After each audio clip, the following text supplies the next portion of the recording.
Have you seen my Chloe? I let her out of her pen while I did my chores, but she hasn't come back yet. I think she's lost. Please, can you help me look for her? I can't promise I'll find her, but I'll try. Describe her to me. She has beautiful white hair. She lets me stroke her when I'm sad. She's ever such a good girl. So quiet and kind. And she likes walking in the wheat. I know the fields are big, but she's never got lost before. Oh, she must be starving too. She hasn't eaten anything since yesterday. It is my job to feed her. In that case, let's not keep her waiting.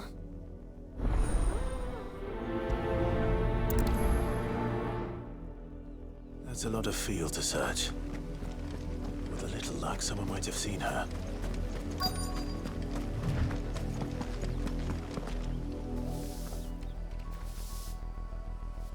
You work these fields? I need to ask you something. A branded. And an outsider at that, judging by the lack of manners. Why should I help you, eh? You tell me that. Because a girl from the village asked me to find her pet, Chloe. Have you seen her? Chloe, is it? Oh, little Lisette's plaything. Last I saw, the filthy creature was sniffing about the windmill. That girl's old enough to know she should tie her pet up when she's finished playing with it. The windmill. Off with you now. I won't have idle branded underfoot. More brown than white. You're not Chloe, are you, girl? Is that someone napping on the job? I hope they don't mind the interruption.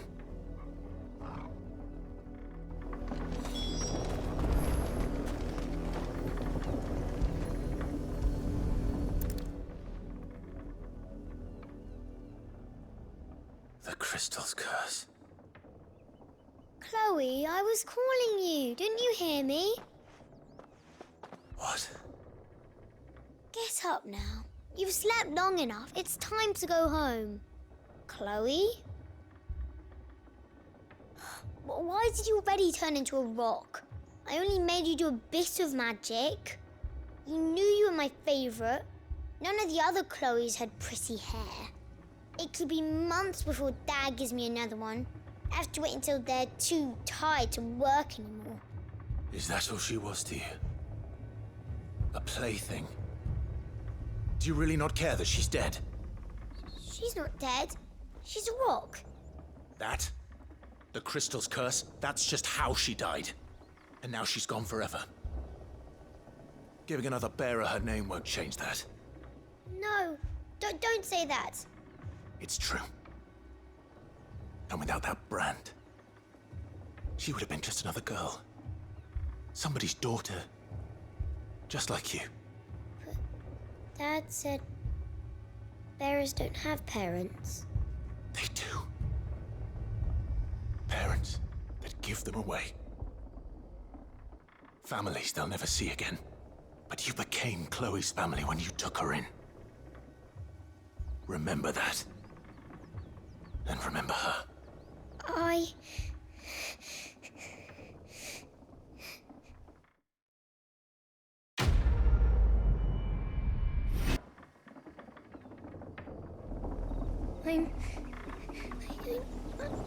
I'm so sorry, Chloe. You're late. What kept you? Late for what? Did they tell you nothing? A wild beast is savaging my boy. Well, don't just stand there gawping. Rescue him. All right. Where is he? My, I see they've sent me a branded with a spine for a change. He's over that way, towards the coast. Go, and see that you kill the beast.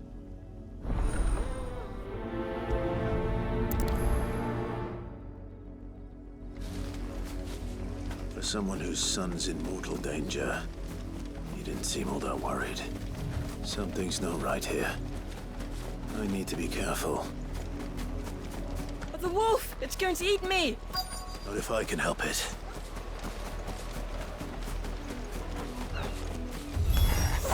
Stay back. I'll deal with this.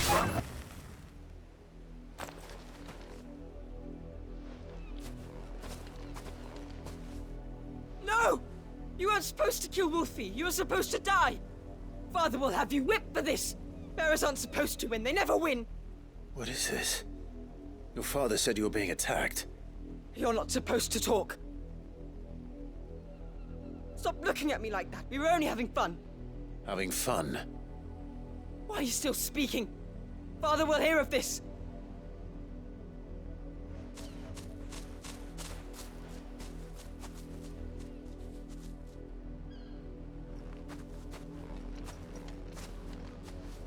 The wolf's work, no doubt. But it's not the wolf that's to blame. Someone needs to put an end to this, before it happens again. How dare you frighten my son? You slaughter his poor pet, and then have the gall to return, head held high. That wolf was trained.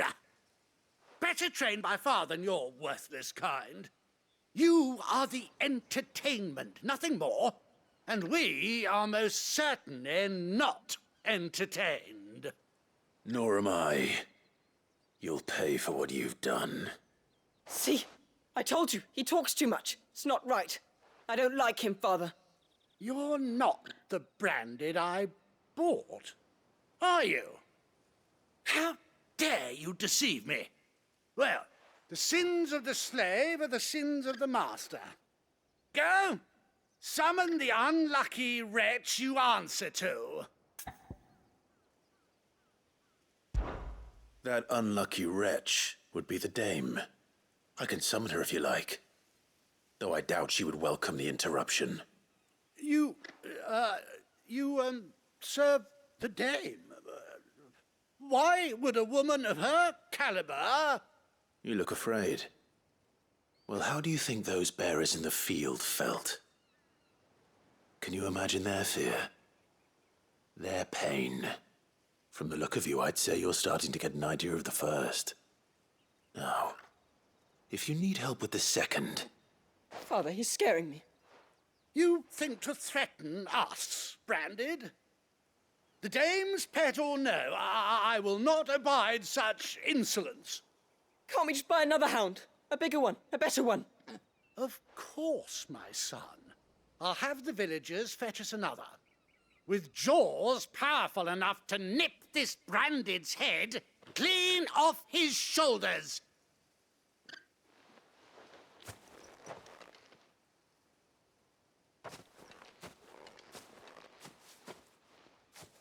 I'm wasting my time. But I can't just leave those bearers lying out there. They deserve a proper burial. That much I can do at least. How many bearers have lost their lives to this nobleman's sport?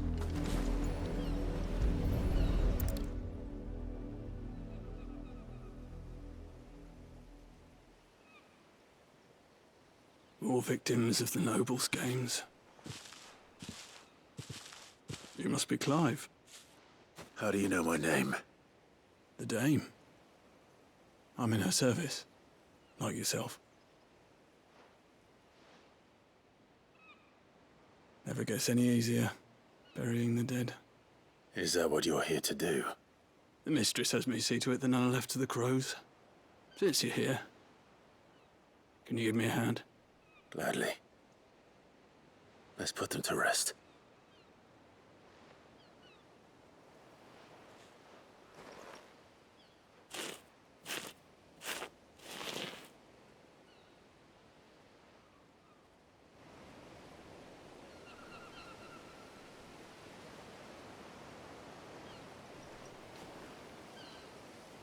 May their burden finally be lifted. I take it you slew the nobleman's pet? I did. Now I expect they'll find another soon enough. And when it gets here, More bearers will die. How can they think so little of sending us to the slaughter? Simple. Because you are not them. Bearers are tools when they're needed, and toys when they're not. And if one breaks, well, you can always buy another. Still, such attitudes don't always go unpunished.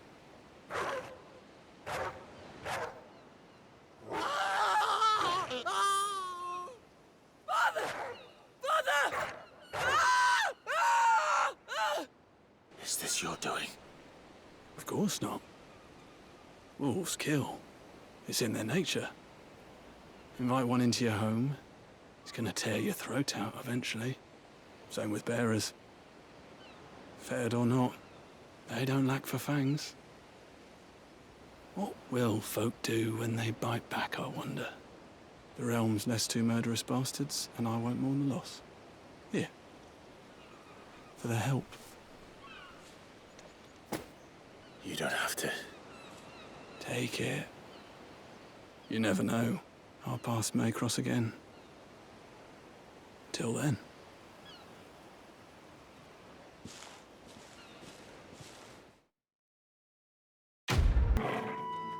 I cannot help but notice you bear the moon and stars. So you are an associate of the dame's? Might I trouble you for some assistance? You'll be rewarded, of course. And who exactly would I be assisting? Oh, forgive me. I am Etienne, a humble merchant, though fortunate enough to count the dame among my acquaintances. I have business beyond these walls, but the guards have grown somewhat suspicious of my comings and goings of late. I was hoping someone might be kind enough to go in my stead. And who better than someone in the employ of the Vale's proprietress? Would you be willing to help a fellow in his hour of need? Why not? Marvelous.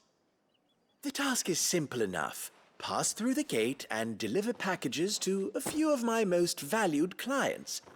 There are 3 in total: a grocer, an apothecary, and a distiller. You need only mention that the items you carry are fresh from the master's table. Nothing dangerous, I hope. Why, of course not. Merely trifles which folk beyond the checkpoint are keen to get their hands on. And though I cannot prevent you from peeking, I advise that you don't. Strongly advise.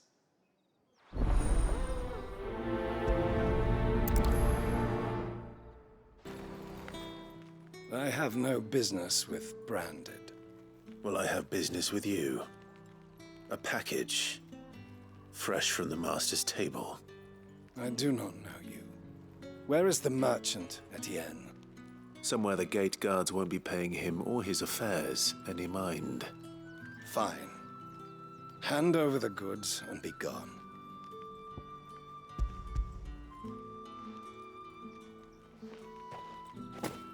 This is lighter than usual. Branded, if I discover you have played me false... I can always take it back. You will do no such thing. Your master should cut out your insolent tongue. Had you been the tool of any other man, I would see you clapped in chains. Payment. Take it and get out of my sight. Cigars? Those cigars are worth more than your life. Do be careful. Speak of this to anyone, and there'll be nightshade in your morning gruel. What's in these pies again? I warn you now, I don't sell to your kind, whether you have the coin or not. Where's your master anyway? Etienne sent me. Didn't know he had his own bearer. Business must be booming. All right, quickly now, before the guards notice.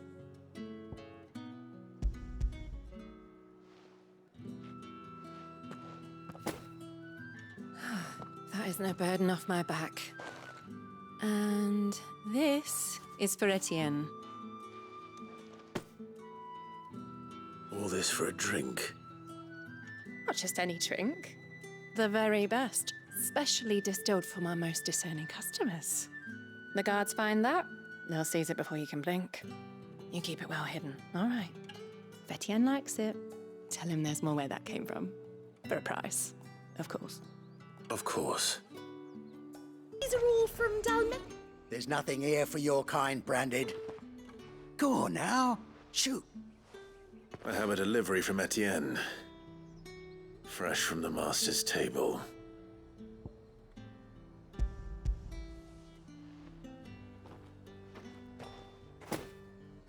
Why didn't you say so? Times are hard. But this here'll make 'em less so. For a while at least. Sorry about the welcome. Meant nothing by it. You wait right here.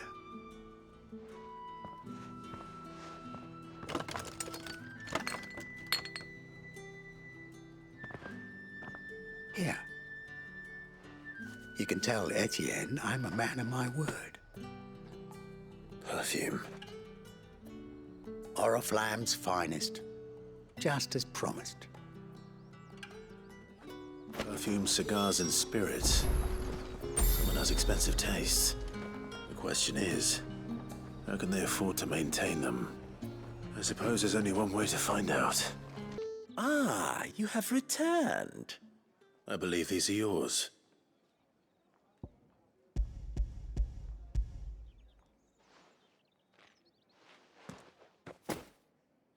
Delightful. The dame will be pleased. You don't say. And would she be pleased to learn what you had to exchange for those items? You mean the crystals? No need to be coy, my boy. Why not just tell me in the first place? An honest man wears deception like shackles about his ankles.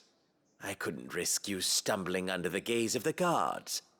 After all, we both know the punishment for dealing in unsanctioned crystals, even such morsels as I provide. And if you don't know what this day's work may have cost you, then, well, I dare say you'll sleep all the better for it.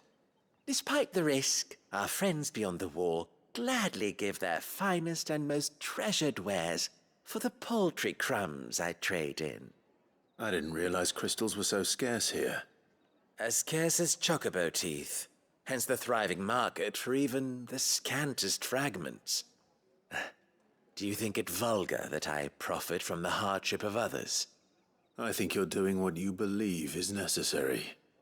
Yeah, indeed. And I don't doubt the dame would agree. A reward for a job well done. I have the goods I was commissioned to gather, and the guards are none the wiser. I thank you, as will our mutual friend when she hears of how you have aided me.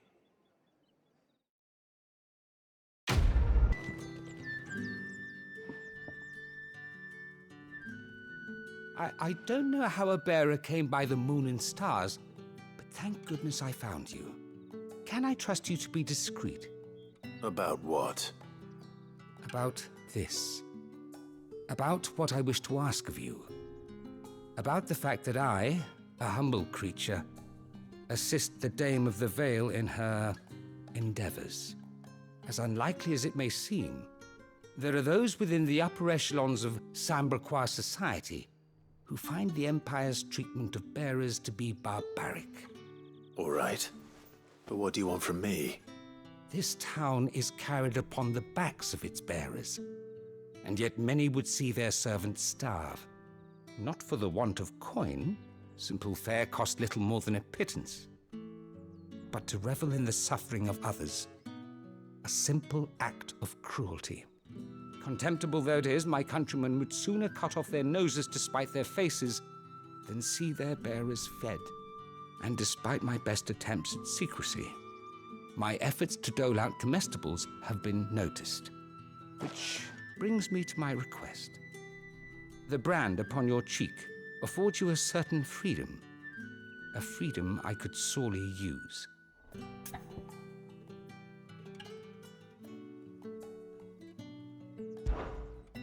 Fine. What do you need me to do? Oh, thank you. An extra meal may not seem like much, but it will make all the difference. Here, deliver these, but keep them hidden. Quickly now. What food I can provide goes where the need is greatest. And today, that happens to be the barracks. 3 bearers, overworked and underfed, not permitted a moment's rest. It's no wonder so many die before their time. Tragic, true, but do not let anger make you careless. People will view this act of mercy as an undermining of the Empire's authority. Be discreet for both our sakes, and for the sake of those we feed. Oh, and when you're finished, a word in the ear of one of the dame's girls would be appreciated. You won't be staying then? I'm afraid not. I am expected back in the capital, and have already risked much speaking with you this long.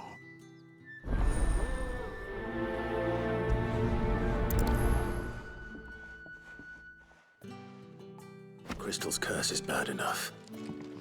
We can't let people starve as well. Are you waiting for it to heal on its own? Hurry up! Looks like now's not the time. You look like you need a rest.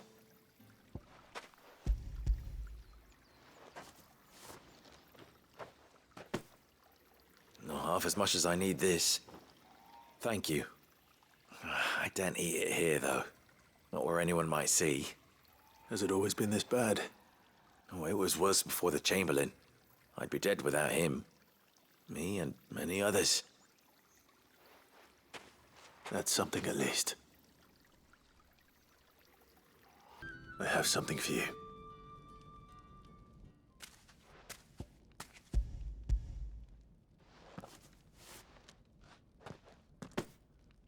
From the Chamberlain. Thank you. You need to leave. Now. Please. Branded! Who told you to rest? Stoke those damn flames! And you! If you've got a message for me, out with it. If not, return to your post.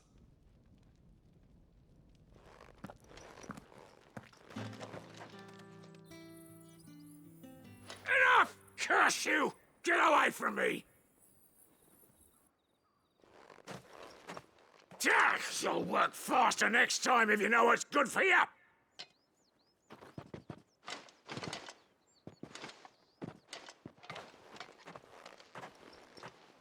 Here. It looks like you need it.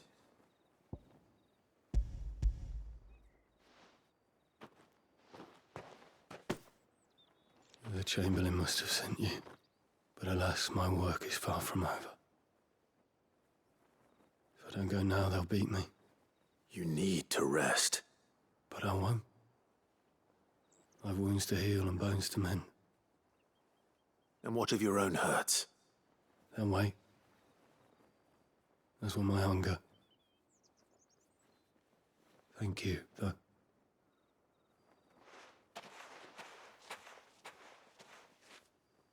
A drover has more regard for his cattle than the Empire does its bearers.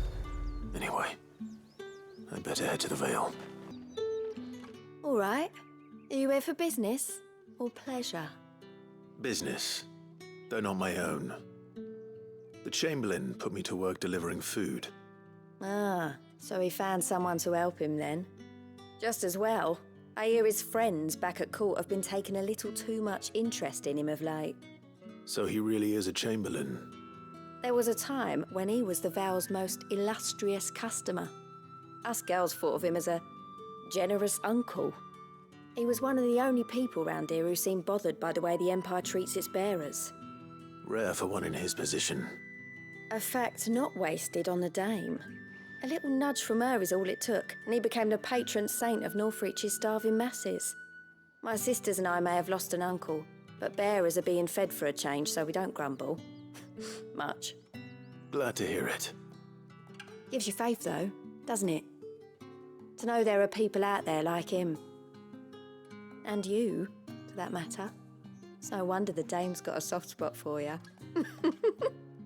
I better be going.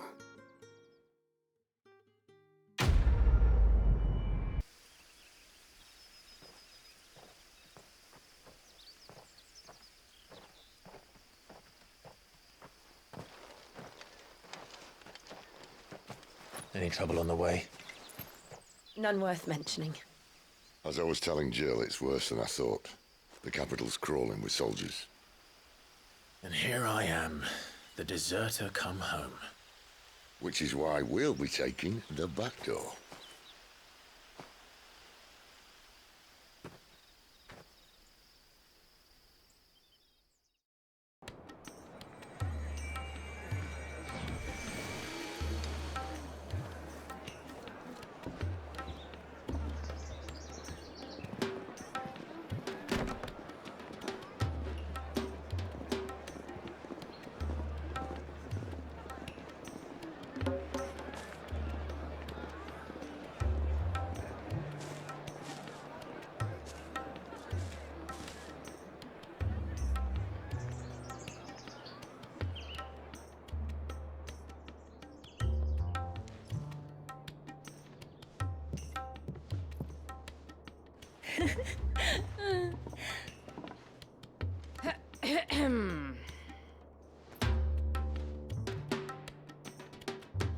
Cheer up, you two. Can't think of a safer place in the Empire than a...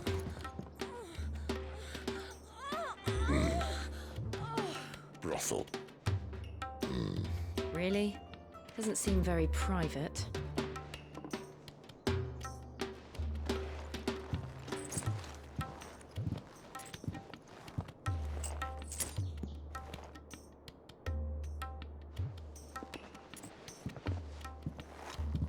So then, how do we proceed?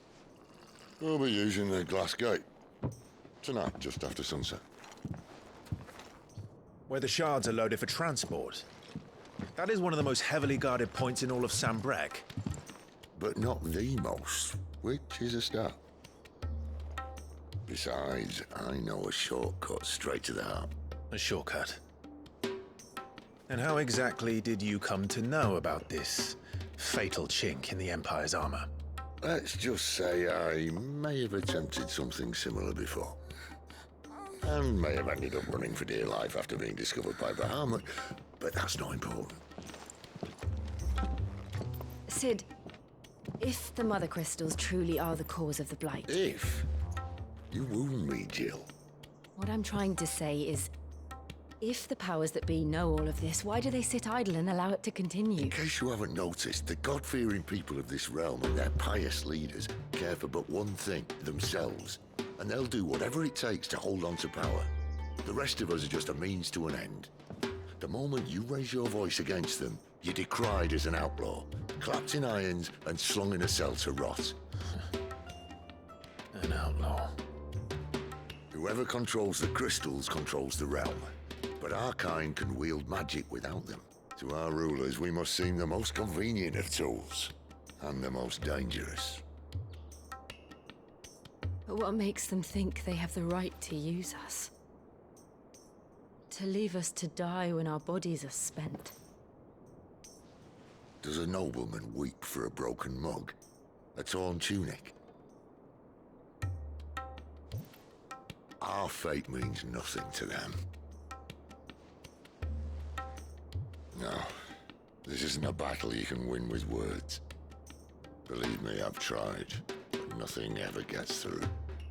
The world is simply not ready to listen. So to hell with talking. If they won't give us a say, we'll decide our fates another way. You can't blame a man for wanting to bring an end to all this, can you? I can't. But what of all the people you mean to rob of their comforts? Are you happy for them to call you outlaw? Sid the Outlaw. Ah, that'll do me. You might at least pretend to take this seriously. Have a little faith, Jill. Even if you don't think much of my choice of digs. If it means my deeds will be remembered, I'll gladly play the role of villain.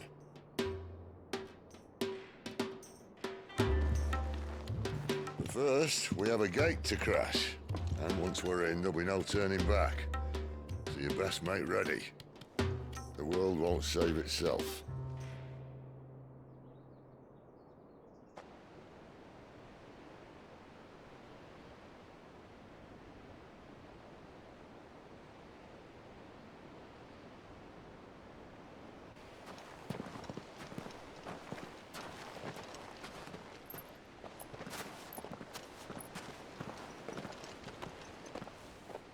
There are not nearly enough men here.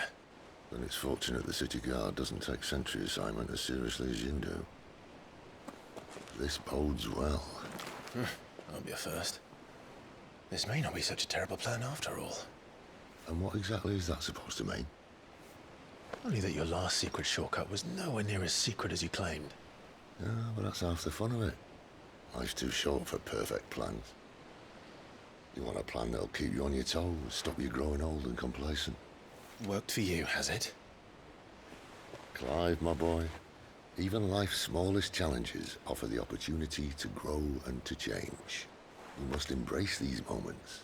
Allow them to suffuse your heart with a deep sense of fulfillment. Narrowly escaping death at the hands of an enemy is not my idea of fulfillment. Something wrong? Not at all. Just wondering if the two of you had finished. Right. We make for the Mother Crystal's heart as planned. Destroy it and the whole thing should come tumbling down. And if the passage to the inner sanctum is guarded? Then we embrace the moment and use it to grow and change.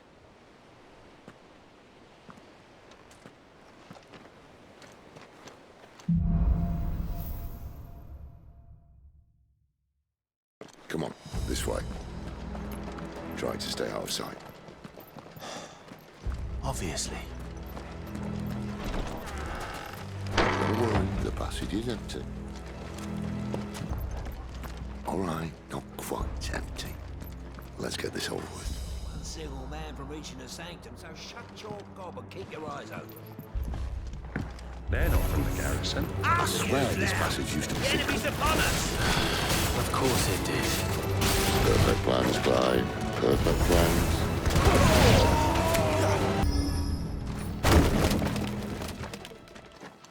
It never stood a chance. You're welcome.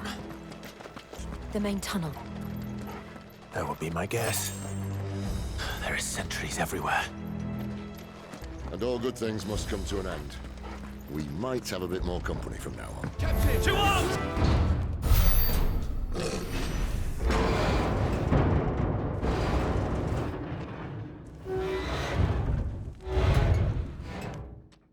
I think this may be the moment I was talking about earlier. What have we here? More insects come to be squashed? You will find my mortar and I only too happy to oblige. With a talker. Then let's shut him up.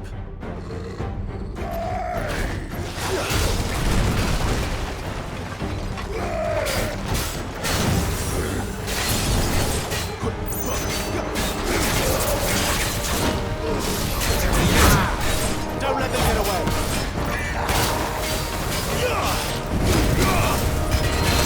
Do you feel that? Something in the air. It's ether. Then we better make this quick.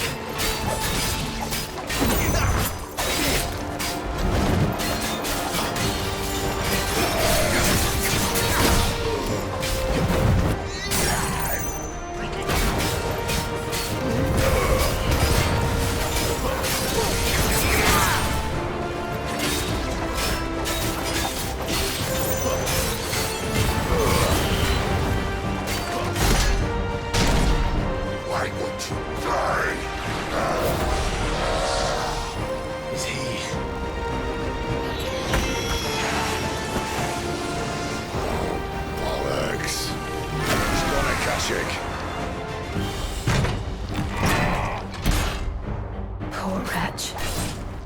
Save your pity. You'll get none in return. There's nothing left of him but hatred and rage. Let's end his torment.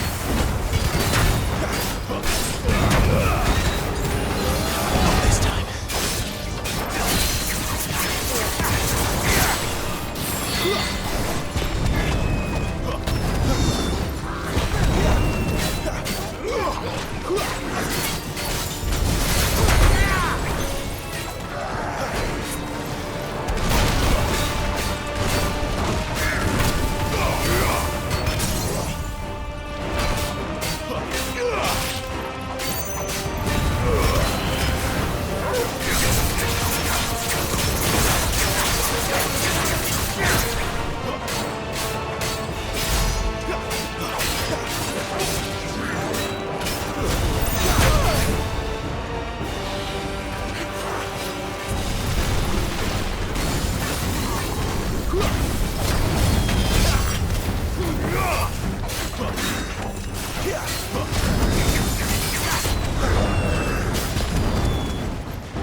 probably get used to that.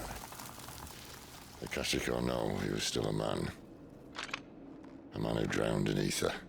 It's no way for anyone to go.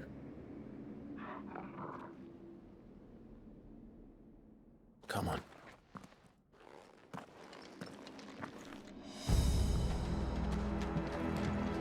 Guard duty's a death sentence in this place. Not that Sylvester cared.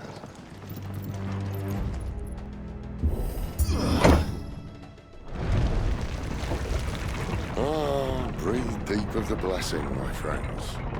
Who said being a dominant doesn't have its benefits? Sid, this is an ether flood. There shouldn't be one here, should there? The workers couldn't survive this. Well, it wasn't here last time, I can tell you that. Which means we need to be quick. The ether won't hurt us, but I'd rather not find out what it's done to everyone else. The miners. The gods. Too far gone. There's no thanks to them.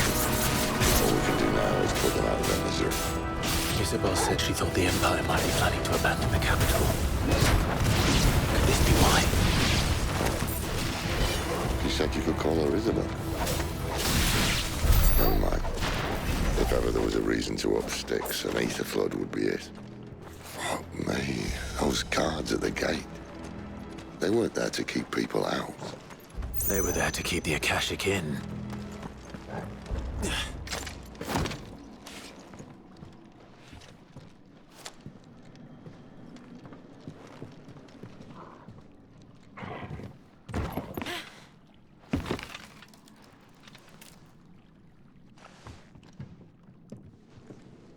Doesn't look that far. Right.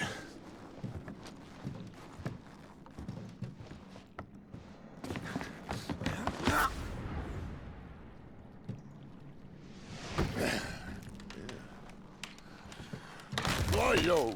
Whoa.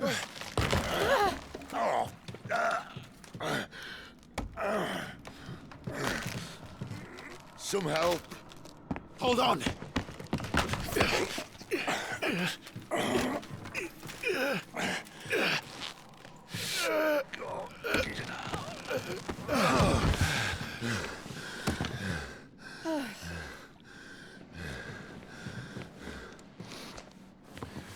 Not quite as spry as I used to be.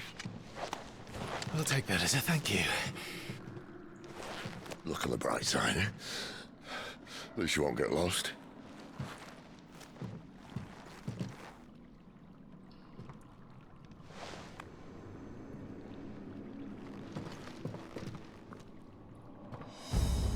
I see they replaced that wooden door with something a little more sturdy. On the count of 3.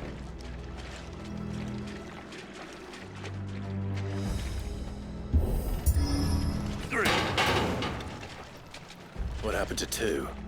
Ask 1. Once more. Aye, seeing as you're trying now.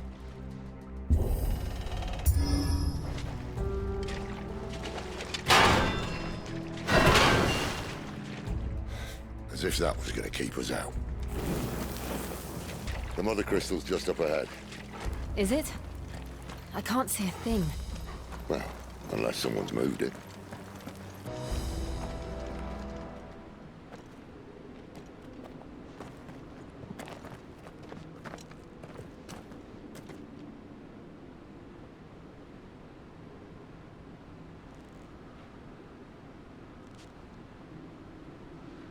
There's no one about.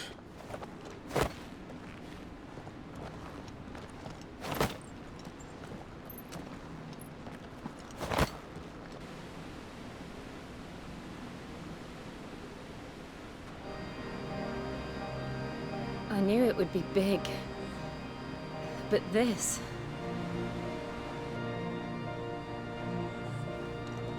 There. That's our way into the inner sanctum.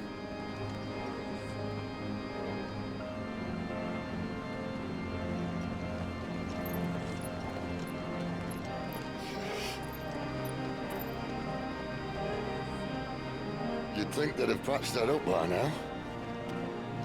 A sorry state the Empire's in. Wait.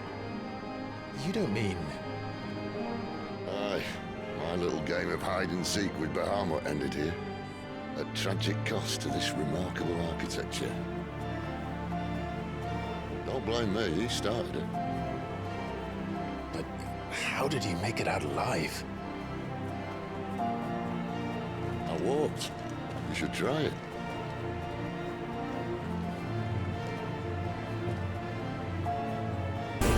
Oh, no. Them again. Is there something you two want to tell me? Maybe later. How could those creatures from Phoenix Gate be here in the mines? Are the two places connected somehow?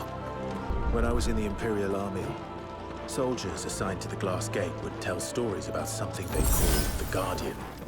Can't say I saw anything like that when I was last here. Then again, I can't say I made it this far. Let's just be careful then.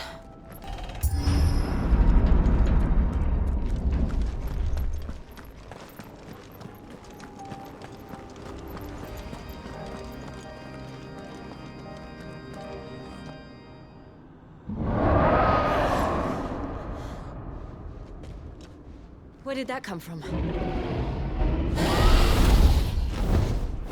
If I had to guess...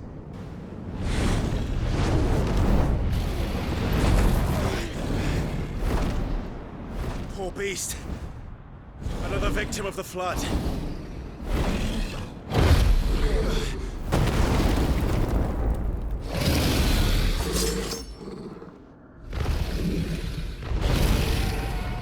Well, if it's a fight he wants.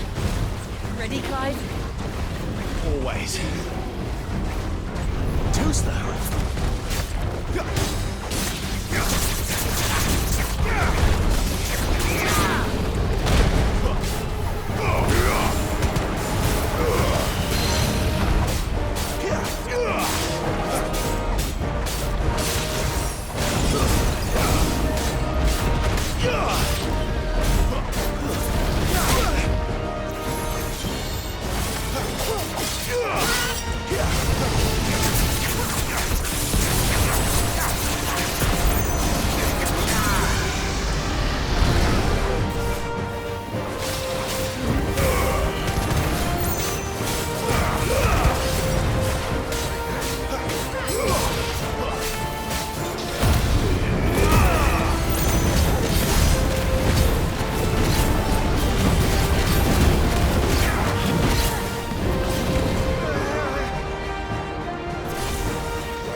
Are you all right? Fine. The inner sanctum lies just beyond. Chances are the palace guard knows we're here. We should move. Not that any sane commander would send his men into a place awash with this much ether.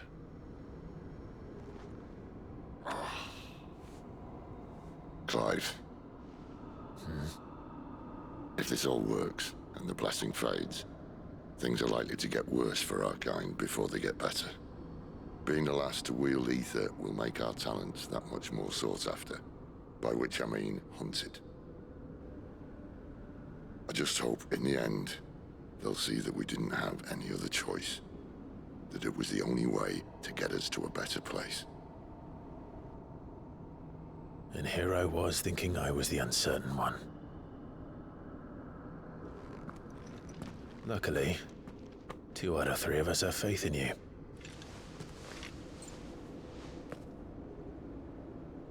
Then it all starts here. Time to earn that menacing title. Sid the Vicious, was it?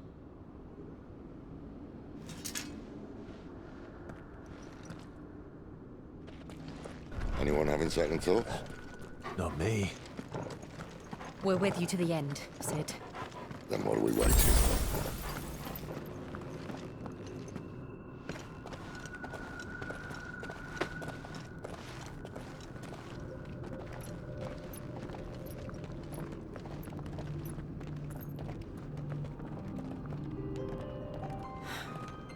It's beautiful. The heart of Sambrek.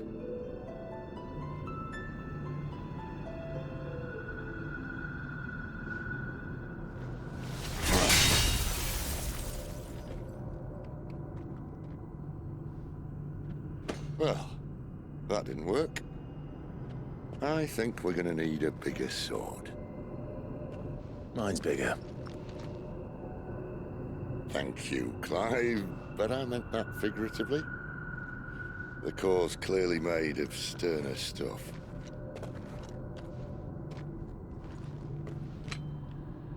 Taya's going to have a fit when she hears about this. Stand back. It's about to get cramped in here.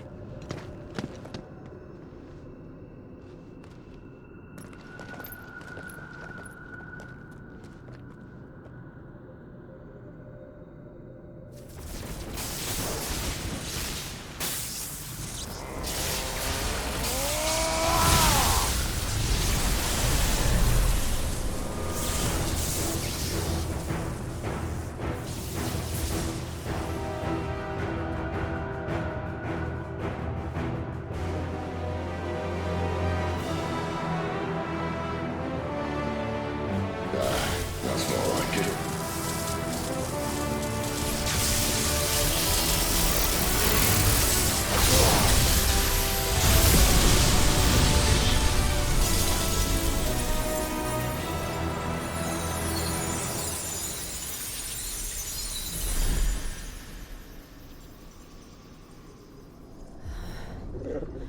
Clive, look.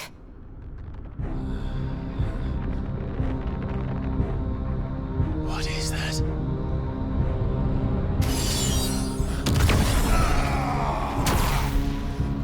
Sid!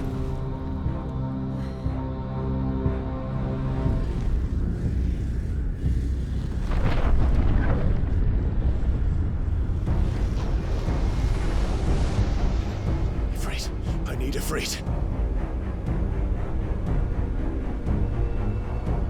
Come to me. I can't do this without you.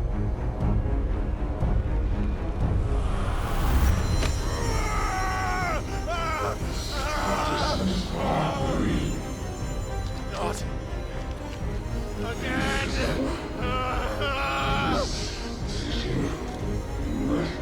Where are you?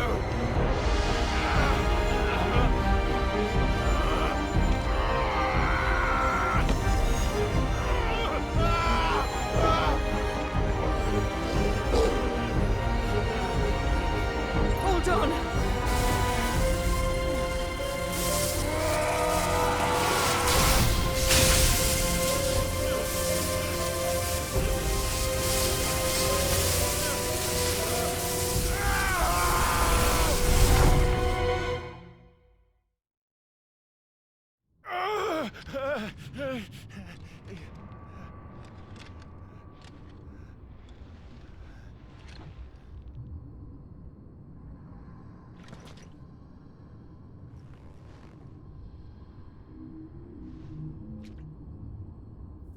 Where the hell am I?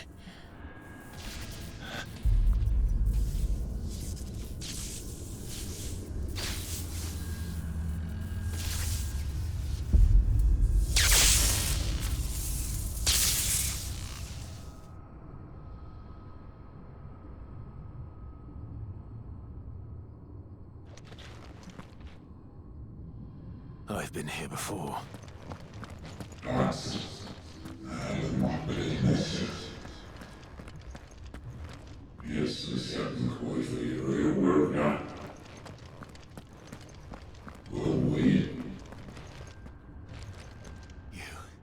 You again. Where are you? What do you want?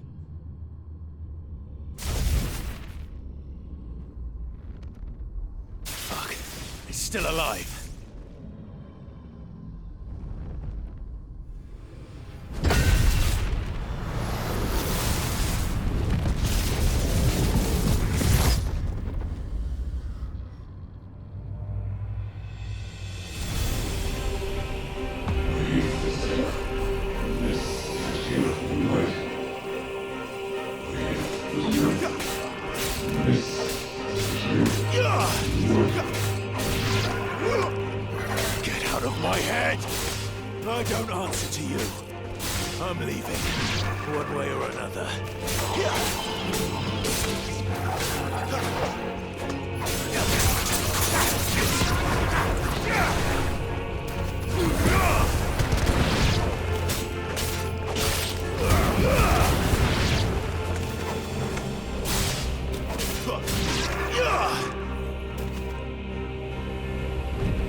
That power isn't yours.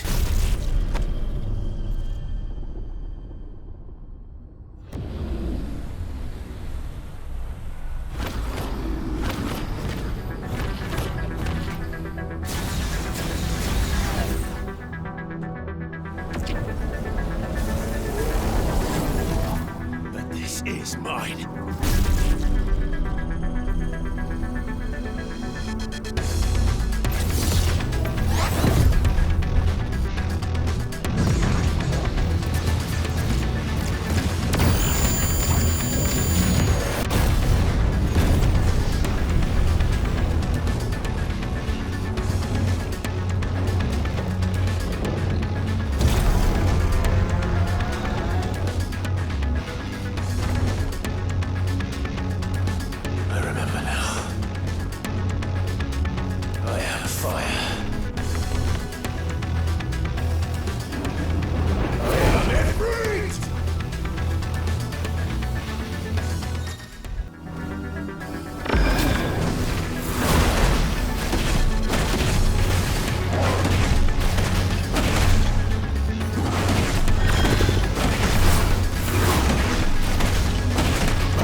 is done.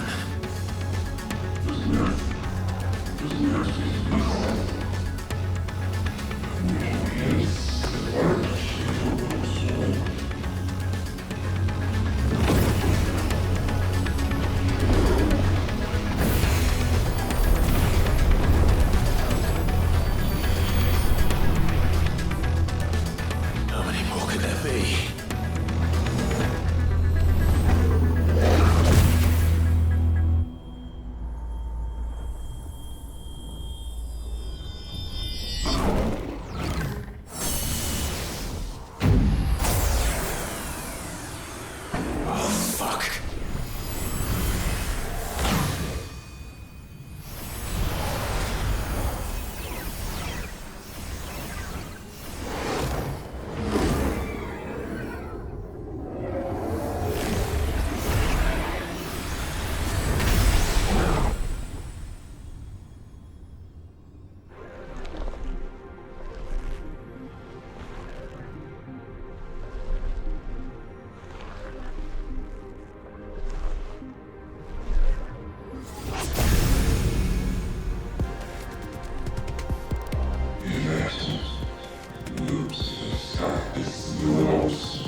Clive!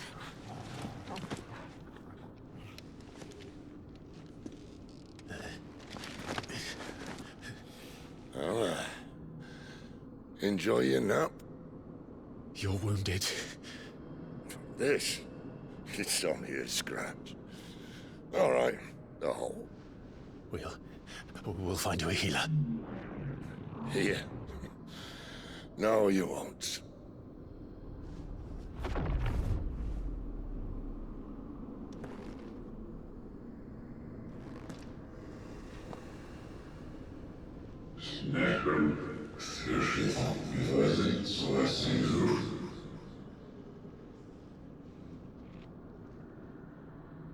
I know who you are. And if you think I'm gonna let you have him...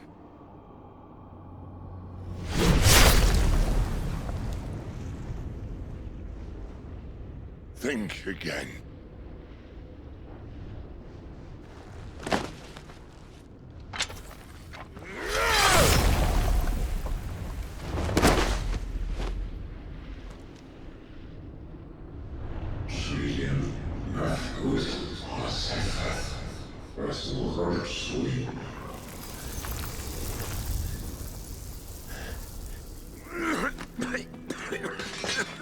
Sid.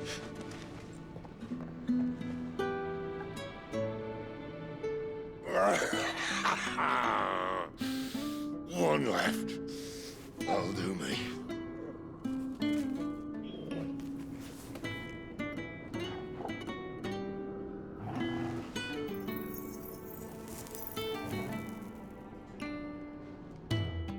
Try not to talk.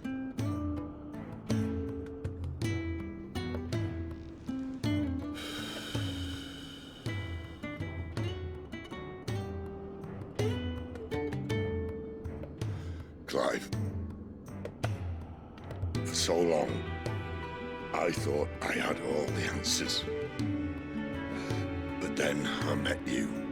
And I learned it wasn't a good death we should be fighting for, but a better life. It's all very well, a man reclaiming his fate. But if he can't choose how he meets it, what's the point?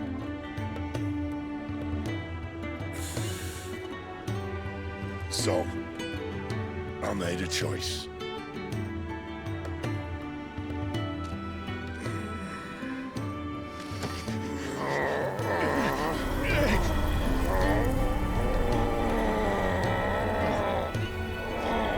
Don't do this!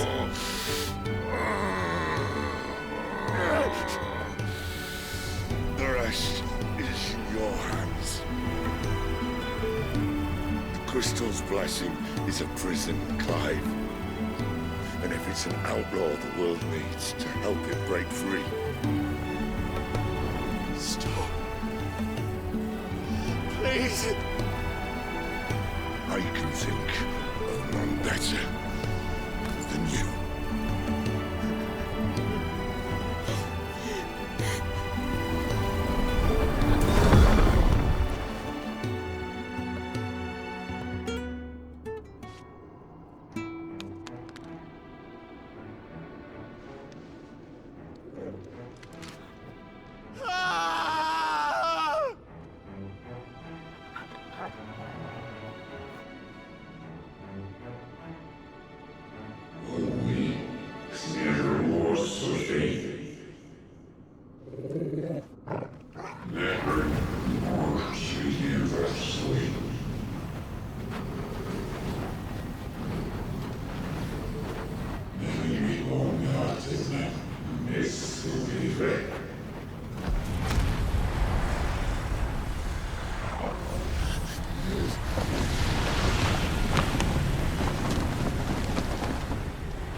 In ashen grip, Let ember glow to kindle flames anew.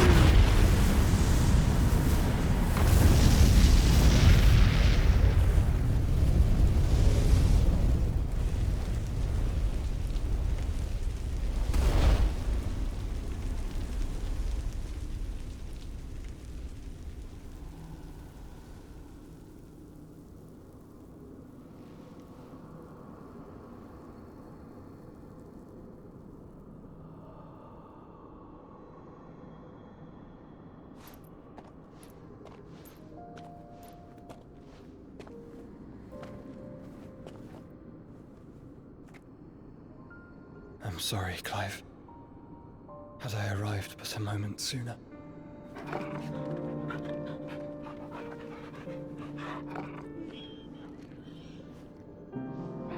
Do you remember me, boy? I saw you protect them. That was very brave.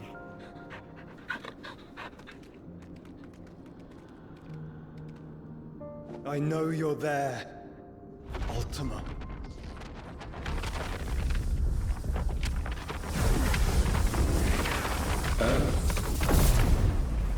You have learned our name. What else have you learned, Phoenix?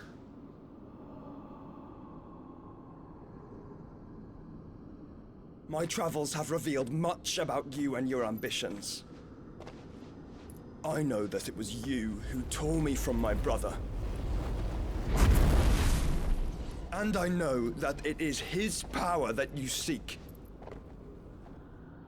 But know this. If you want him, you'll have to go through me. Very well. Breath of mine ancestors, fill these lungs that I may dispel the songs of suffering. A disturbance. We'll leave my brother alone!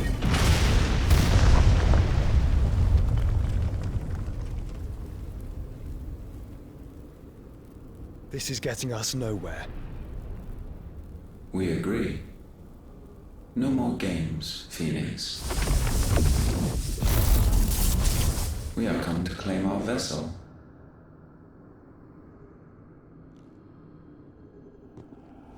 And I said no.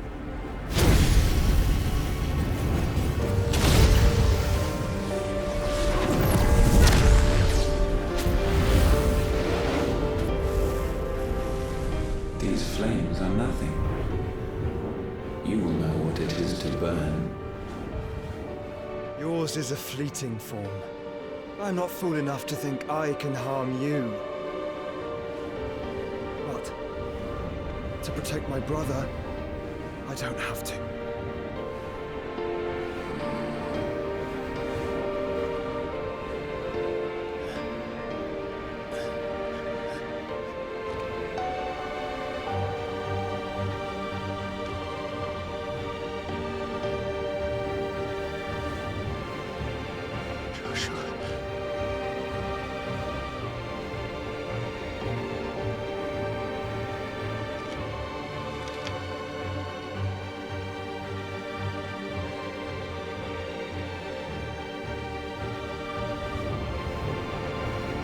These are not flames of destruction. Have you forgotten already who I am?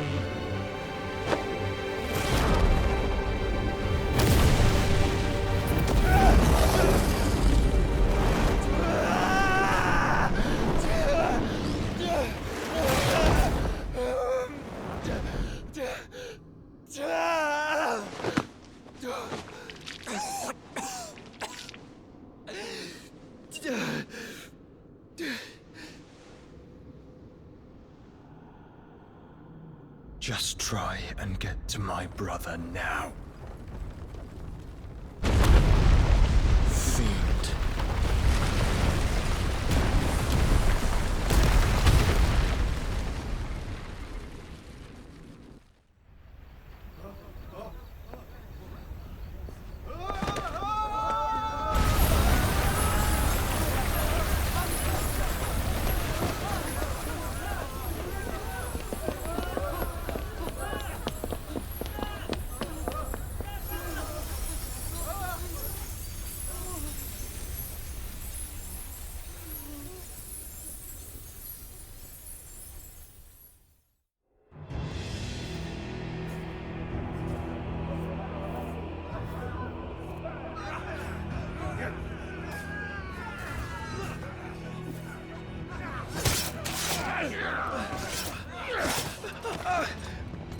No survival! You heard me!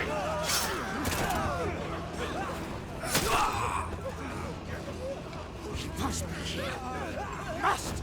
Cannot fail Lord Kooka again! Find Sid! Or we're all fucking dead! Sid, help us! Where is he? You'll do!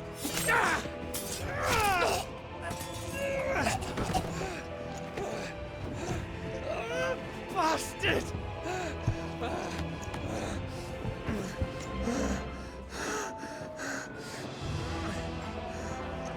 Gab, we've got to go!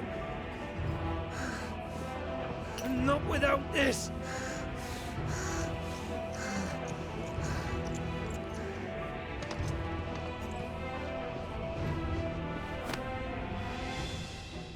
Sid is not among the dead.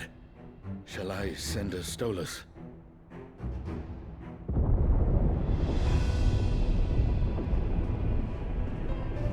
That won't be necessary.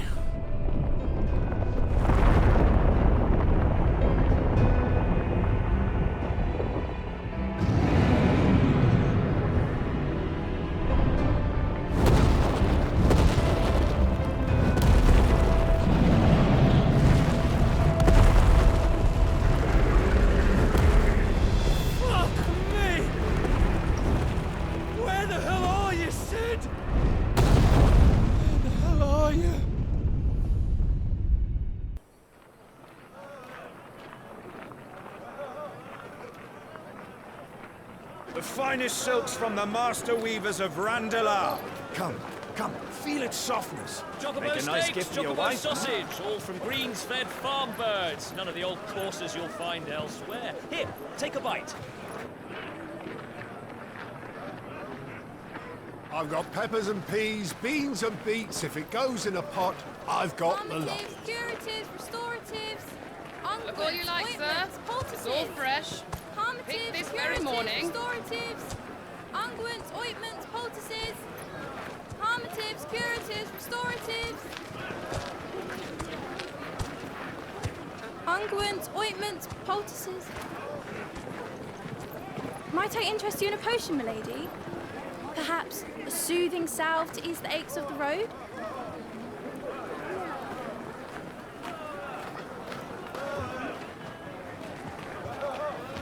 I'm sorry.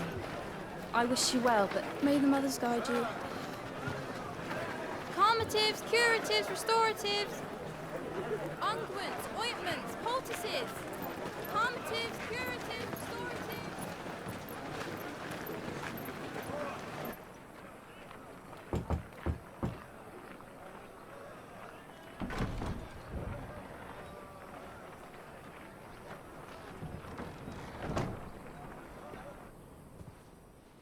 It's good to see you, Sid. What have we learned?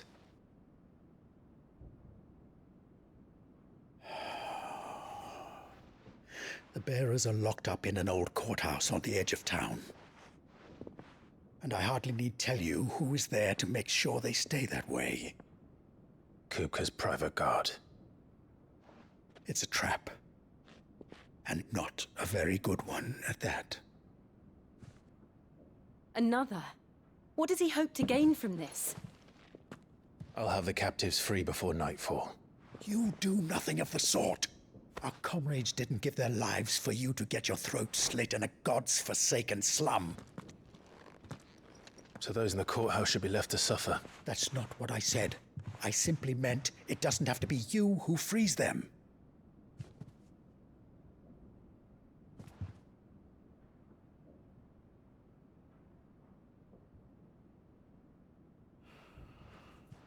Damn it all. You're as stubborn as the old Sid was.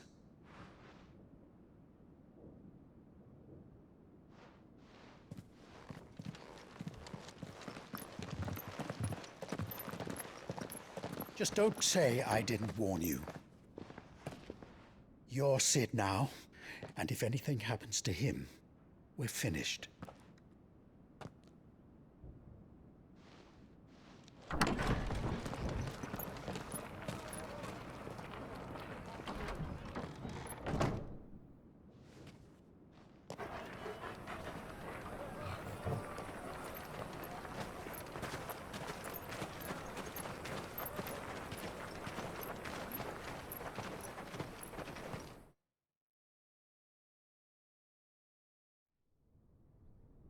Please, we don't know anything.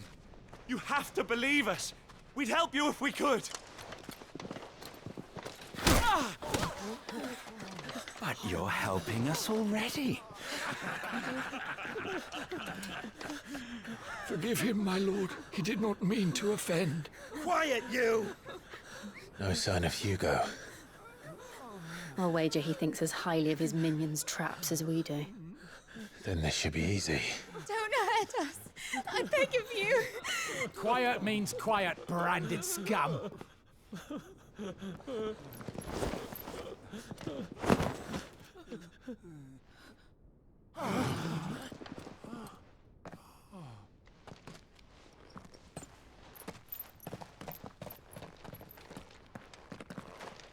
It's going to be all right.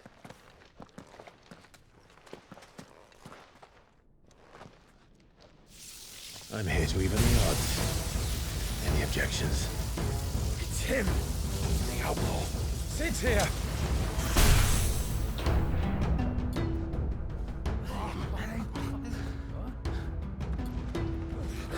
Should we? Come on.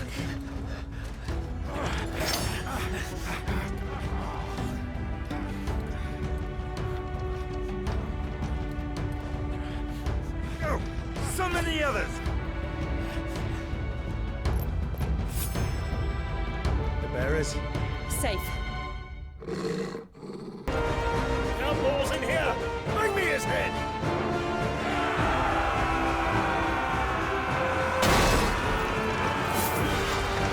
How many are there? Titan sends his regards.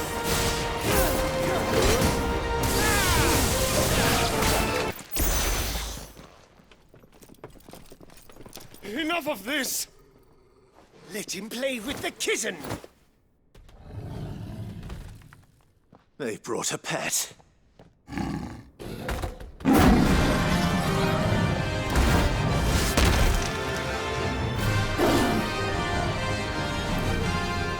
pay for what you've done, Sid. Those things are fast. We'll have to be faster.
To hell with this!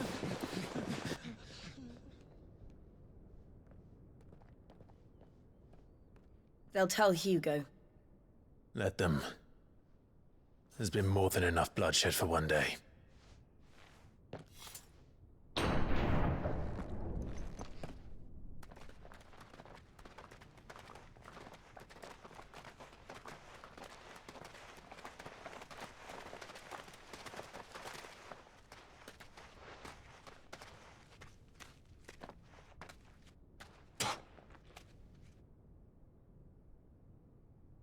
Murderer. All of our friends are dead because of you. Do you hear me? They used us as bait. Bait to lure you out of your stinking hole, all because you couldn't just let things be. What are you even doing here? We never asked to be saved. Did you think we'd thank you? They'll never forgive us. We're all marked now.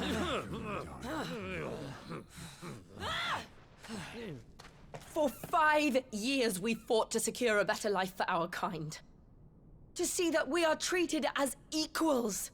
Do you not want that? What we want is to be left alone. Every time you show your faces, it is we who suffer. It's all right. I'm sorry.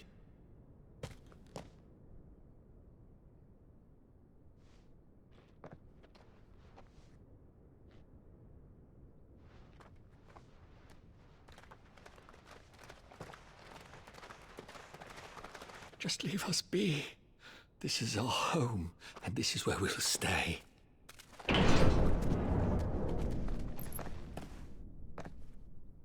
Sid told us this wouldn't be easy. They'll come round. If you say so. We should go.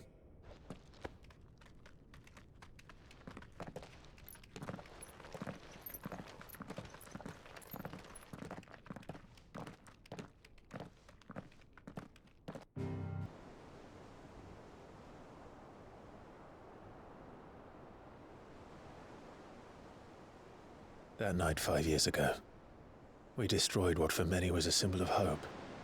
For a reason they'll never know. We cannot blame them for thinking us the cause of their misery. Though it's to give them a better tomorrow, they see only that we've made their lives harder today. Yet the boil must be lanced if it is to heal. I can't help but wonder if we've made the right choice. When Sid said that he wanted to create a world where we were free. Free to choose our own path.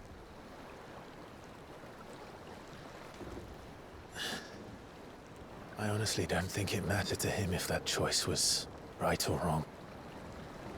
Only that it was our own. I miss him. A world where we can live and die as equals. That's what he wanted. What we want. And that's why I bear his name.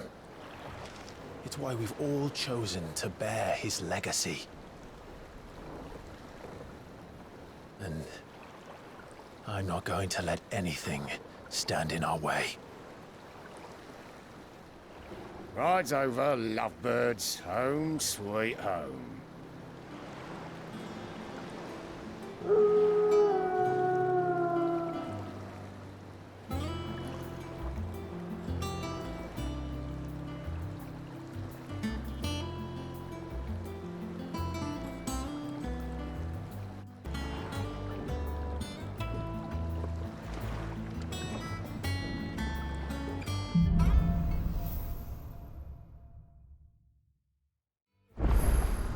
Otto was asking after you. Let's go and see him. Never a dull moment. Ah, there you are, Clive. Word of your adventures arrived this morning. Victor sent his thanks. I doubt Koopka will miss the fools he sent to catch me. Not a single one of the bearers we saved showed any interest in coming with us. No one seems keen to join hands with an outlaw. Any news while we were away? None worth mentioning. Gav's still off keeping an eye on the Republican army. Should be back any day now. Understood. If anyone needs me, I'll be in the map room.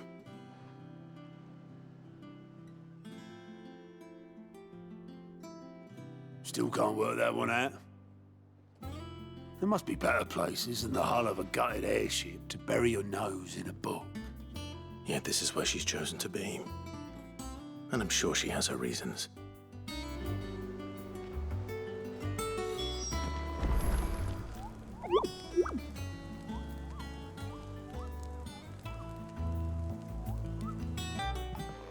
I'd trust I'm not intruding. Back from your mission? I'm beginning to think your habit of surviving cannot be attributed to luck alone. One might say the same of you, Vivian Ninetails.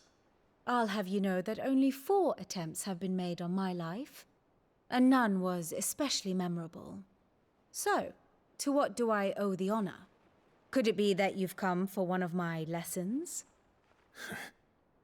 Is that so hard to believe? Very well then. Shall we start with the state of the realm? To absolutely no one's surprise, she finds herself at the mercy of armies and outlaws. Well, mostly armies. Though that's not for want of trying, is it, Clive? But the real question is, how did we get here?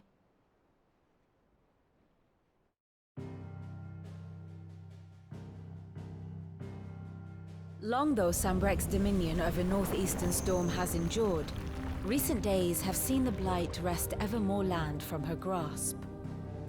For which reason she has continued to wage war on her rival across the strait, hoping to claim less blackened pastures. But Odin would sooner pawn his sword than Waloed relinquish Ash. And the Empire pays dearly for every blade of grass bent beneath Sambrequois boots. Little wonder then that Sylvester set his sights on the crystalline dominion, an altogether easier target, possessed of no less ether. It was 5 years ago, while you were busying yourself with the destruction of Drake's head, that the Empire made its move, subjugating its theretofore neutral neighbor, a nation which could legitimately claim to be the center of the world. Certainly, there is no better place to stage an army. From there, the Holy Empire's reach spans the Twins. The non-aggression treaty was the only thing keeping them in check. But if they truly broke the pact without provocation, it is only a matter of time before others reply in kind. The Holy Empire, the Dhalmekian Republic, the Kingdom of Waloed, and of course, our friends in Yaran. Who will be left standing, I wonder, when the last drop of blood is spilled?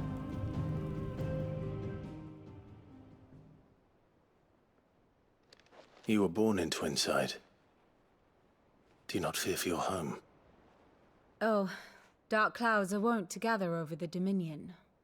Yet in spite of it all, she has ever endured. And when the storm has passed, I am confident she will remain. Now, as to the matter of payment for today's lesson, complete a simple errand for me and we shall consider ourselves even. Even? Right. Return this volume to old tomes in the shelves. Tell him it was, adequate. I suppose it wouldn't hurt to visit our resident historian. Lawsman Harpocrates. Now that is a name I have not heard for a long time. So long, in fact, I had half forgotten it was mine. Welcome home, Clive. You were missed, as always. I believe this belongs to you. Vivian asked me to return it.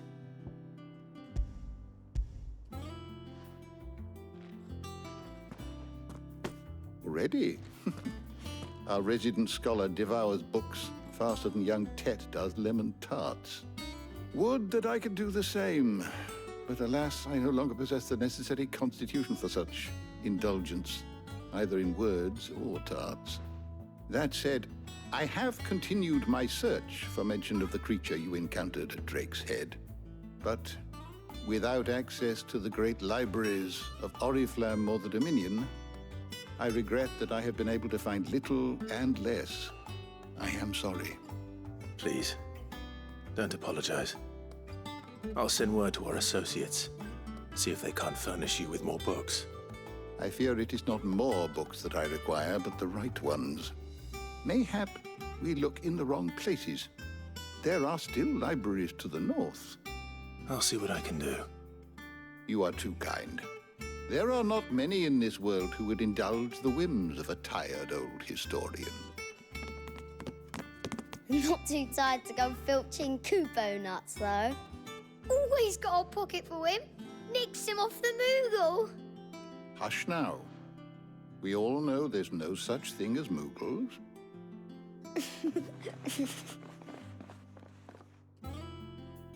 The twins seem well. Aye. Yet they laugh far too little for one so young. The loss of their parents weighs heavy on them, however well they hide it. Titan took much from us that night. From some more than others, and the wounds that remain, they are not quick to heal. Which is why we must give them all the time they need. That we must. Just as I must give you the time you need to recuperate. Good day, Clive. Good day. Gav will be back soon. I should get some rest while I can. Not back a blink and you're already off solving everyone's problems. It looks good, Clive. Goes well with the scowl. I'd had that brand for so long. I'd forgotten what life was like without it. What it was like to be myself. And it's all thanks to you, Talia. The scalpel did most of the work. Ah, before I forget, a rider was here with a letter from Gav. Otto left it on your desk. Not a stolus. All right, I'll have a look. And then you get some rest.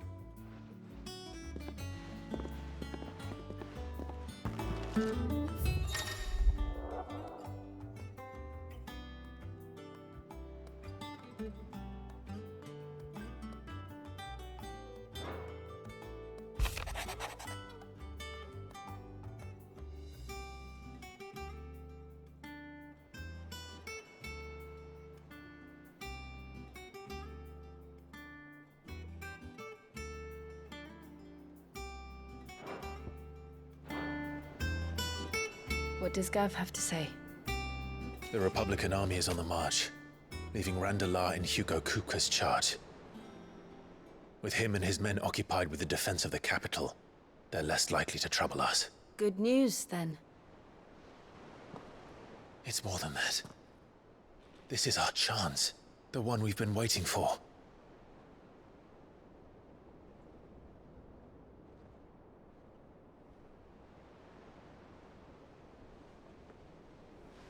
But look how far we've come.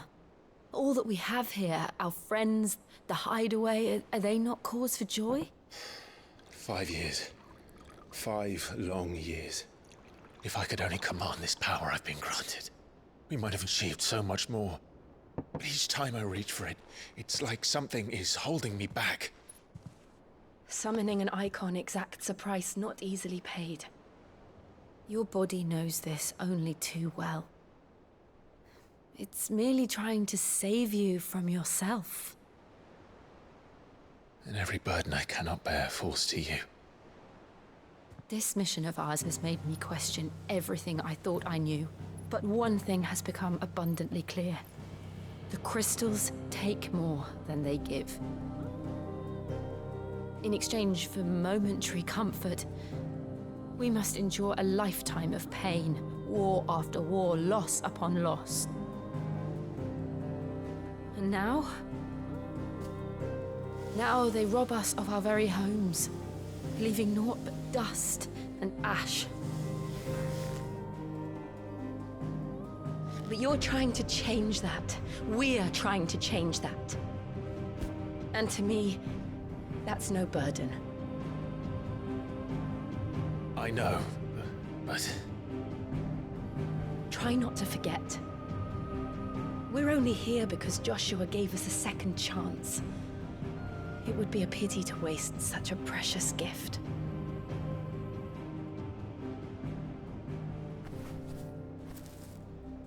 He did. He was there. It wasn't an illusion.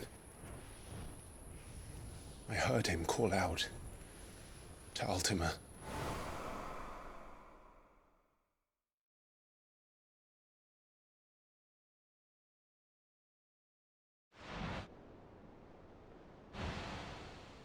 If Joshua is still alive, he'll be looking for that thing. Do you think he will ever come back? I know he will. And we must be ready when he does.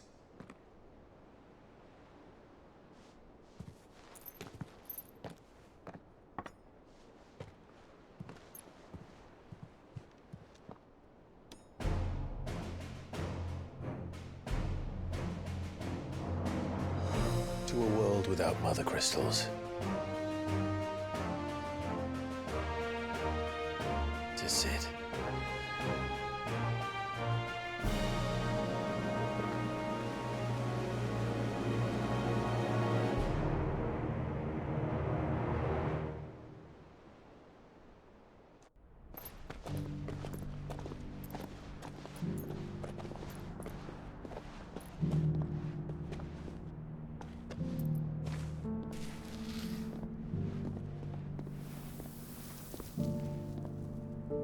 and so the North is lost.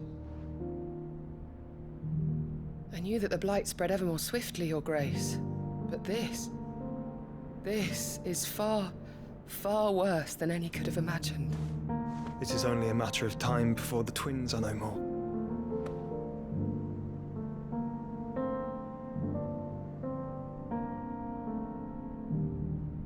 The world marches ever closer to its end, and here we chase shadows. Tell me, brother, are our efforts in vain?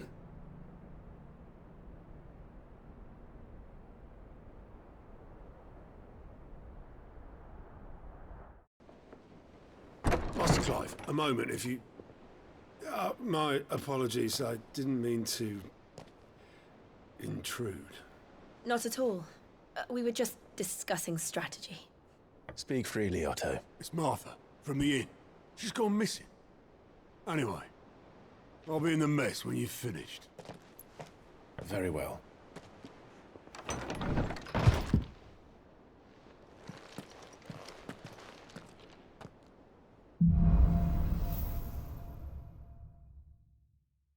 What would make Martha leave the rest? What do we know, Otto? Some lads from the Imperial garrison in Rosaria started a fight over at Martha's Rest. Blood was spilled, bones were broken. The usual. But somewhere in the middle of it all, Martha vanished without a word to anyone. And that ain't like her, Clive. Something's not right. You think this was planned? Of course it bloody was. Ever since Eastpool, the Empire's been tightening its grip round the Duchy's balls. They've strung up everyone who's ever set eyes on a runaway, claiming they're traitors to the Holy Throne, conspiring to restore the House of Rosefield to power. And now it sounds like the bastards have turned their attentions to the pallbearers meek enough to stay put. Naturally, old Martha could see the way the wind was blowing, complained that it was getting harder and harder to take bearers in. And now she's missing. If she's fallen into the hands of the Empire, we could be next. Couple of curse breakers are already on their way to the inn. They should help speed up the search. But if this is as bad as I think it is, you might end up having to save their asses and all. Don't worry, Otto. I'll make sure everyone gets home safe. Damn blighted bilge. Is everything all right? Aside from the holes in my hull, everything's roses. The lake water doesn't agree with it, then? That's one way of putting it.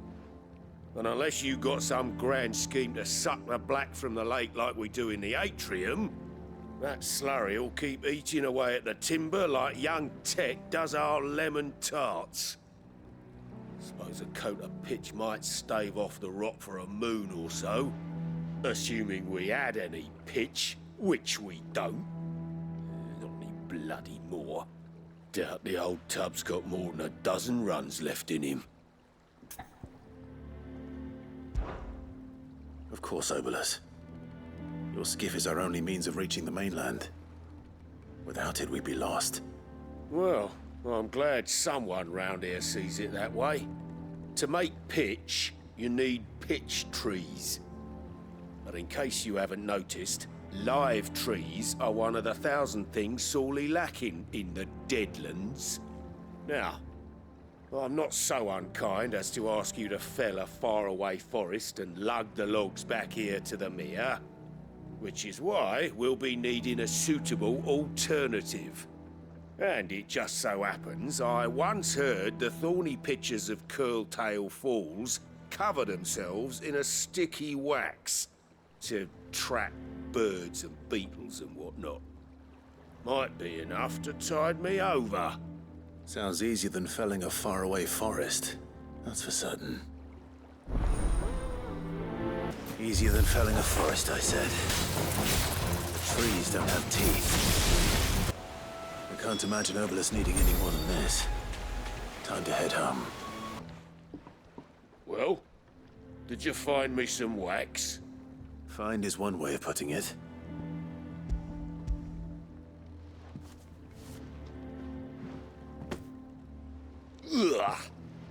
Reeks like a chocobo's arse. Well, I don't suppose the Argo will mind as long as he stays above the waves. Argo? So your boat has a name? I didn't know. Yeah. Same as me old man. He was a ferryman himself back before the Blight came. The boat's all I have left of him. And thanks to you, he'll sail another day.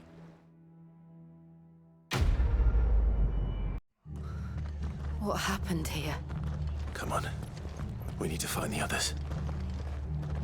I'm sorry, Sid. We were too late. The Imperials have already left. Sid? What said you'd be coming? I trust you don't mind. Also thought you might need some help. And it appears he was right. You, could say that, yes. They're saying the Imperials ascended like a storm. No one was spared their fury. Martha tried to step in and calm things down, but all our efforts got her were a pair of iron shackles and a hard march. Any idea where? Judging by their tracks, they headed towards Sorrowwise Bay. To the Abbey, sheltering Martha's bearers. The bastards. Jill and I will go after them. You take care of the people here. We will. But, before you go, one of the locals heard something. He said the soldiers were talking about a culling. I don't know how big this is, but it doesn't sound good. Be careful out there, Sid. You do the same.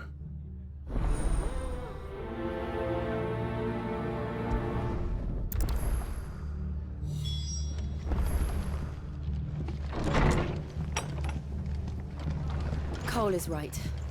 That was no tavern brawl. It was a message. But a culling. Bearers are the property of the Empire. The garrison wouldn't have the authority to act alone. The orders would have had to have come from higher up. Look. Up ahead. Martha, are you hurt? Don't worry about me. It's them at the Abbey who need you. You have to do something. Tell us what happened. What happened? The damn Black Shields, that's what happened. The Black Shields? The bastards caught wind. The abbot and I were helping bearers. They were gonna hang us both. When the sick rose from their beds, poor souls turned on the Imperials. Distracted them long enough for me to get away. Then, they may still be alive. Martha, do you think you can make it back to the inn? Cole is there with the other curse breakers. I think so. Thank you, Clive.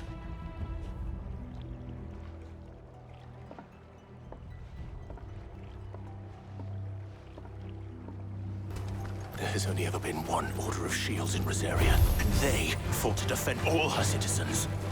Seems a step too far, even for the Empire. Are we too late? There might still be someone inside.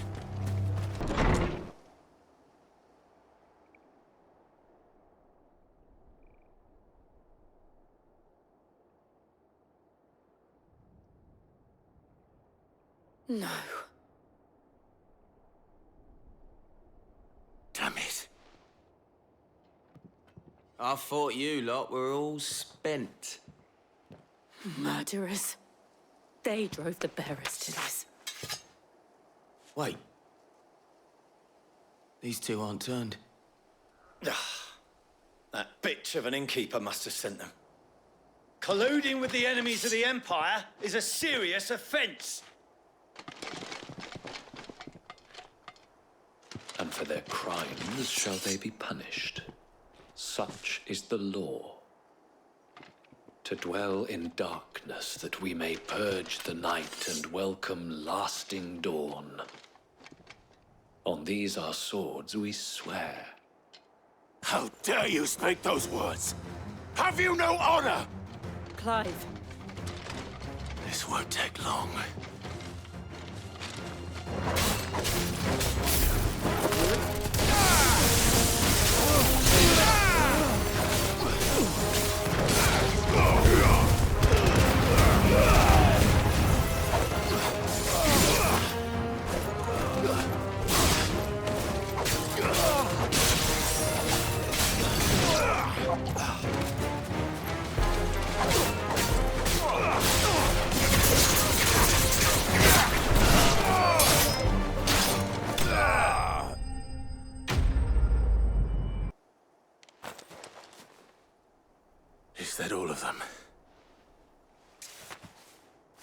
I think so.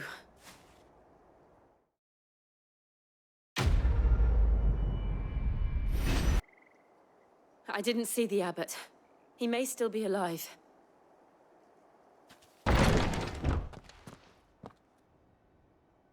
Found her.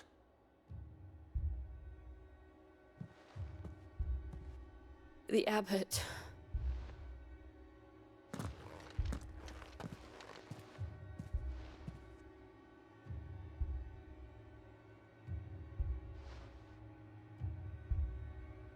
The bearers died protecting him,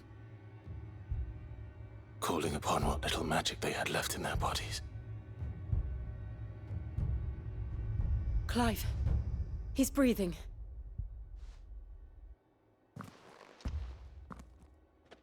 We're friends of Martha. We're here to help. Are the Imperials dead? They are. Every last one. If only that were true. The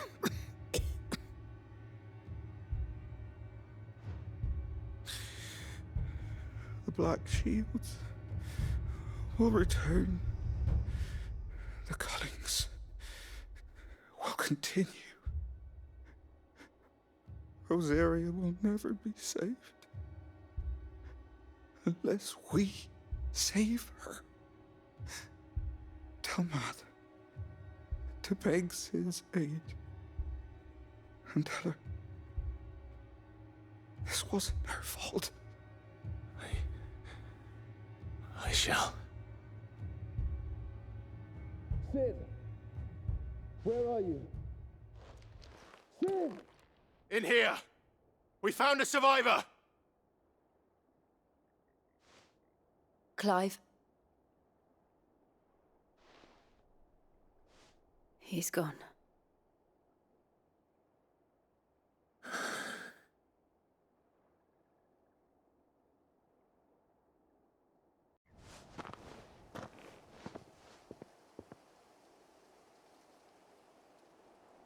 We've laid the abbot to rest.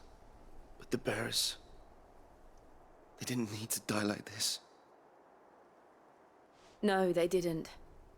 But it was their choice. They knew the fate that awaited them and chose to meet it on their terms, fighting for those who fought for them. Martha said they rose from their beds, threw themselves at the Imperials so she and the abbot could escape. I've gathered the bearers' remains. We should consign them to the tide. There's a drawbridge not far from here. Radix jump. The currents there are swift.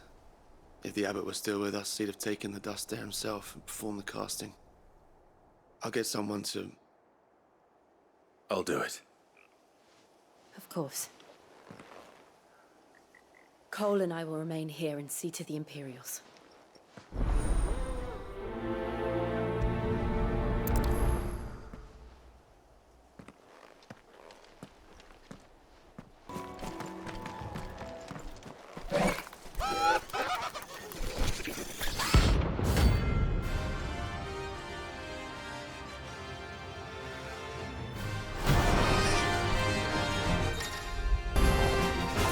Spotted us, Torgal.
see that coming. That must be the bridge.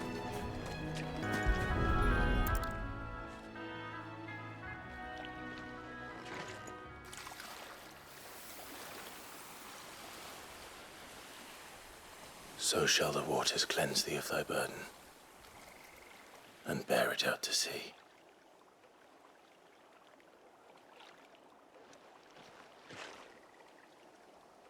And now they are truly free. I hope so. What of the Imperials? A pyre was made. It's more than they deserve. We should go back. Cole is worried about Martha. All right. No one survived then? I'm sorry. Before he passed, one of them bade me tell you not to blame yourself. Doesn't mean I won't.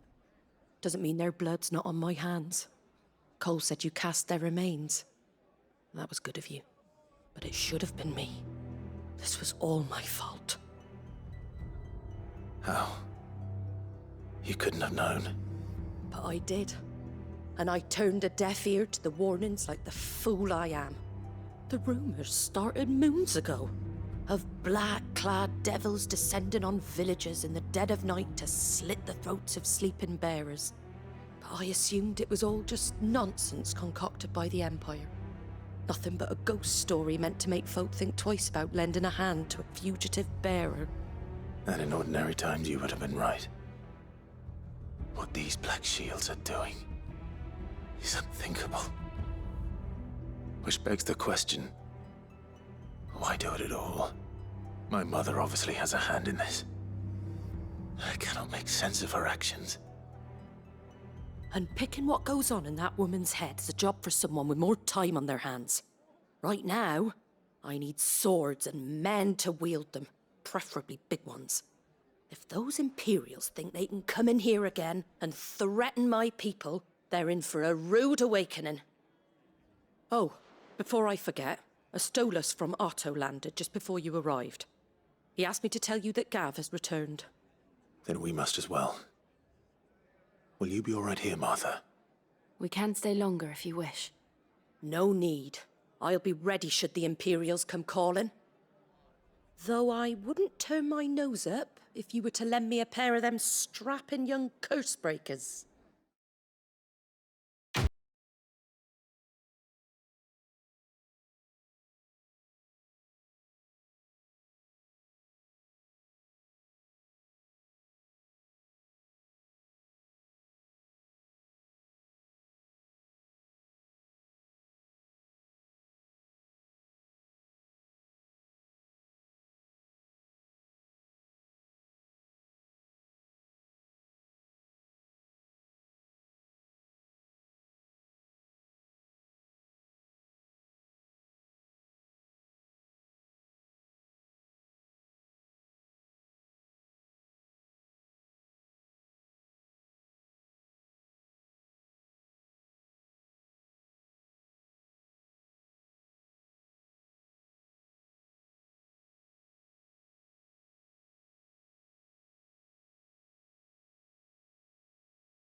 White-heart. That's quite a name for a chocobo. A white feather. I thought Ambrosio was one of a kind. Speaking of brave birds, Looks like they went that way. These chocobos aren't going down without a fight.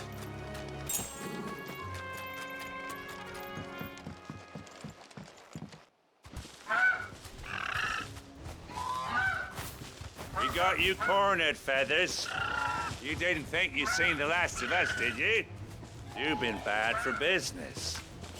But I reckon someone will pay good coin to mount your head on their wall. Not around here, they won't. Oh. And why's that, eh? Because she's something of a hero in these parts. You hurt her, and I hurt you. Piss off. Or better still, how about we hurt you both? All right then. But don't say I didn't warn you.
You're safe now.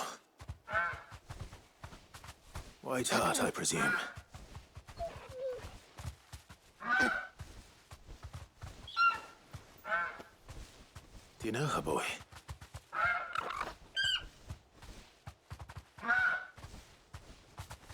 That scar. It couldn't be.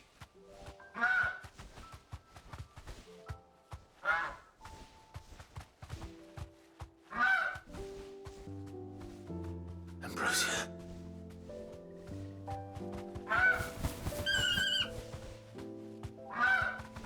It is you.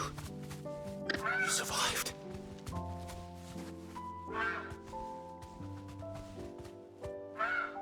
And you found yourself a flock. Oi! Is it over? I thought I'd come and see how you were getting on. Oh, you sorted the bastards then. I knew you would. And the whole flock made it through unscathed. Thankfully, they did. And not only that.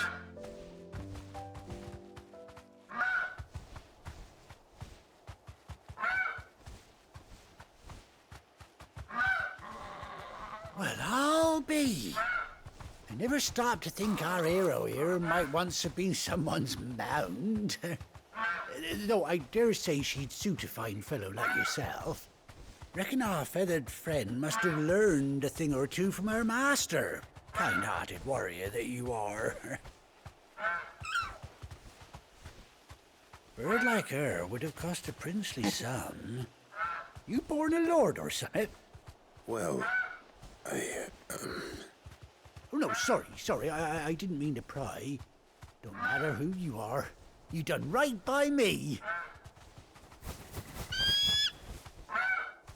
What is it, girl? She wants her master back, I reckon.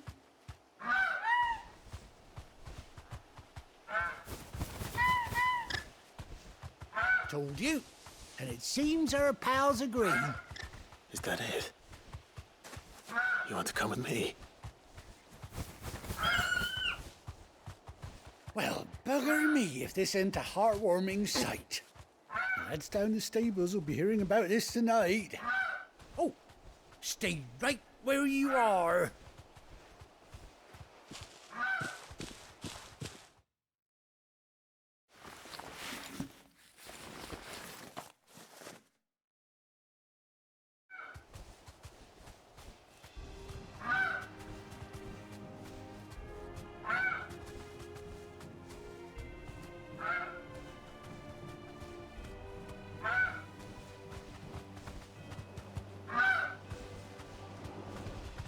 Doesn't she cut an handsome figure, eh? She does indeed. How much do I owe you? Ah, a few scraps of leather's the very least I owe old Whiteheart. Oh, I'll be sad to see her go, of course. But she's earned her right to happiness and more besides. Don't you worry, we'll get along just fine without her. You hear that, Whiteheart? You've earned yourself some time off. You have fun traveling with your master now.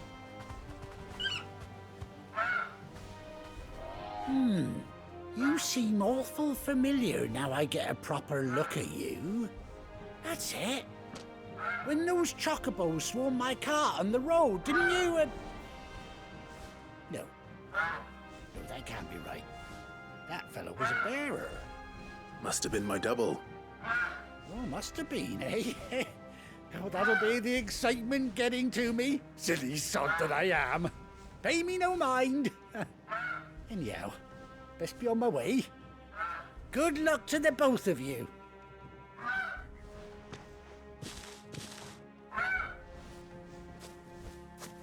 You take care of your flock for now. I'll call you when I need you.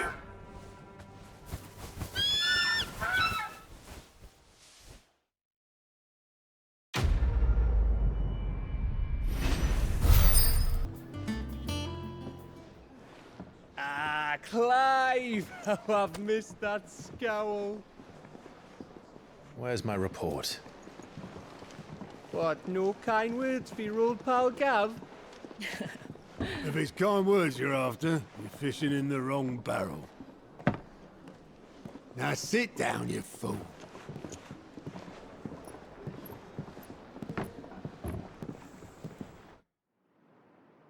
So, you remember how quick the Empire was to occupy the Dominion after the fall of Drake's head? And how pissed off all the other nations were that they didn't think to do it first? Half a century of independence gone at the whim of a madman. So much for their bloody treaty. Clearly, the promise of unblighted land and the world's supply of crystals was too much for his radiance to resist. And now the Republic's finally decided to follow suit, using liberation as an excuse to declare war on Sambrek. Lined up right outside the Dominion's gates as we speak, looking to starve the Imperials into submission. And now all eyes are on the Strait of Author. While the two nations beat their shields, the rest sharpen their daggers, ready to set upon the war-weary victor. They'll never see us coming. It's time we moved on the Mother Crystals.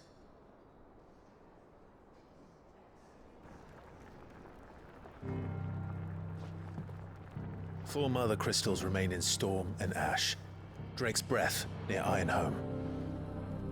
Drake's Fang in Dhalmekia. Drake's Spine in Waloed. And Drake's Tail here in the Crystalline Dominion. With the bulk of the Republican army marching to Twinside, Drake's Fang will be left exposed. That is exactly the move Kóbka would anticipate. And if there is anything these past 5 years have taught us, is that he loves his traps. There is one place, however, where nobody will be expecting us to go. Drake's Breath. There's a shitload of sea between us and it, and I've never been much of a swimmer. I have an acquaintance in Port Isolde who may be able to help. Who's that then? My uncle, Byron Rossfield. Lord Byron Rossfield of the Seven High Houses, the trade magnate with holdings in over 100 cities. Wait, Rossfield. And you're a Rossfield, of course. My uncle's name gave him his start in the world, but it was his acumen which earned him his fortune, along with a handsome fleet of ships. Well, it's settled then. What are we waiting for, eh? Huh?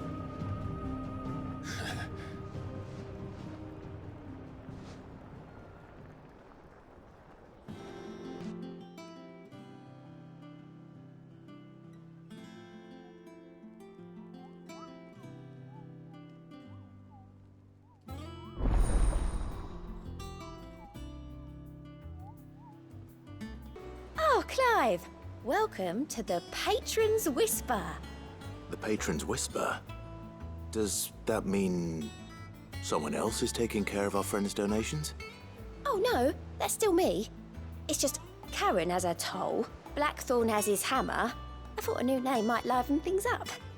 I still catalogue every item that arrives, in addition to setting aside those tokens of appreciation the sender has specified are to be presented to you personally. Would you like to see if we have any?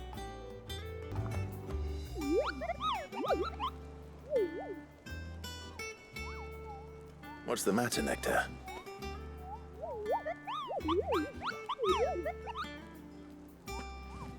The hunt board? It's where the Cursebreakers post sightings of particularly fearsome beasts. Those that might pose a threat to our operations if they were left to roam free. Just because they can't be dealt with when they're spotted, doesn't mean they can't be dealt with later. Was that what you wanted to know?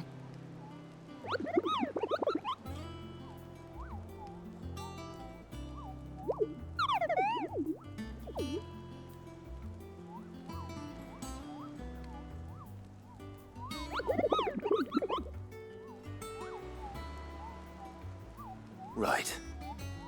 Well, leaving your mightiness aside for the moment, the people of Valisthea are going through a lot already. What with the Blight and the war. The last thing they need is ungodly fiends terrorizing them on top of everything else. So if the Cursebreakers are too busy to help, then perhaps I can. Or at least I can try.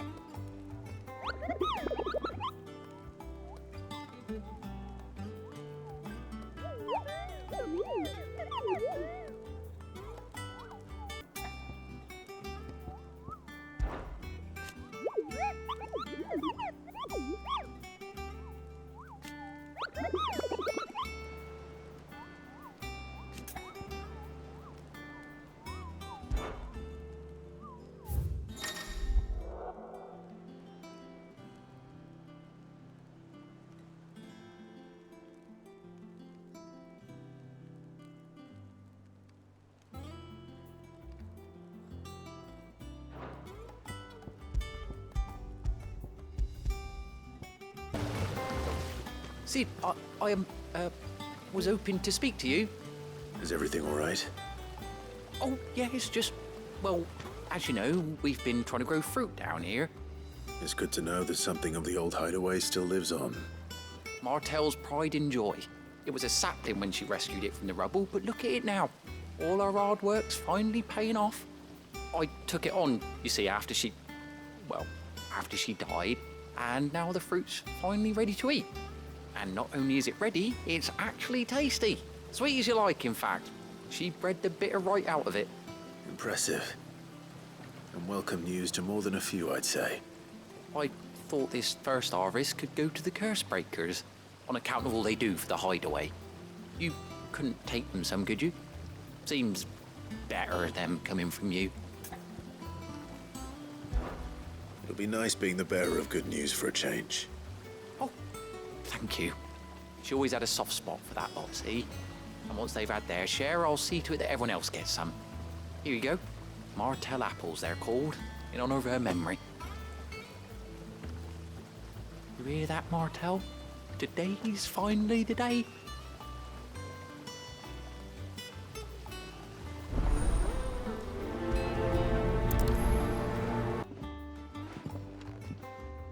You two look like you could use something to eat. Here, courtesy of Martel.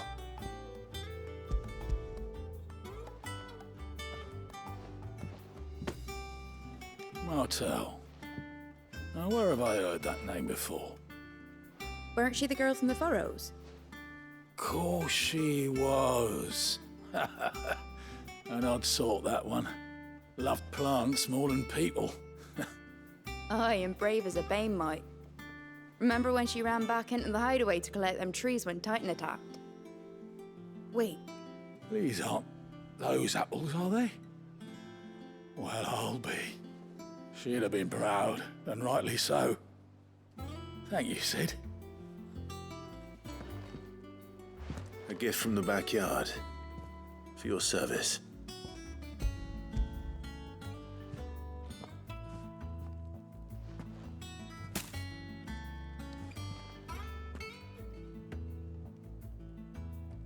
Blimey, these take me back. I haven't seen a hideaway apple since. Old Sid was the only one who could stomach the things. He'd nab 'em right from the branch, made Martel livid. Not that anyone could stay mad at the man for long. That sounds like the Sid I knew, all right. Planning on keeping that lot to yourselves, were you? Hang on. These aren't Martels, are they? I'm glad to see someone carried on what she started. Can't have been easy, not in the Deadlands. Reckon she'd be happy knowing all her hard work didn't go to waste.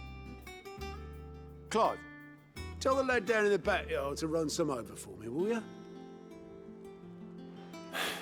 Not so much as a thank you. Well, I've got some manners at least. Thanks, Sid. You can leave the basket with me. I'll see that the others get their share. Oh, and give our compliments to the gardener, won't you? The Cursebreakers send their thanks. And their compliments. They were clearly very fond of Martel. They remembered her. After all these years. I suppose she was very kind, even to a tongue-tied lummox like me. You were one of the good ones, Martel. Why did you have to die?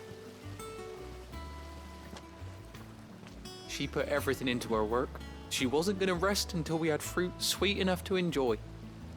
And now we do. When she died, I named a sapling after her.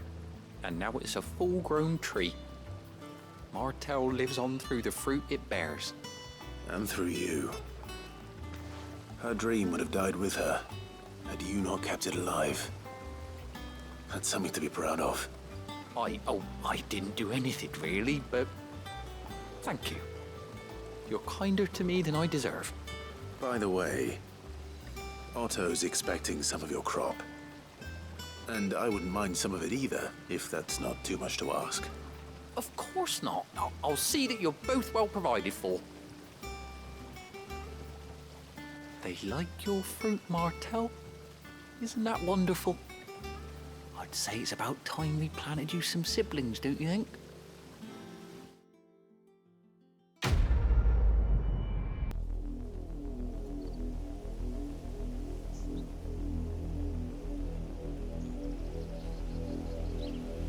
Do you think it was wise to leave, Gav? He didn't seem pleased.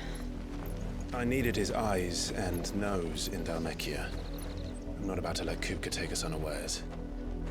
Besides, he has a knack for that sort of thing. That he does. And wasn't it Sid who said that matters such as these are best left to dominance? Especially should one of his beloved opportunities to grow and change present itself.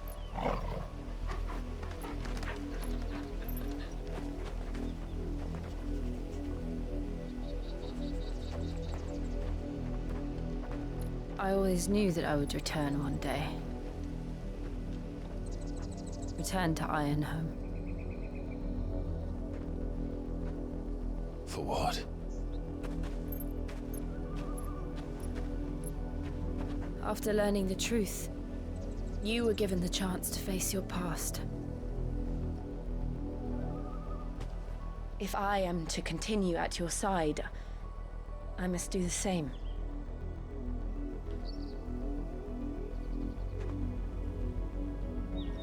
We will face it together then. To the end.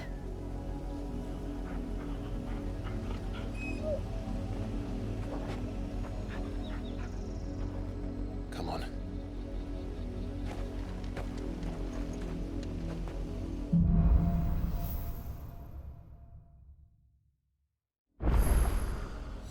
How far do you think your mother's reach extends? Will we find the same tragedy in the south as we did at Martha's Rest? More than likely. Which is why we should hurry. There are still many settlements between here and Port Isolde. We visit as many as we can and hear their stories. Starting with the village of Amber. Mockery of justice is what it is. Lord Elwyn would never have stood for this. Quiet, you! I think we're loyalists. Jill, look.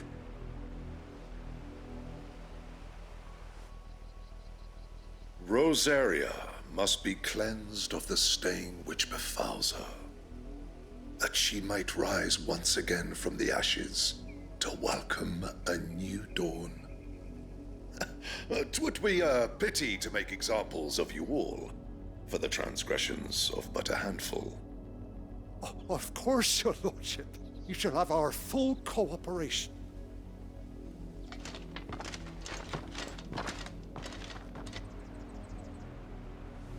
What business could the Black Shields have in a village this small?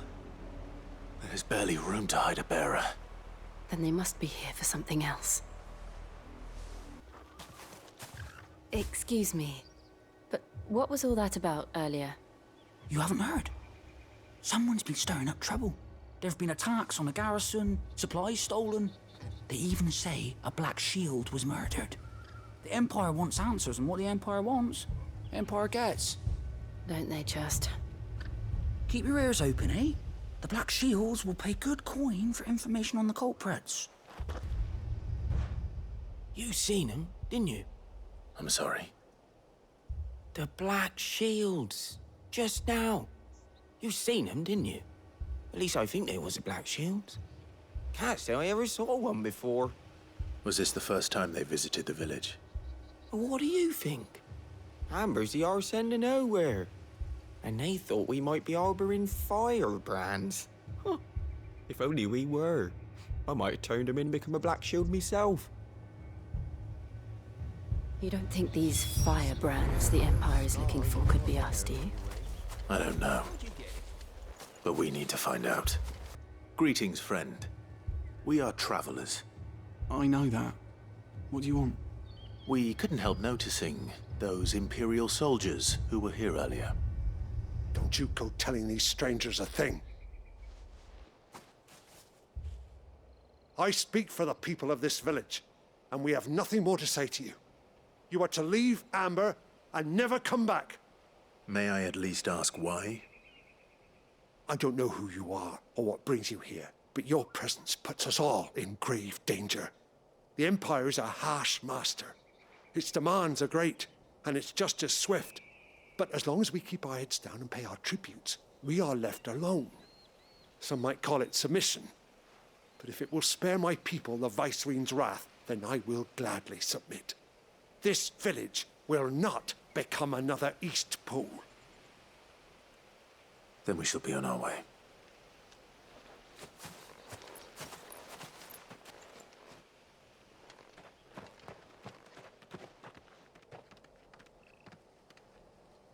These people live with a knife to their throats. In the mistaken belief that if they cooperate, my mother will show them mercy. Obedience bought with fear. Are you all right? Sorry, It's nothing. We still don't know who the Black Shields are looking for. Well, whoever they are, the Imperials deem them worth pursuing to the back of beyond. But other than Martha, who else in Rosaria would have the courage to stand against the Empire? A new ally would certainly be welcome. Can we find them before the Imperials do? Perhaps the next village will yield more answers. Perhaps. This pass will take us through the mountains. And directly into the path of whoever or whatever lurks here. Ever since the apothecary, we've seen more and more of these echoes. What do you think is waking them? The mother crystals collapse? I have an idea. You're not going to like it.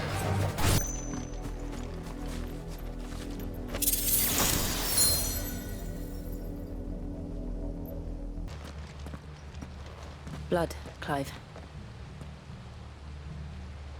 And still wet.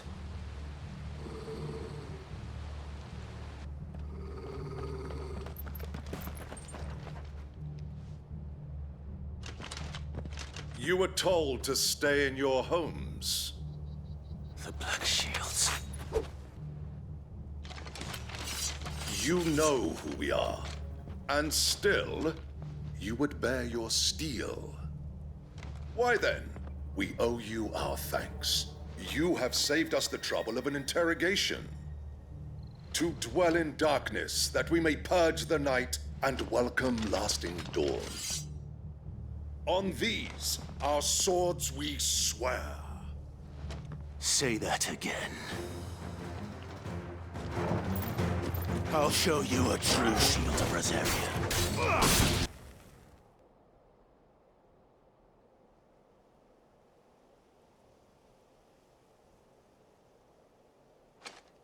Tell me what I want and the end will be swift. Who are you looking for? Why, you. We come bearing a message. Your friends have been found. The branded you freed from our camps. They await you in Ordeal. Guardians of the Flame.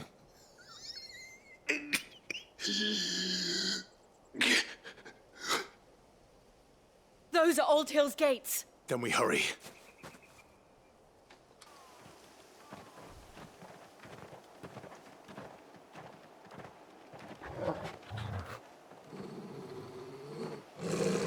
Find something, boy.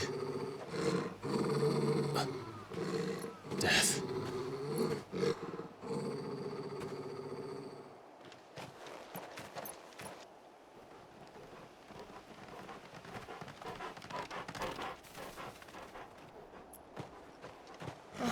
Found her.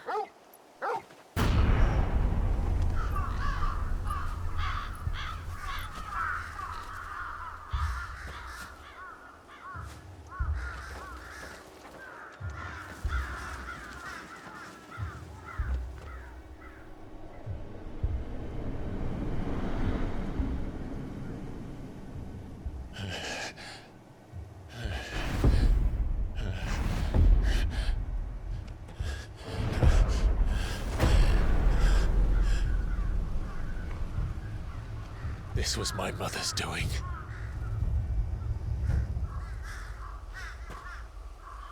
But why? Why would anyone? I don't know. I never truly understood her. But this... Oh, Clive.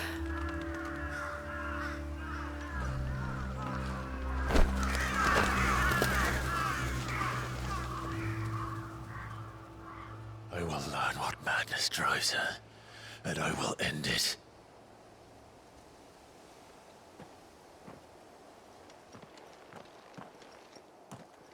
We should go. Yes.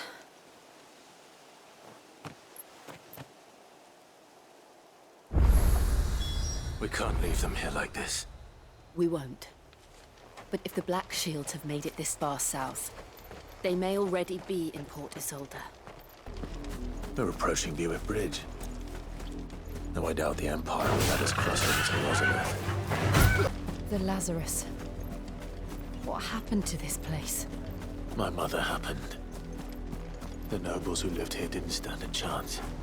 Let's hope my uncle fared better. That's the main gate. Looks like we're not the only ones hoping to get in. We should start with the main gate and see where that gets us. Let us pass! My children are starving! Have mercy!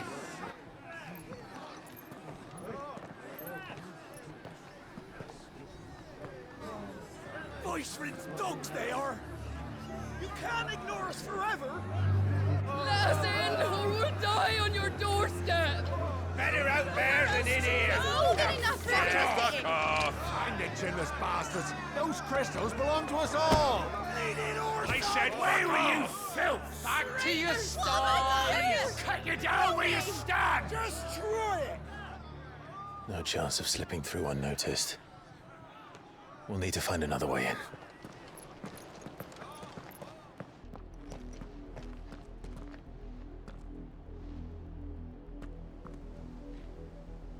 I thought we might be able to reason with the guards. Or at least bribe them. I suspect everyone in that crowd thought the same. Was that the only way in? Officially, yes. Strictly speaking, no. My uncle once told me that the nobles had tunnels built, so that they could visit town without having to walk amongst the rabble. The Lazarus.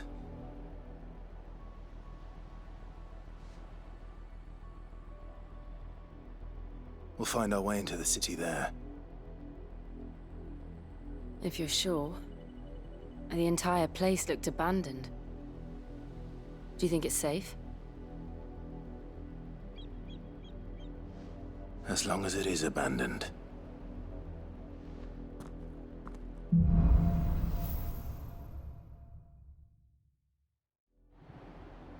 The good news is we haven't seen a single black shield since Old Hill. Maybe they found who they were looking for. This is nothing like I remember it. How quickly a crown can lose its luster. Not abandoned then. Oi! Visitors!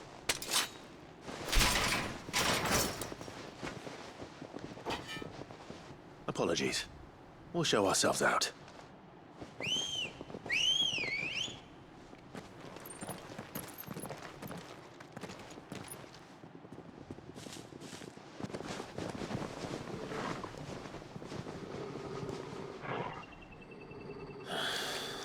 Or not.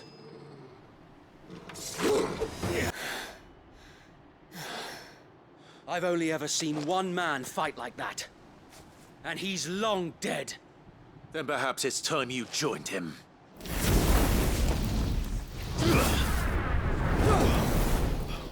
The blessing of the Phoenix. It can't be. I was there when you died. Huh?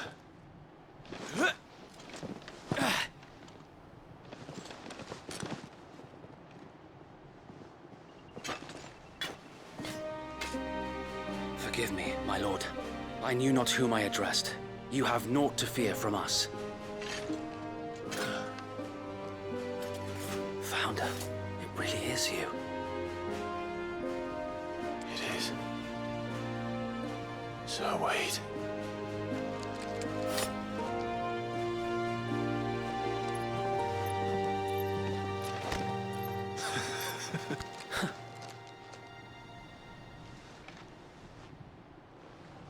We can speak inside.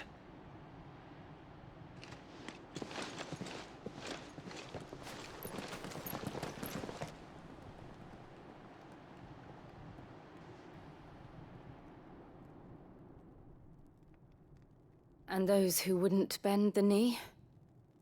We left before the Empire could make examples of us, though we didn't go far. And we banded together to form the Guardians of the Flame soon after. Alas, there is only so much a handful of aging shields can do against the might of an empire.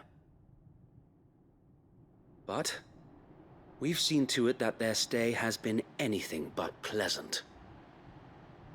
Of late, though, we've had our hands full just trying to keep the Duchy's few remaining bearers out of the Imperial's clutches. The Cullings. We saw what happened in Old Hill. Aye. The foul work of the Black Shields and their mistress. You mean my mother? But it doesn't make sense. Even knowing what I know about her. Her hatred for bearers was no secret, but she wouldn't have been ignorant of their value to the realm. No offense, my lord, but in case you haven't noticed, the Lady Annabella couldn't care less about the realm.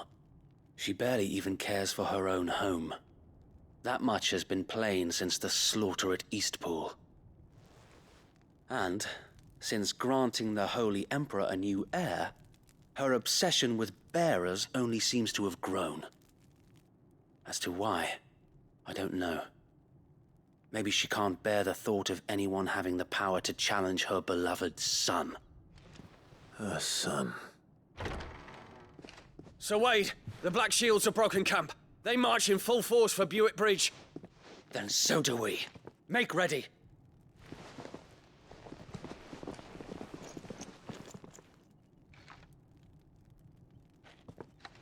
This is their main host. If we remove the head, perhaps we can prevent what happened at the docks from happening somewhere else. If I do nothing, then the blood of their next victims will be on my hands.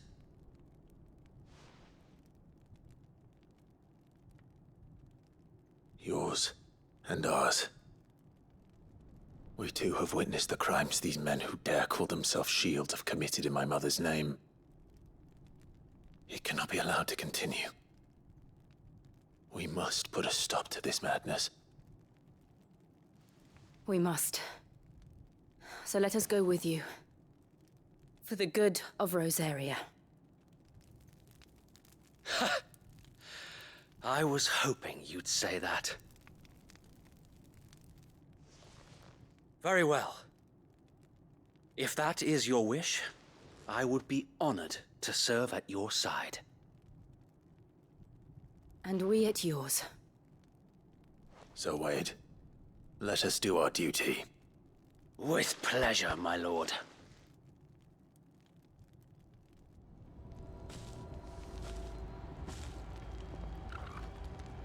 I imagine this endeavor will require more than just our wits.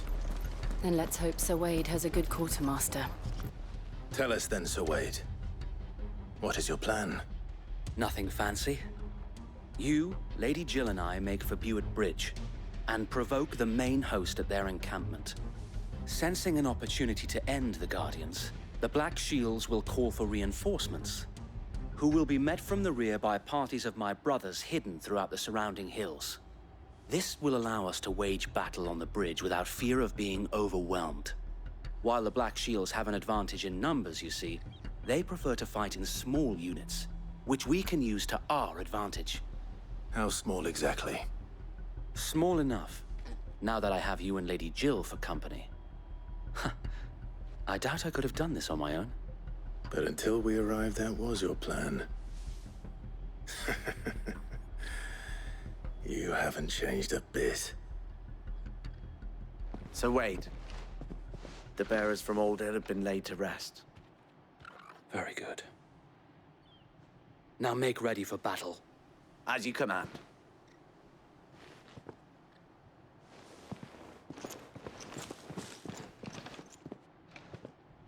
Thank you, Sir Wade. Perhaps now they will find peace. There is but one thing which will grant them peace. Putting an end to the Black Shields. And so we shall.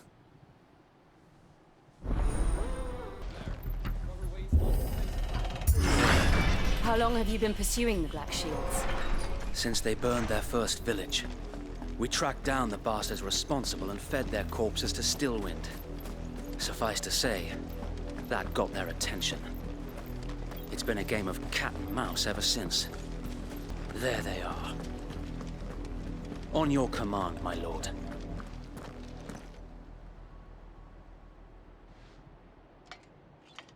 What is it now?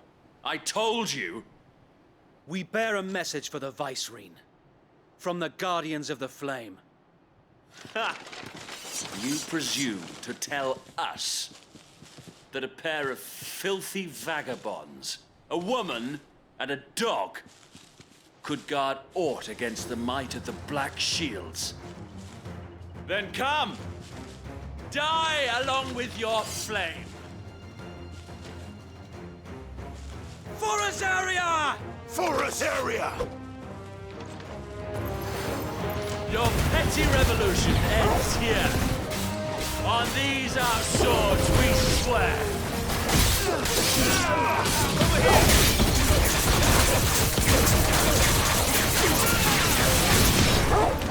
Bloody hell! Reinforcements from the far bank! Another wyvern to fight their battle for them.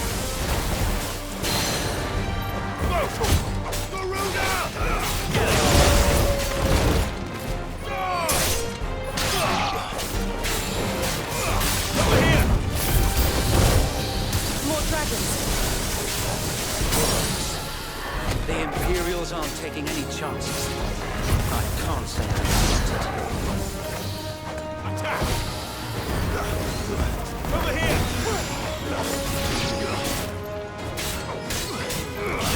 Attack! Get him!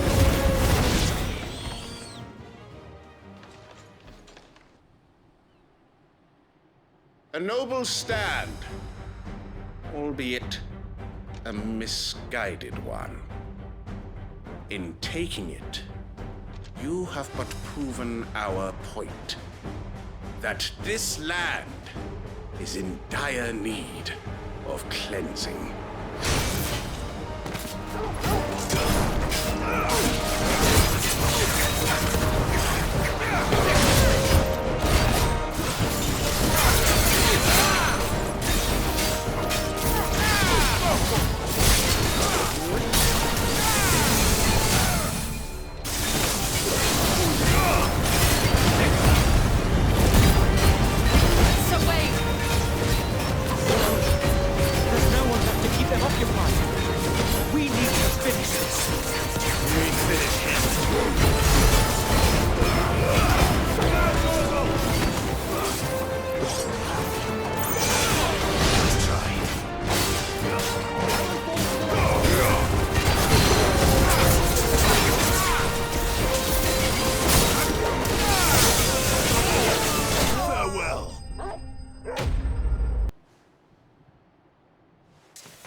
I don't see any more. Nor do I. The plan worked. It did. It bloody worked. We sent every last one of the rotten bastards straight to the mud! Lord, perhaps this will be enough to stop the Cullings. For the time being, at least. Perhaps. Though I doubt my mother will take this loss well. She'll move swiftly to see her minions' ranks replenished. And then it will all begin again. I often wonder if the nation we once knew is gone for good. Her fields rot. Her people starve. We battled to preserve the flame that was, but for every foe we fell, another springs up in its place. Yet be that as it may, it is still our home, and we must fight for it. As we always have, and always will. For as long as the Firebird's flame burns in our hearts, the Duchy cannot die. And her loyal subjects may dream of a day when the Rosarian standard flies over Rosalith once more. So wait, Think we should fall back to Port Isolde before the garrison sends reinforcements? A sound strategy, my lord.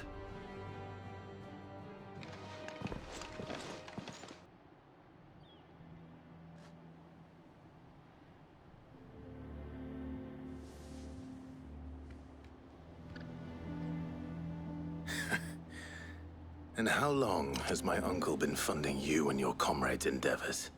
Since the beginning. Lord Byron was the first person I turned to after forming the Guardians. And had I known of this tunnel back then, I wouldn't almost have been hanged by the city guard for trying to sneak over the wall. I suppose a formal request for an audience would have appeared suspicious. And appearances must be maintained. Were the Vice-Regency to catch wind of Lord Byron's involvement in our movement, they'd seize his estate and send him to the gallows, where he would be of no use to anyone. And so, though it sickens him to the soul, he plays the part of the loyal lord, knowing that one wrong move might prove his downfall. It is why he remains ever vigilant. Don't be surprised if he refuses you an audience, especially since you're famously dead. Then I will have to think of a way to prove that I am neither wraith nor wrongdoer. I might have something which could help with the latter. It's the mark of the Guardians. Display it, and those who love Rosaria will know where your loyalties lie.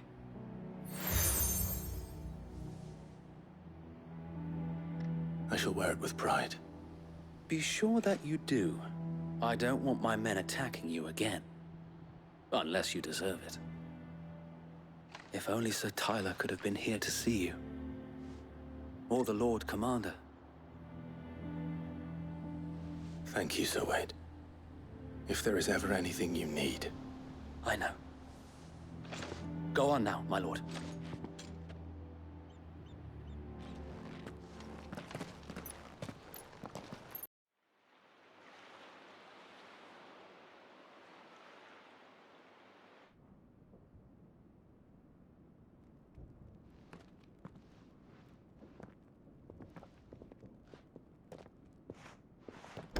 How accommodating. Do you really think they believe we are who we say we are? Not a chance.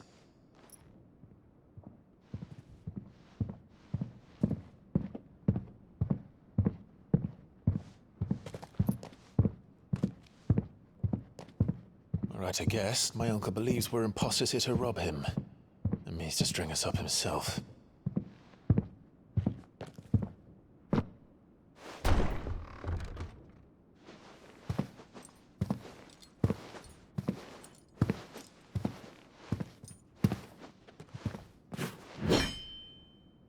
Imagine my surprise when I was told my nephew had come to visit.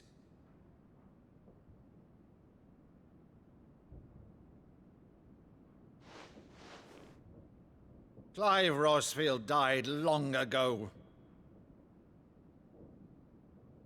And for uttering his name here, you shall pay with your tongue!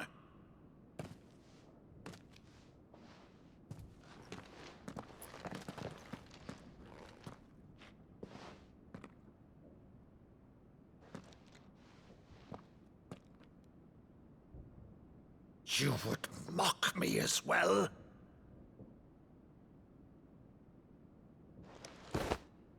It is I, Sir Crandall of Camelot, loyal servant to Her Serene Holiness, Saint Sybil the Unshod. Meadow, thou vile sorcerer, for thy crimes against church and crown, I shall have thy head.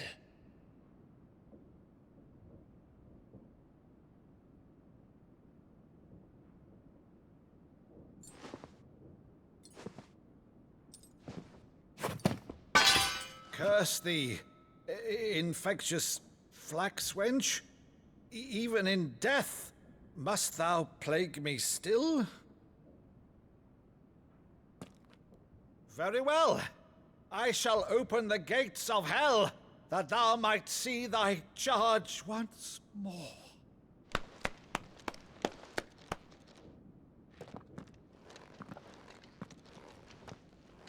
Bravo, Uncle. You're still the finest Maddo in the twins. Oh, Clive, my dear boy, it's really you.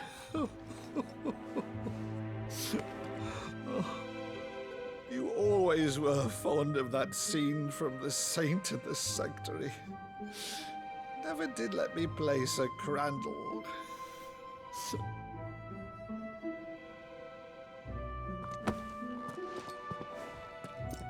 I have a favor to ask, Uncle Byron. Rutherford, inform the kitchens. There'll be guests.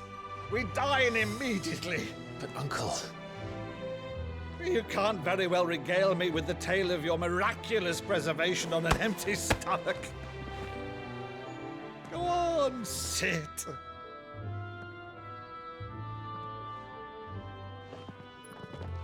See that you use the good plates, Rutherford.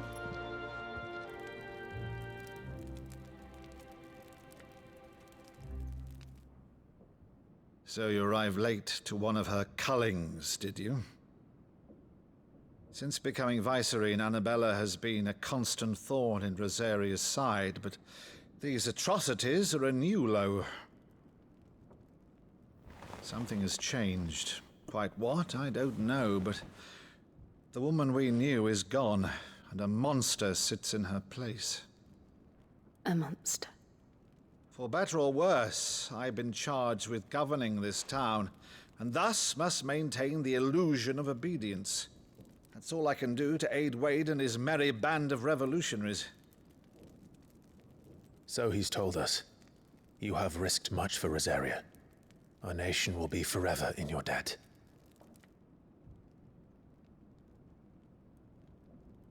It has been 20 years, Clive. The nation your father and your forefathers fought to defend is no more. Perhaps it would be otherwise had I the courage of my brother.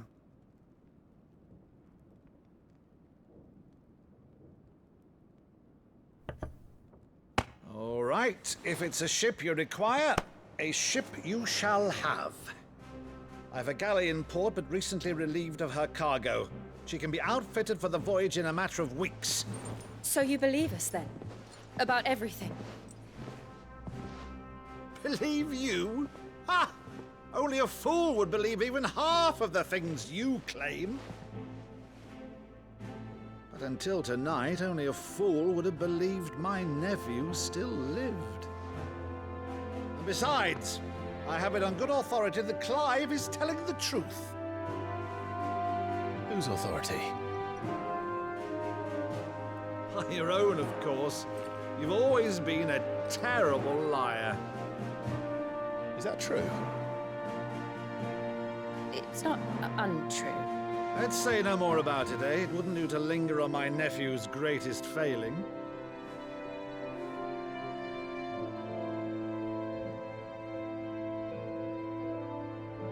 The one thing I cannot believe, though, is all this about you being Sid.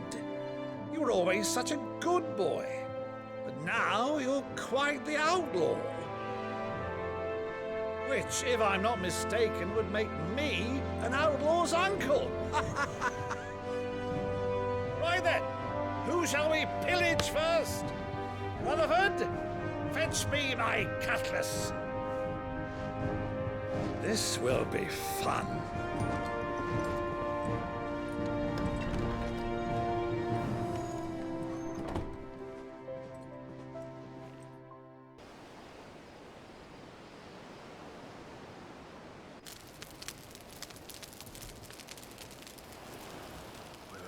Over there. Go on. She's a fine ship, isn't she? Once outfitted, she'll bear us across the boiling sea to Drustinus in the space of 3 days.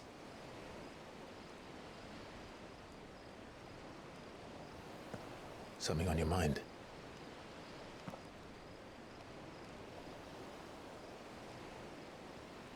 Monsters. When I served the Iron Kingdom, I did so because I saw no other choice.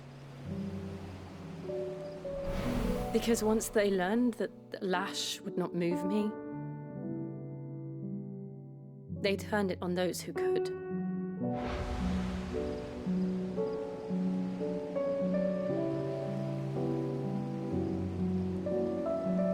And so I became their puppet. I let them pull my strings, telling myself it was not my hand that swung the sword, but another's. I removed myself from the truth so I wouldn't feel the pain it caused.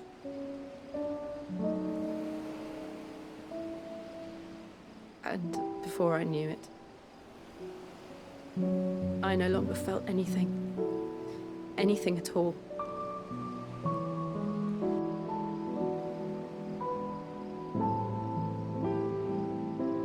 I had become a monster. Jill.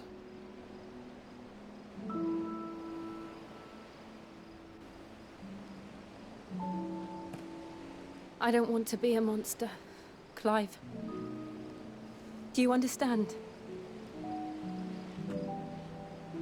I want to choose a different path, a better path. To live on my own terms. But before I can do that, I need to come to terms with my past.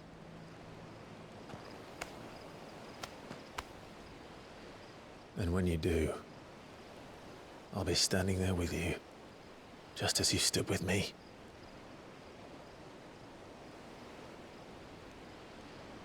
Thank you, Clive. I must atone for my sins. Only then, when it's done, will the monster cease to be. Just promise me that you won't die with it.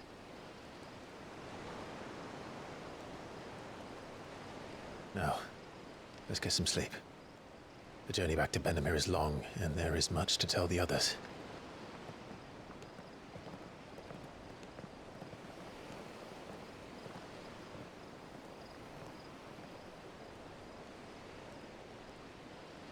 Only the Founder knows what awaits us in the Iron Kingdom. But Vivian could probably make an educated guess. Back again, Lord Rosefield. I'm touched that you should find me such good company. It is not your company, but your counsel that I seek on this occasion. Ever the charmer. What will it be today, then? The Iron Kingdom. I need to know what to expect. You'll soon be setting sail for Drake's Breath, then, I take it. The mother crystal that rises from the boiling sea. There was a time when a true-blooded Rosarian had only to brave the waves to visit it. But then the Ironblood made their move.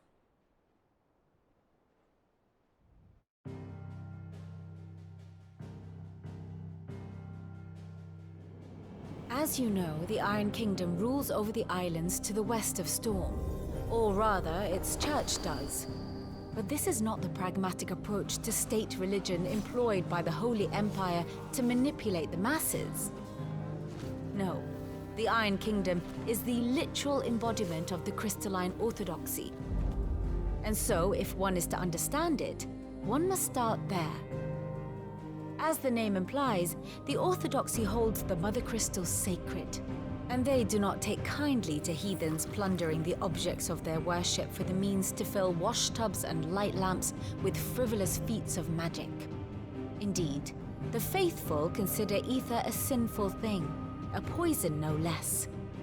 And to them, a dominant is an instrument of evil, albeit one they have proven only too happy to turn against their enemies.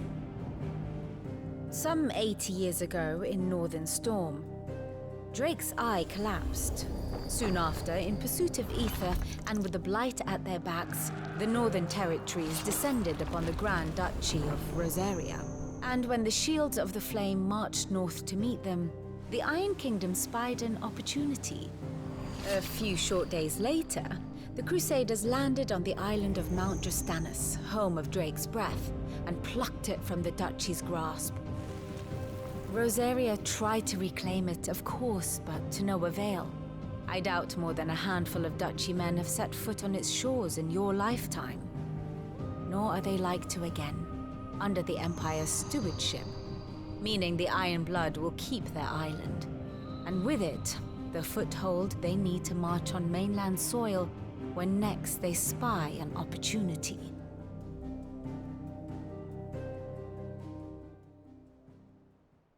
The Mother Crystal is both the object of the Iron Blood's worship and their gateway to the continent, making Drostanus the holiest of holy grounds, from which the Orthodox Crusade shall one day sail forth to claim the remaining Mother Crystals, or die trying. My father and my grandfather both traded blows with the Iron Blood for control of Drake's Breath. Had things unfolded differently at Phoenix Gate, we would have sent our entire fleet against them.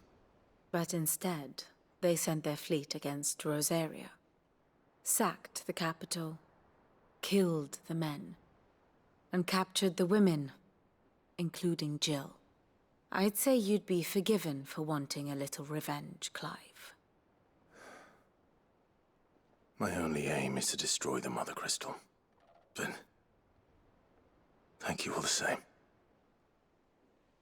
Not much else to do here. Let's see if Jill's ready. Be over soon. You ready? I think so. Jill. When you told me you had to come to terms with your past, you weren't talking about destroying Drake's Breath, were you? No. spoke of Imran, the leader of the Crystalline Orthodox. The man who made me do all those unspeakable things. I'm going to kill him. It's what I need to do to put the past behind me. What I need to move forward. And I know that I can do it. If you're there beside me. Always. And I'll be beside you, too. We'll bring down the Mother Crystal together. All while Sid looks on. We'll make him proud. Hey, Clive! Oh, am I glad to see you? Is something wrong? It's Blackthorn. He ain't himself. And if I'm honest, he ain't been for a while. Normally, it only takes a couple of drinks to perk him back up, but not this time. Something's getting him down. And whatever it is, he ain't telling. It's like he's lost his spark, you know? He's barely got enough fire in his belly to get the ump about stuff. But I'm thinking he might if we both bent his ear, because he respects you, innit? So, what do you say? Fine. If you think it will help. I knew you'd understand. But if he doesn't want to talk, we let him be. He'll open up when he's ready. All right. Now, he'll only smell a rat if we both turn up at once. So, I'll go first, and you can meet us at the forge. Wait a bit, then head over when you're ready.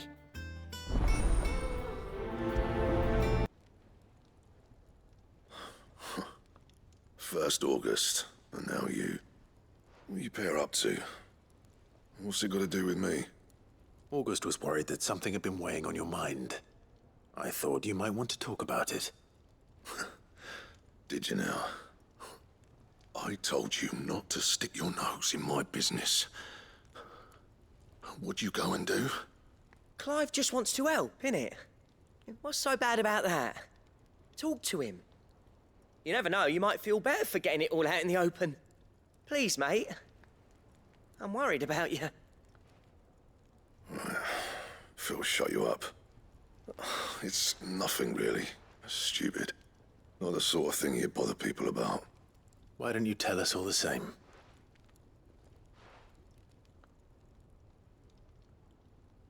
Karen and I have an arrangement. I keep an eye on Goots, and she shows me what the competition's up to. Interesting arms and armor, things like that. Anyway, the other day, she shows me a cuirass she's come by. Masterpiece of level work. Light, supple, and tougher than it had any right to be.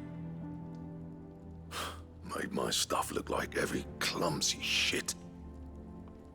I should have brought the bastard thing there and then just to study it, but I was too proud. And now every time I reach for my hammer, I'm reminded that I'm not the craftsman I thought I was. There. You happy? You got what you came for? Now piss off. All right. We're going.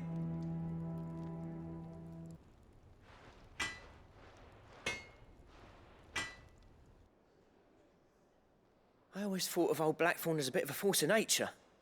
Like a storm cloud full of ale. Didn't think anything could rattle him. Least of all a stupid piece of leather. Blackthorn's always taken pride in his craft. Questioning it means questioning himself. Something tells me this is only going to get worse. If he has doubts, it will affect his work, which will only add to his problems. We need to nip this in the bud. I couldn't agree more. He said he should have bought that cuirass. Perhaps we should track it down for him. Assuming you're happy to help, that is. Too bloody right I am. Glad to hear it. First things first, then. We need to speak to Karen. Karen, do you have a moment? Blackthorn mentioned that you'd recently come by a leather cuirass. An exquisite example of the craft, from what he told us. And he ain't been himself since he saw it. So we thought we'd buy it for him. Sorry, sold it already. Didn't think Blackthorn cared for it the way he turned his nose up. But it was nicely put together, that's for certain. Even if the bloke who made it is a bit of an odd one. Happened across him on my travels. Makes all his stuff to order, but the fella who commissioned it refused to pay. He didn't like the colour of summit. So I took it off his hands for a fair price. You don't know where we might find him, do you? Like I said, he's a bit of an odd one. Doesn't even have a workshop. He doesn't trust hunters neither, which means he spends as much time out tracking beasties as he does working their hides. I see. He did tell me something, though. Apparently, his next commission's for a set of griffin hide greaves. Here, there's a griffin on the hunt board. The curse breakers were placing bets on who'd bag it. Now, where the bleeding hell was excited? Somewhere in Sambrec, maybe? Care Northern, that was it. Thank you, Karen. We'd be lost without you. At least you admit it. So, it sounds like going after that griffin might be the best chance we have of finding our roaming leatherworker. I'll leave the hunting to you if you don't mind. While you get on with that, I'll ask around the markets. See if I can't sniff out who he is and where he's hiding. Good idea. Hopefully one of us will be able to track him down.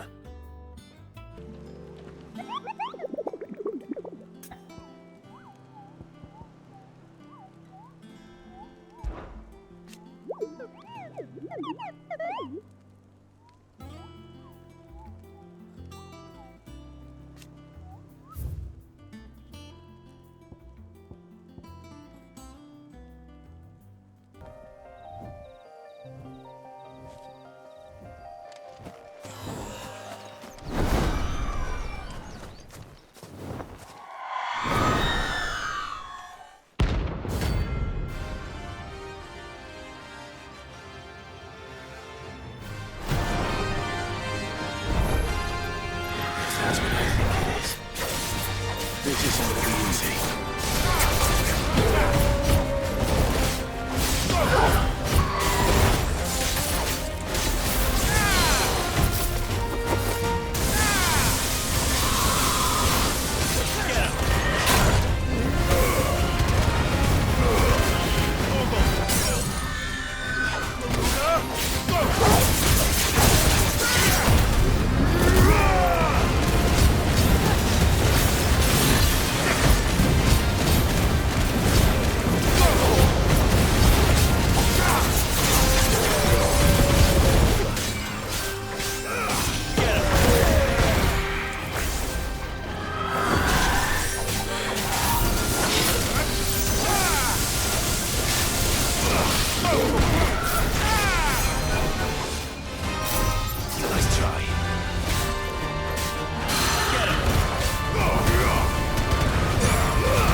Rest well.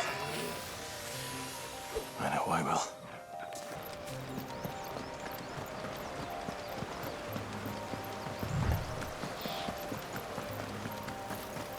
Griffins don't exactly make for easy prey.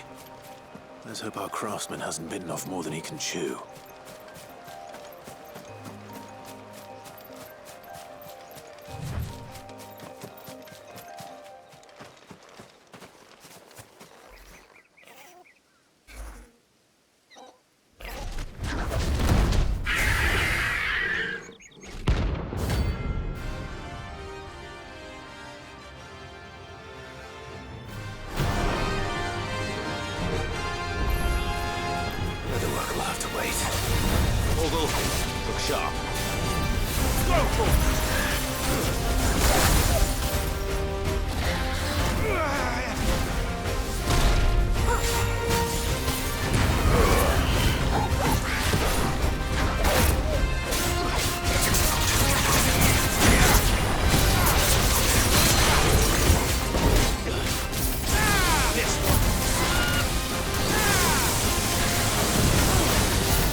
Something there, boy.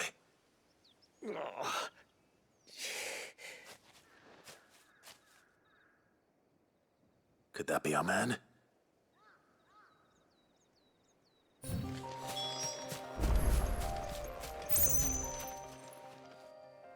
Are you all right? Dare say I'll survive. That griffin caught me before I could get an arrow off. Must have lost sight of me in the grass, though. I'd be dead if it hadn't. More likely than not. The name's Camille. I'm a lowly leather worker, if you couldn't tell by the smell of me. Not so lowly from what I hear. Do you remember selling to a merchant by the name of Karen? She's not an easy woman to forget. Bought a cuirass from me after I lost my buyer. Quite taken with my work, as far as I recall.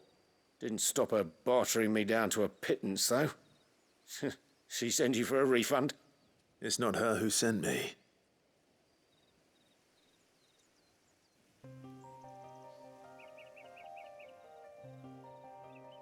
Well, consider me flattered. You should be. He's a master of his art, and not an easy man to impress. Blacksmiths are proud folk. It's a rare thing indeed for one to praise a glorified tanner. And I don't imagine an impressive swordsman like yourself would be getting your steel from any but the best. I'd dearly love to help a fellow craftsman, but... well, actually, I suppose you could give him this. What is it? Treated leather. Same stuff I used to make that cuirass. If your man's as skilled as he sounds, he'll know what he's looking at. You sure? Well, you did save my life. And thanks to you, I'll be going home with all the griffin hide I can carry. I'd say it's the least I can do. Short of showing him how to make the thing myself, that is. But there are rules against it. Secrets of the trade and whatnot. In that case, I'll see that he gets it. I'd be much obliged if you would. Right. I've got some greaves to make. You send your blacksmith my regards. Will do. And thank you.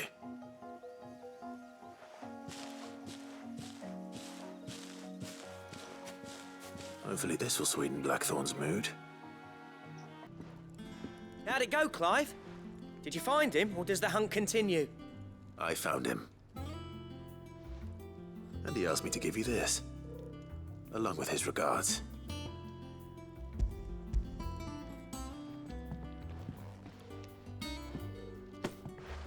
You're joking.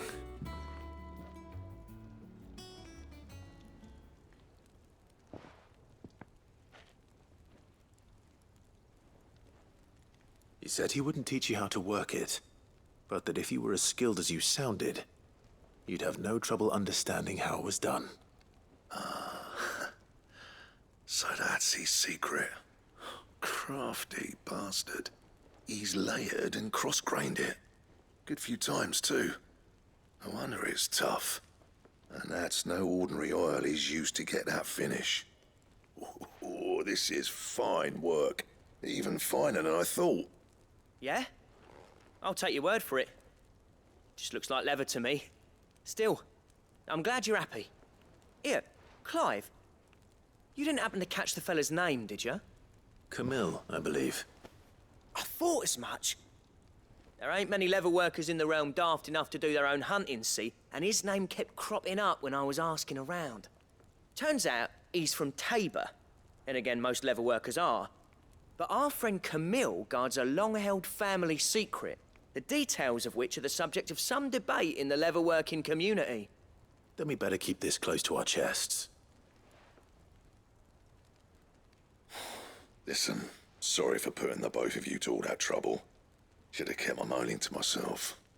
Still, I'm glad you found him. This has cheered me right up. That was the idea. Clive's idea, anyway. He did most of the work. It's good to have you back, Blackthorn. Just don't expect me to go turning out work like this. There's a reason he does his own hunting. He knows exactly what hides to look for. And that's how he gets them to layer up so nicely. And don't get me started on how much oiling this leather would need. but I reckon I can make something about as good. Something a curse breaker will have no trouble caring for. Anyway, enough narrowing. I've got work to be getting on with.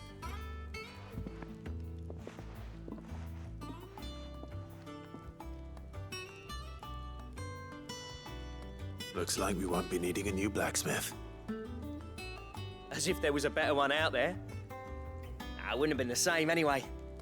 No one spins a yarn like old Blackthorn in his cups. Right, now that's sorted, I've got duties to attend to. Thanks, Clive. You've given me my mate back. I didn't take you for a scholar, Ivan. Oh, this? Well, it's Valisthea, a culinary pilgrimage. I borrowed it from old tomes. Seems there's no creature in the realm so foul it can't be cooked up into something delicious. Think I'll stick to the unfoul ones, thanks. Oh, where's your sense of adventure, Sid? Honestly, one glance at these recipes, and even you would trade in your sword for a butcher's cleaver. From spit roasts to sweetmeats, this book has them all. What I wouldn't give to bring these recipes to life. If it's my blessing you're hoping for, then by all means. Well, I'm no hunter, Sid. The first ton of worm I came across would be the death of me. But you're made of sterner stuff. Would you help me resurrect one of these recipes? Something tells me you won't be taking no for an answer. Fine, I'll help. Fantastic! Thank you. So, dare I ask what's on the menu? Chance's Stew. It was once a favourite among the gourmands of Oriflamme, if the author is to be believed. Though Molly's never heard of it. The only problem is that while the recipe is extremely detailed in most respects, it's infuriatingly cryptic as to the main ingredient. A beast, no doubt. Most likely something that would make easy work of a simple cook with more broth than brawn, but unwanted violets. I've no idea what they might be. Does the book say anything else? Well, only that the sweetest violets sprout atop the bed of roses. Roses. Rosaria, perhaps? One of the butchers in Martha's Rest might know something. I'll ask next time I'm there. Ah, welcome. Times may be hard, but if you got the gill, I got the goods. What can I do you for? Unwanted violets, if you have them. Though I'd gladly settle for learning what they are if you don't. Why, I haven't heard folk call them that since I was a lad. You're looking for scorpion tails. Unwanted violets is what folk used to call them back in the day. They turn a wicked purple when you boil them up, hence the name. Used to chuck them in the pot when there weren't nothing else on offer, and there was a war on, that sort of thing. Thankfully, times aren't yet as hard as that. And even if they were, you wouldn't find anyone selling them these days. Do the scorpions still live nearby? I dare say they do. 3 Reeds would be your best bet, if memory serves. Thank you. You've been most helpful. Scorpions. At least I know what I'm up against. I better get this back to Yvonne before it goes bad. Or any worse, at least. Did you find our mystery ingredient? I did indeed. Marvellous! Let's see. What am I supposed to do with this? It's poisonous, surely. You wouldn't be wrong. But that's your unwanted violet. Into the pot it goes, I suppose. Wait here. I won't be long.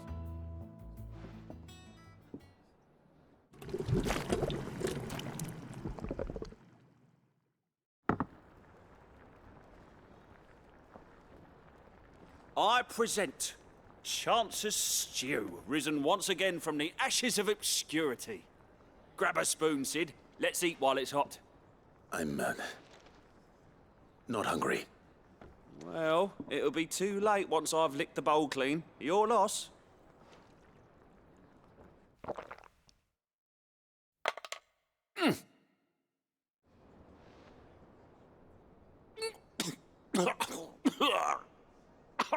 Odin's teeth.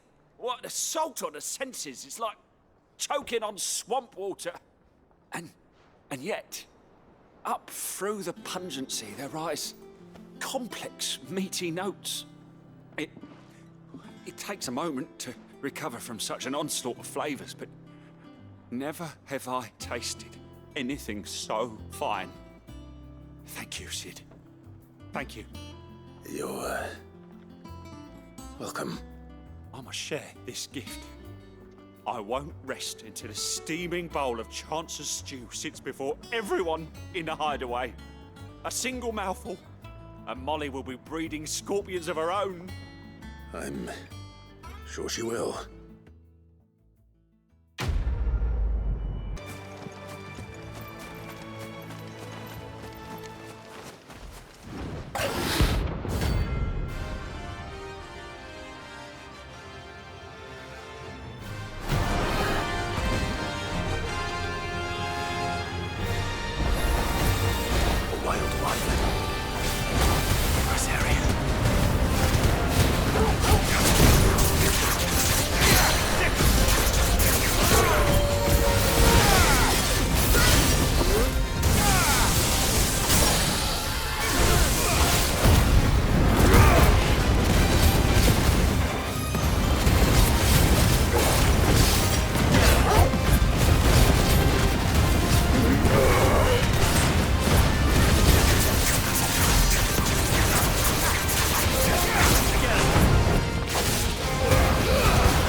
Finished.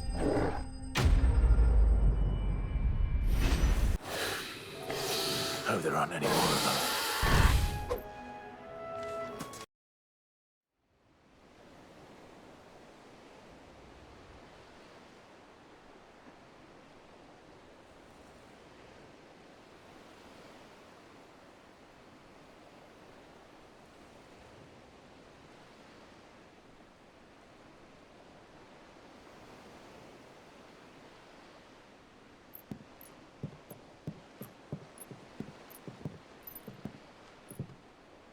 Useful trick.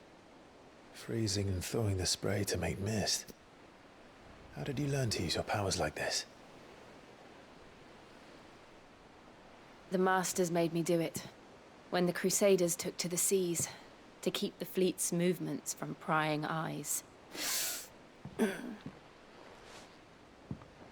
fine. No, you're not.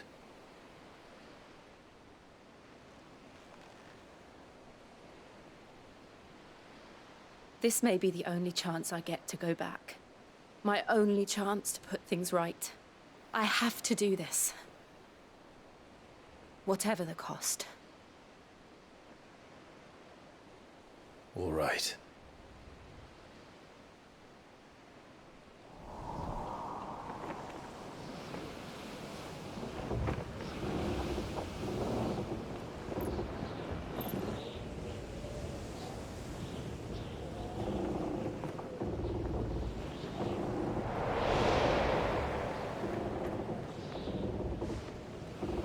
There she is. The Iron Kingdom's mother crystal.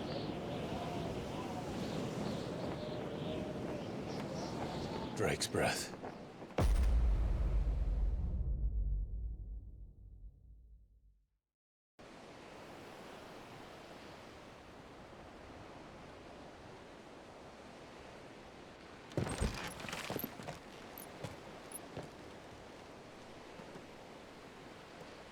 Strong currents, sharp rocks, and ether floods. Let's not forget them.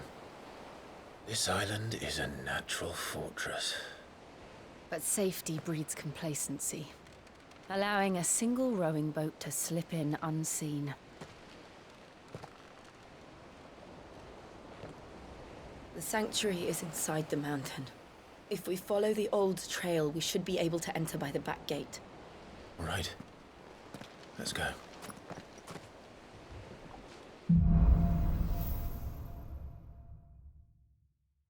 They're all Akashic.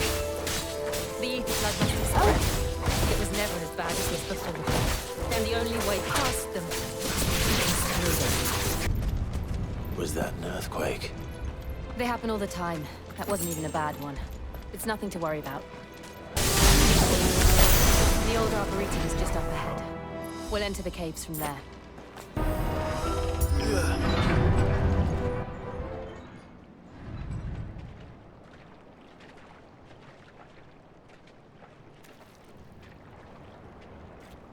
Ugh, look at this place. What a mess.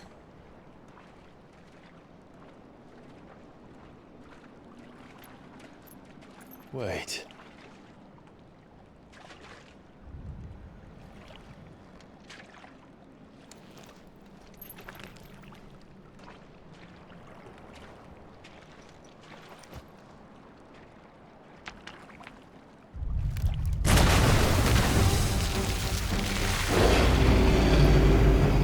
It's turned.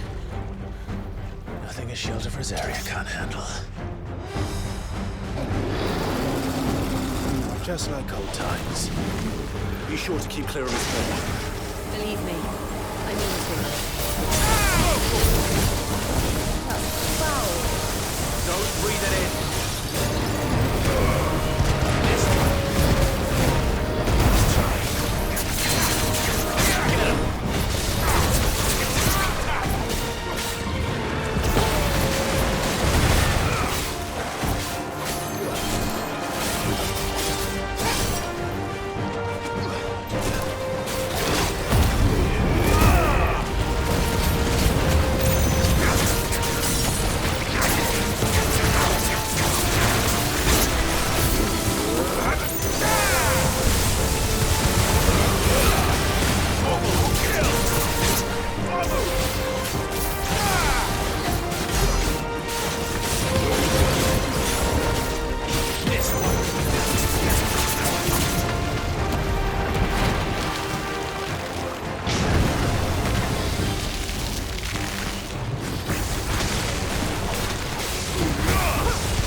Press on? Yes.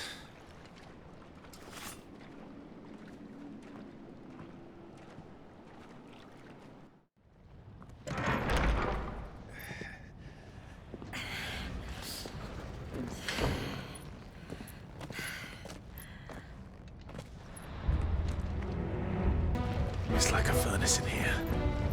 We're inside the volcano. You get used to the heat, though I don't remember it being quite this hot.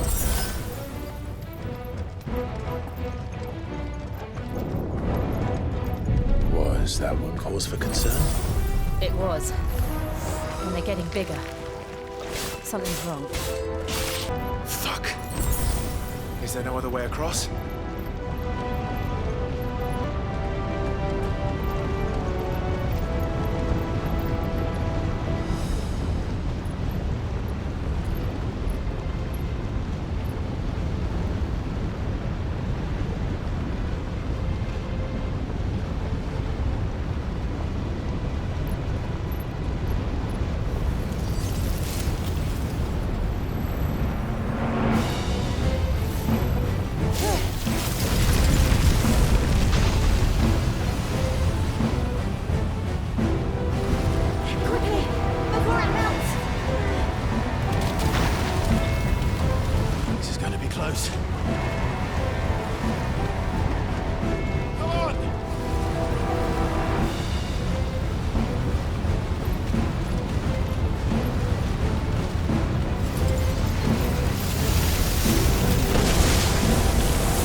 not do that again.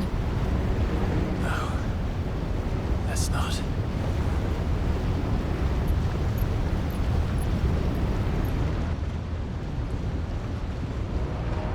They don't look too tough.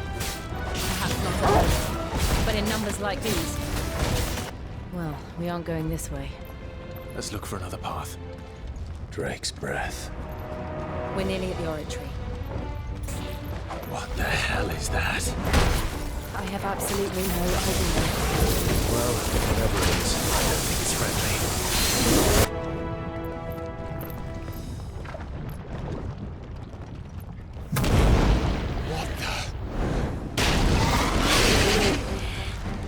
One of the demons.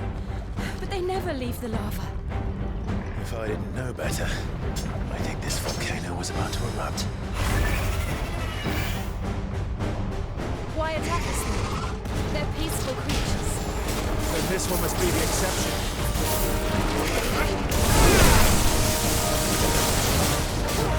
Get him!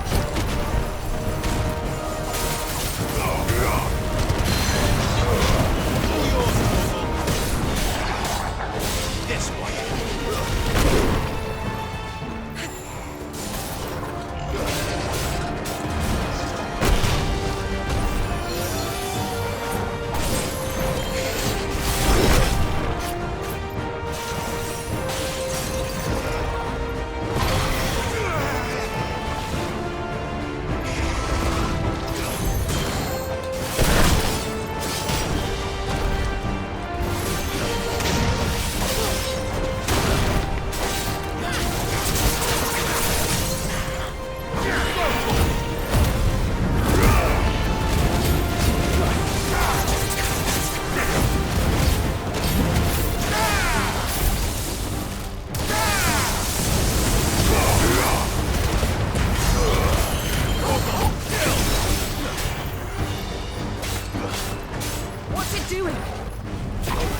Good, I'll wager.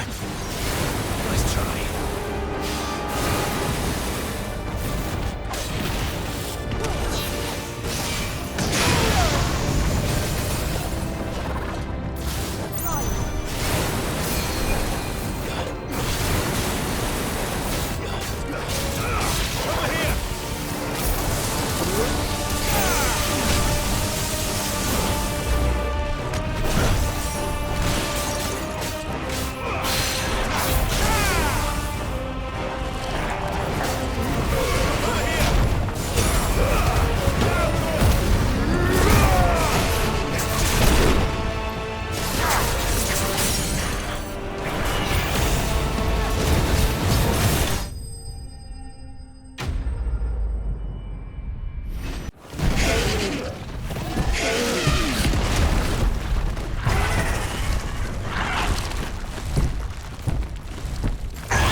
Just hot.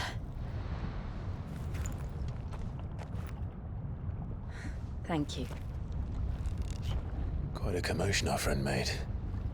Let's hope the guards didn't hear it. The gate to the inner chambers is just up there. Then we make for the sanctuary. I need to finish this. Before the heat finishes me. Hear, hear.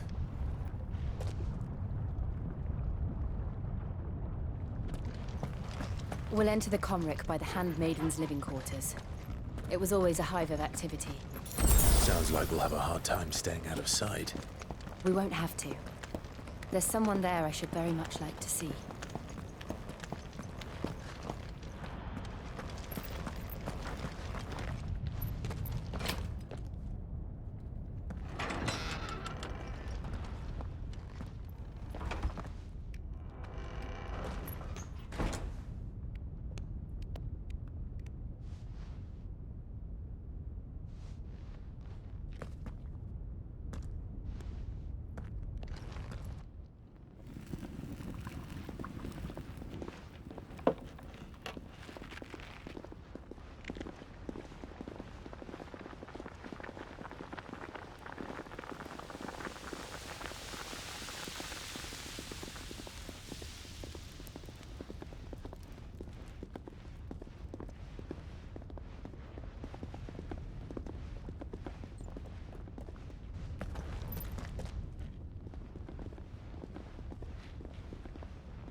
Lady Marley. It's me. By the mother. Jill, it can't be. It is, my lady. We cannot talk here. Come with me.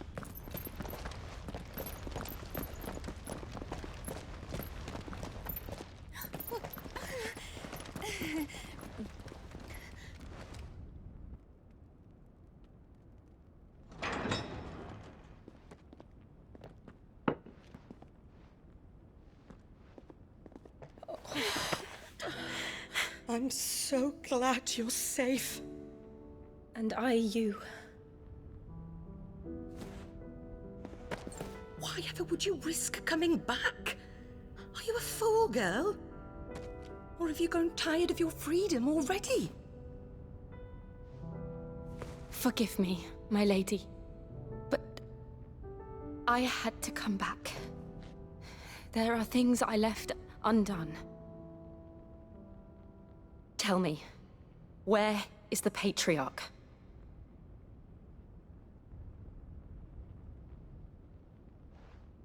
At this hour, he'll be in the Comric, giving thanks. You mean... Oh, fiend! Clive, we have to get to the sanctuary. Now.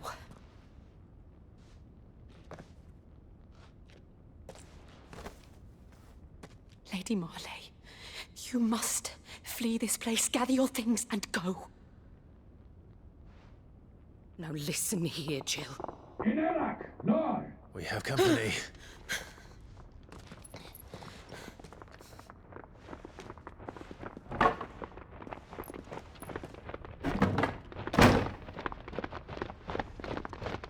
This way.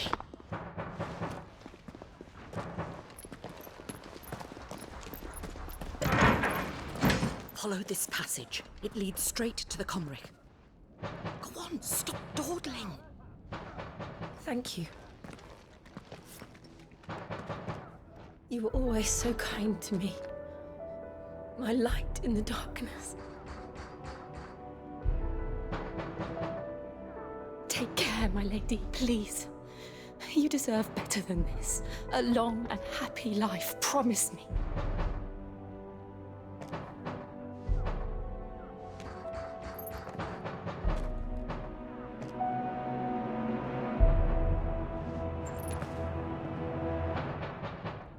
I'll live if you promise to do the same.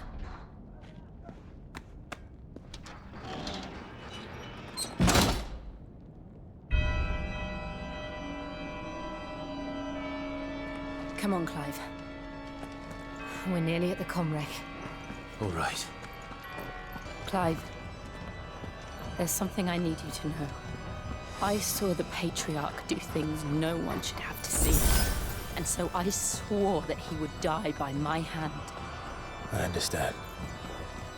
I faced my demons, then you must face yours.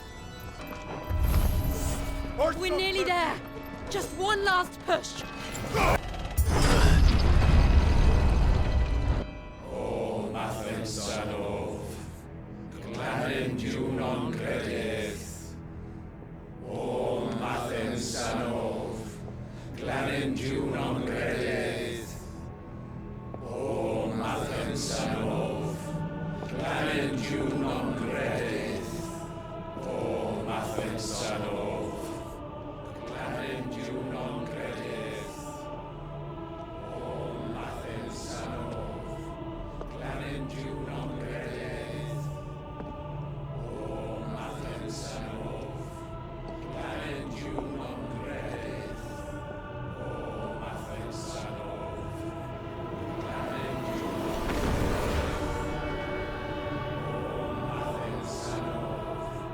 Glanin Junon Credith. O Mathen Sanov, Glanin Junon Credith.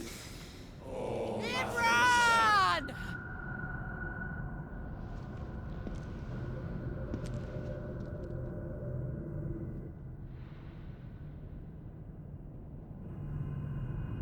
Shiva's dominant. come to beg forgiveness for your failure. For years, I followed your orders, fought your wars, all to protect the children you took, just as you took me. And what did you do in return?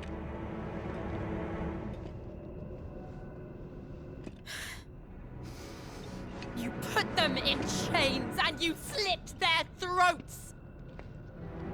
Fiend. Their souls were sullied with the stain of ether. I merely cleansed them of their corruption. A penance paid, just as the Holy Mother wills it! Repent, abomination! For a monster like you to set foot in the Holy Cymric is in itself a crime deserving of death. You're right. I am a monster. And my soul is stained black. Though not by ether. But by the evil of men like you, who made me close my heart and drown in darkness when I should have raged against it. This is my penance. I will be your monster no more. Nor will I suffer you to create another.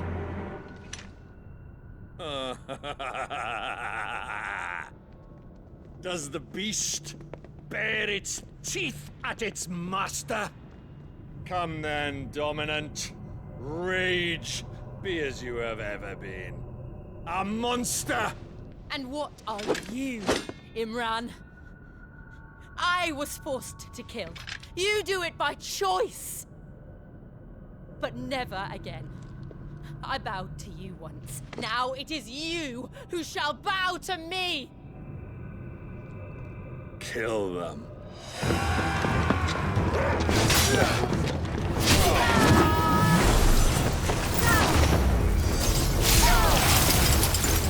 Now! Right!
Can't I do it?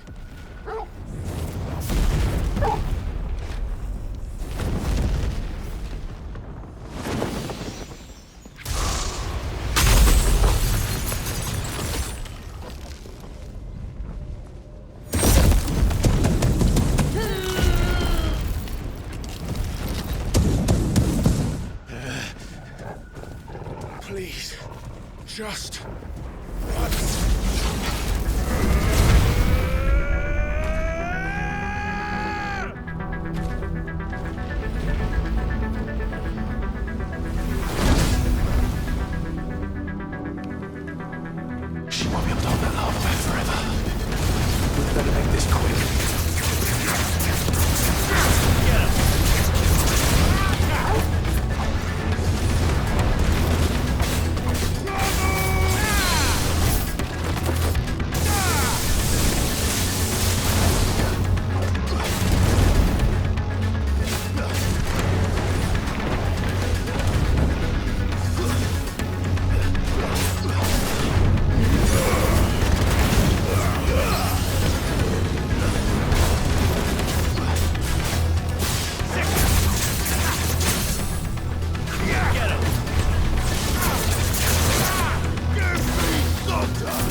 go. All right. I won't take long.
Jill!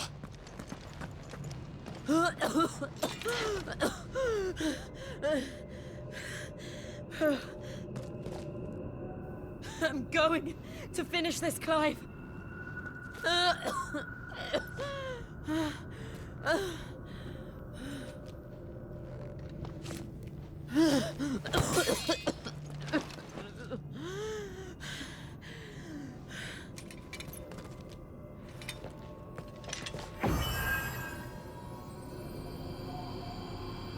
Here.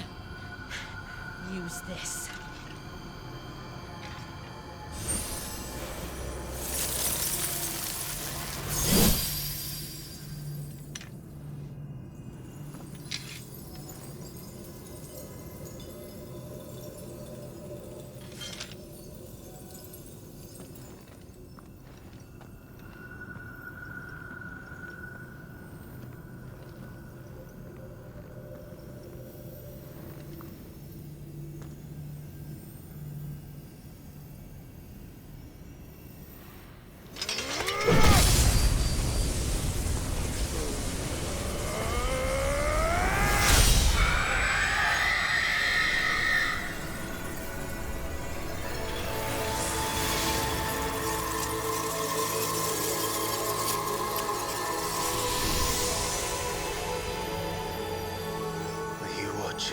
Sid.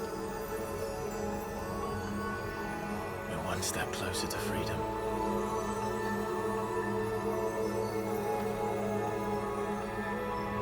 The crystal. What did you do to it? Oh. We destroyed it. What? But... Monster! Monster! Do you have any idea what you have done? I do, Father. I have killed the monster and become an outlaw. May the blessing of the crystals go with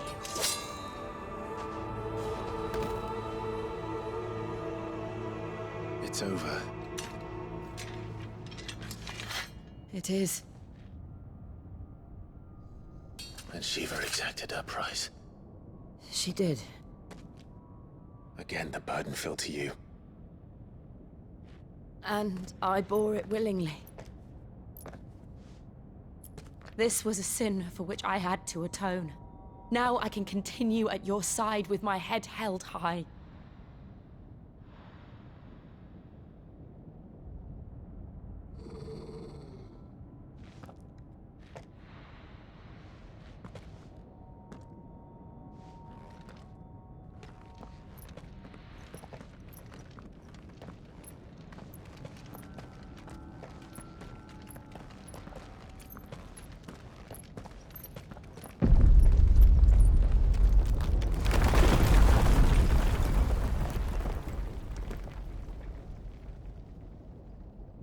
Clive, look. It's just like the one at Phoenix Gate.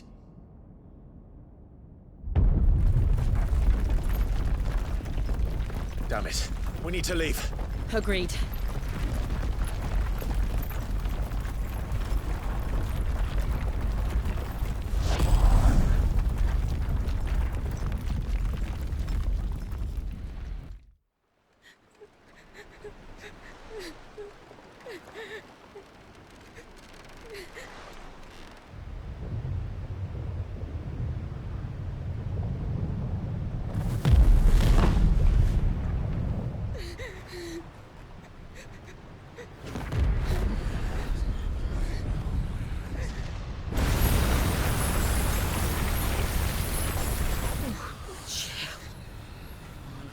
I kept my promise, and now you keep yours.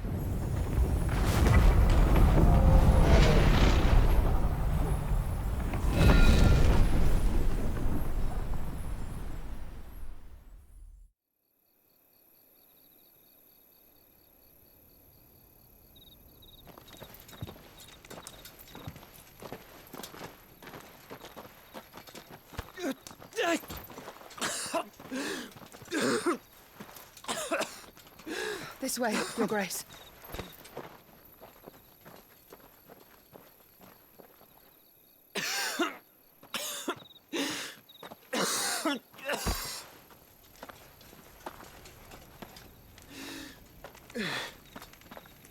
You're bleeding.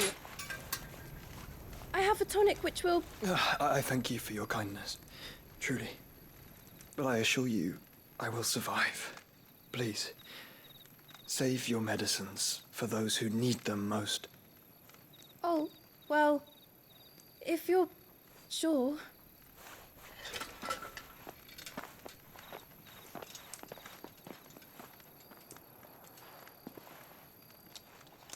For a moment there, I felt my brother's presence.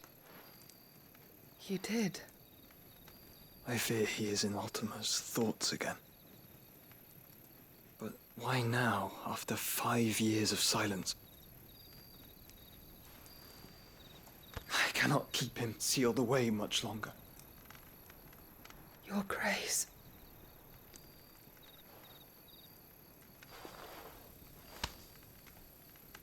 No, do not dirty your hands.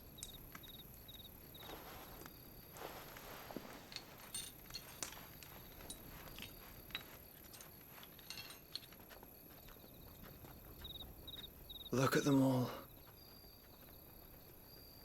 Like a river flowing to the sea. Or moths to a flame, perhaps. The crystalline dominion their light in the darkness.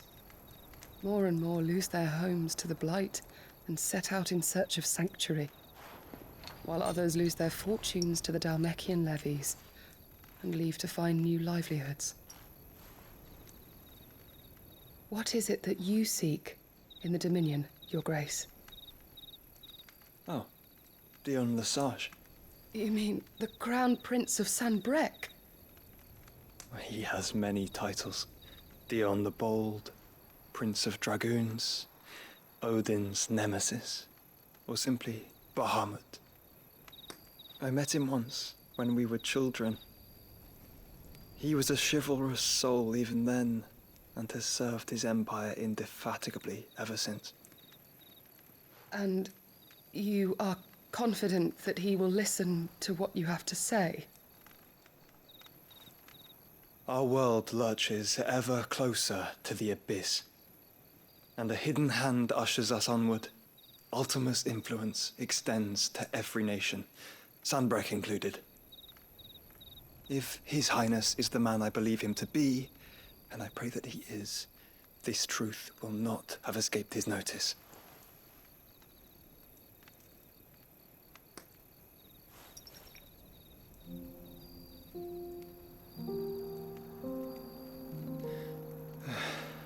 As the mother crystals fall, the eternal flame wavers, and the azure sky begins to bruise.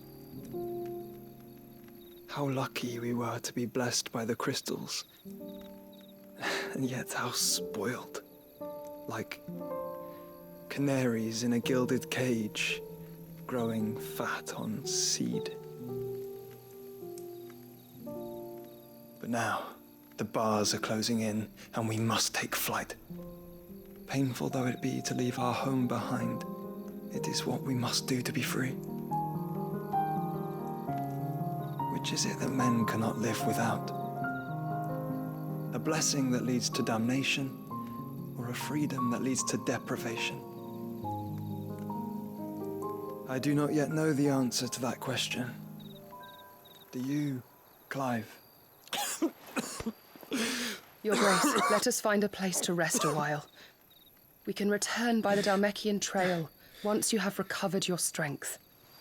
I realize your duty is pressing, but if your health should fail... I know. Thank you, Yote.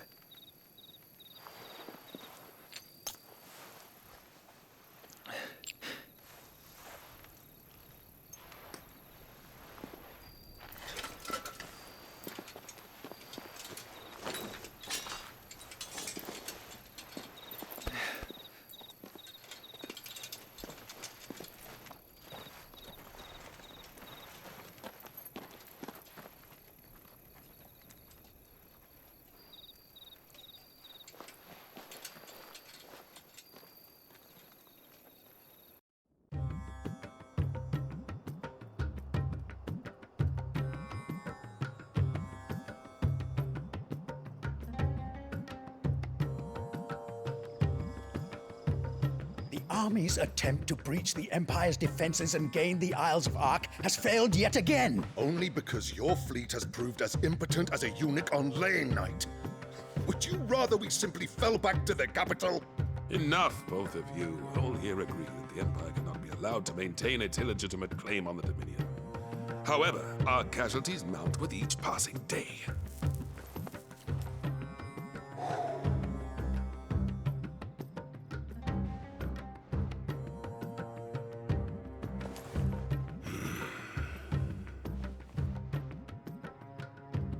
There is a literal sea twixt you and your prize. The armies of Sanbreque need but sit back and watch as you harmlessly lap against their walls. They are dug in like ticks and seek to draw out this siege, knowing the capital's stores are nigh bottomless. And what of our wise rulers? Goaded into war without any thought as to what chaos it might reap.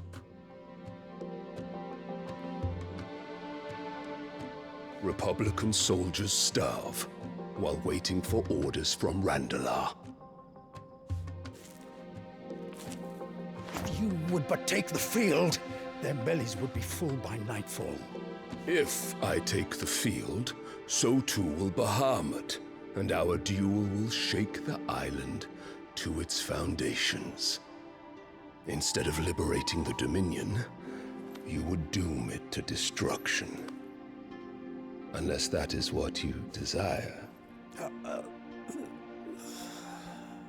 If our learned advisor has a solution to propose, we should be glad to consider it.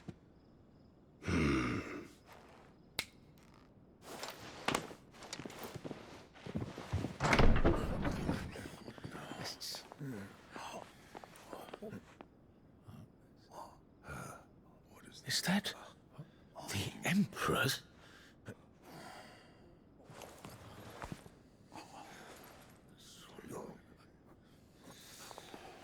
What is the meaning of this, Lord Kopka? What it means is that I am disinclined to advise you any longer.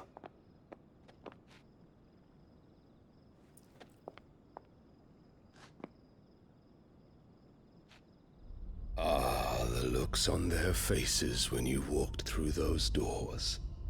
A perfect picture of stupefaction. They could not believe their eyes. Though I confess, I had my own doubts whether or not you would accept my invitation.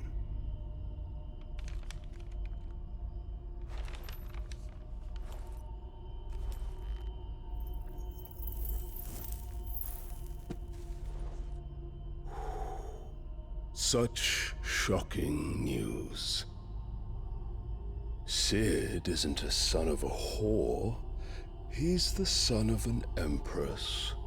Your own dear Clive. Absurd. Who fed you these lies? I have never spent a moment among criminals, save at the gallows. I came here with my son, not to entertain your baseless accusations, but to put an end to the senseless hostilities between our nations. Very well. You need only agree to the terms I set out. Sid took the life of someone dear to me, a woman by the name of Benedicta. I swore to take his in turn. This would not be disagreeable to you, I take it. You would finally be rid of the stain on your noble name. In return, I will leave Sanbreque in your capable hands. Your Imperial Majesty.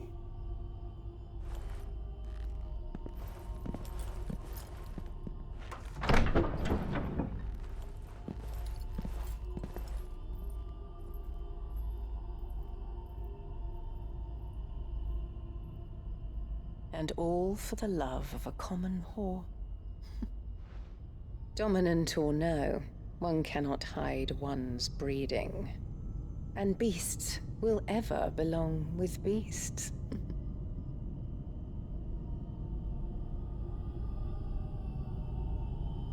There are greater things in store for you, my darling Olivier. Soon enough, you shall be the crown prince of Sanbreque. And when your father goes to meet Great Griga, you shall be emperor of all you survey. The old order shall come tumbling down, and you will rebuild the world in your glorious image. Soon.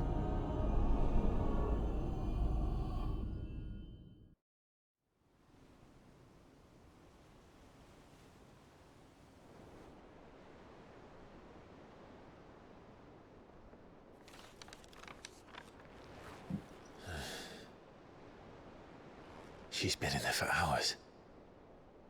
Something must be wrong.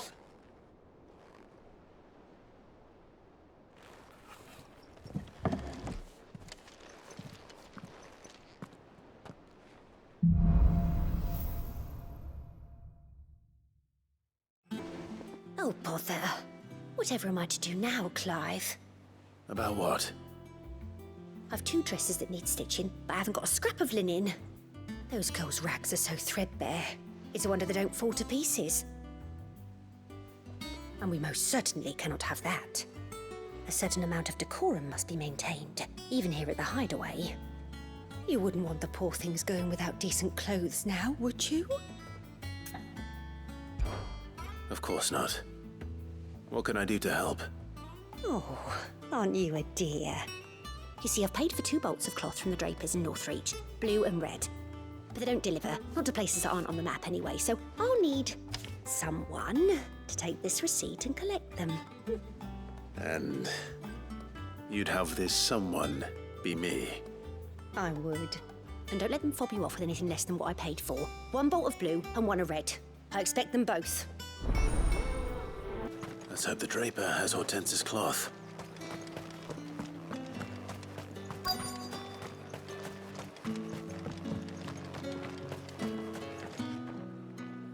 Might I interest you in some swansdown? Perhaps some seersucker or herringbone? Just some linen. 2 bolts.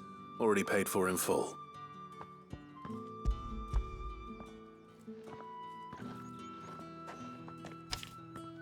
Apologies, my lord, but your items aren't here.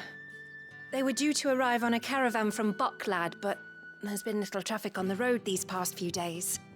My mother thinks it might be bandits, but she always thinks it's bandits. It usually is.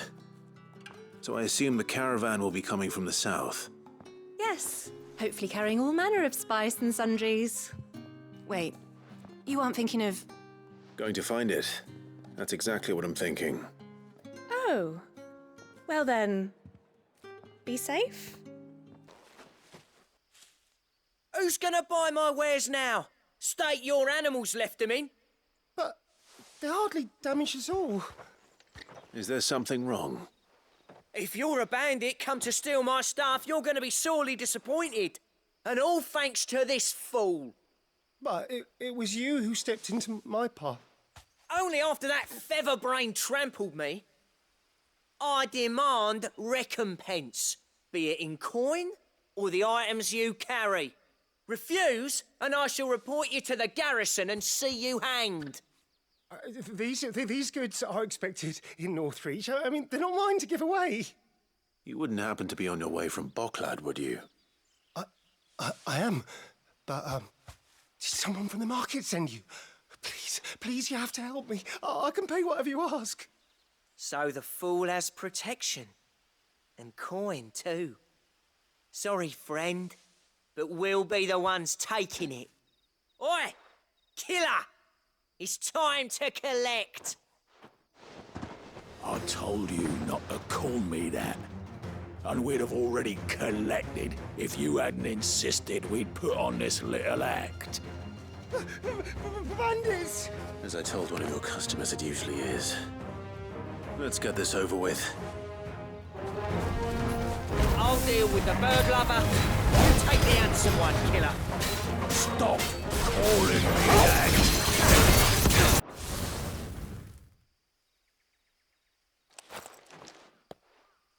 All right. You made your point. Killer my arse. Did he hurt you? No, thankfully. He seemed intent on letting the bandit do his dirty work for him, and he would have succeeded had the great lender not sent you. My shipment is safe, and my livelihood with it. You must allow me to reward you. We can speak of that once you're safe in Northreach. I'll accompany you there.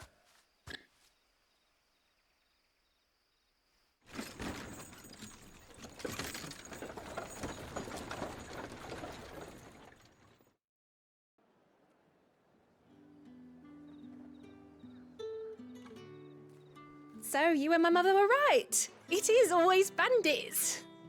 And were it not for the kindness of our free sword here, you'd be buying your order back from them at twice the price.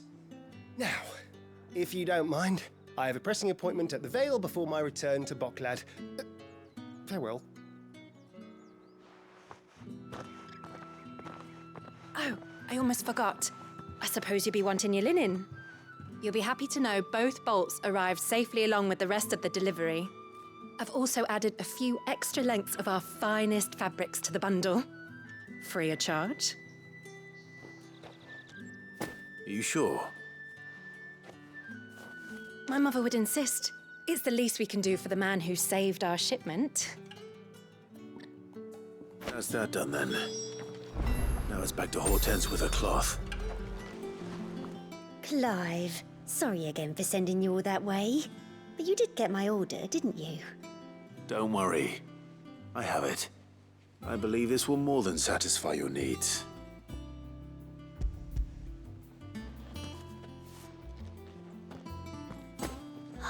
Let's see here. One bolt of red, one bolt of blue. What's this? I don't recall ordering any silk or velvet or... Is this gold work? Krieger's ghost. If that devil of a draper expects me to pay for these... You needn't worry on that score, Hortense. They were a gift. For services rendered. I can always return them if you like. Oh, no. Oh, there's no need to be hasty now, Clive. I'm sure I can put all three to good use. Speaking of which one's most to your liking? I don't know.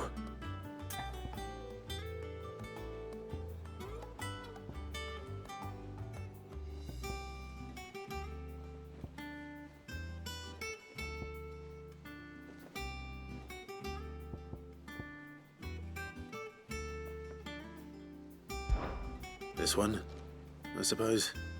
I've a mind to give a piece to Jill. Did you know she's quite the little seamstress? I know needlecraft was amongst her lessons at the castle. Her lessons? Oh, that's right. The two of you were raised together in Rosalith, weren't you?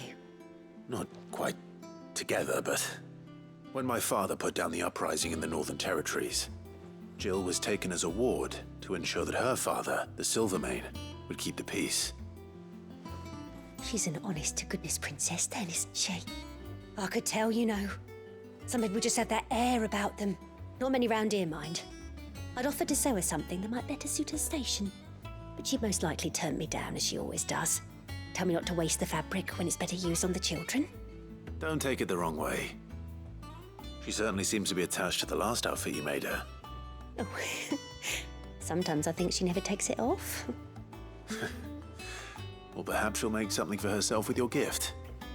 Either way, I'm sure she won't turn it down. We'll see, I suppose.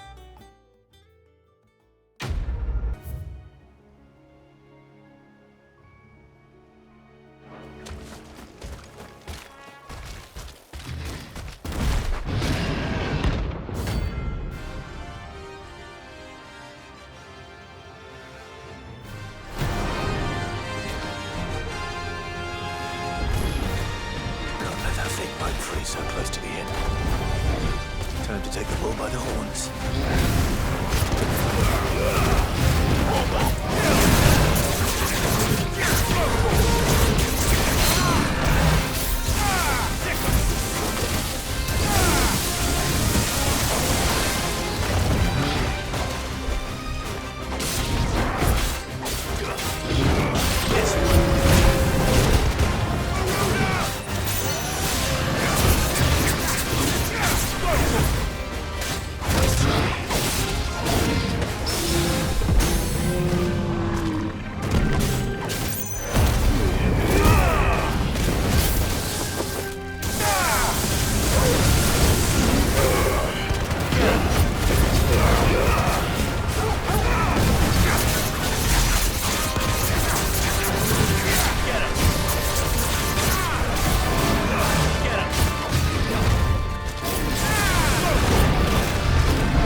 Locals will sleep easier without him at their gate.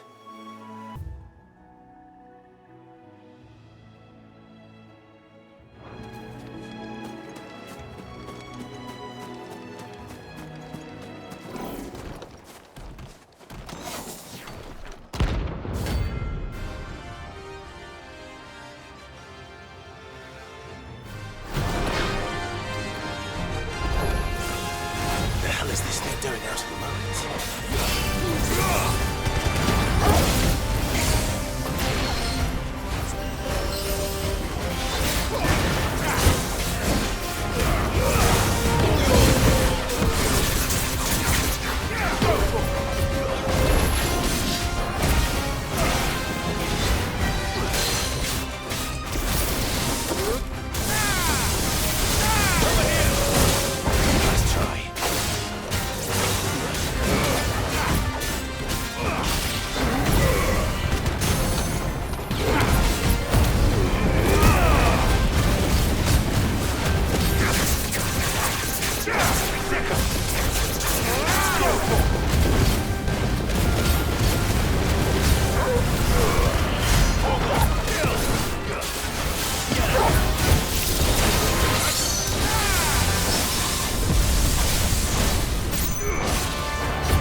the ruins it came, and to ruin it returns. Sid, I know that when we came to the hideaway, we chose to let go of our past in order that we might focus on our future. We did. Nonetheless, I was wondering if... Well, I know you are from Rosaria, and I'm in need of someone with intimate knowledge of those lands. Apparently, the duchy is home to all manner of curative herbs found nowhere else in the realm. Among them is a flower called a morganbeard that increases the potency of lesser medicines. I can't say that I've had much practice healing. My youth was spent in the Bailey. A shame. You see, the hideaway relies heavily upon medicines procured from afar. And when those shipments are late, well, it's our sick who suffer. If we could find this flower and learn to grow it here, we might save many lives. However, as you are well aware, imperial occupation has rendered the roads unsafe for those like me, untrained in the military arts. Now, I'm not asking the busiest man in the hideaway to drop everything and make the journey for me, but if you happen to be in the duchy on other business... Tell me of these morganbeards, then. But of course. If my old tomes are to be believed, the flowers are bright yellow and as large as goblins' eyes. Oh, and they grow in the marshes of Sorrowise. If I am to propagate them here in the backyard, I will require several samples, preferably of blooms which have already gone to seed. And before I forget, I do seem to recall learning in the course of my research that their odor has the tendency to attract unsavory creatures. Nothing you cannot handle, though, I'm sure. Marshes near the Abbey are certainly damp. Let's see if they're damp enough for morganbeards. Time to fight.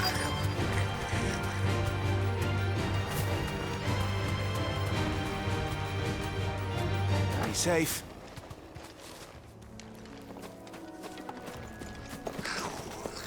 Size of a goblin's eye. This goblin.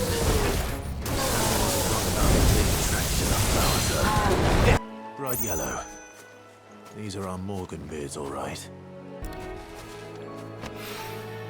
There's something familiar about this scent. It reminds me of home.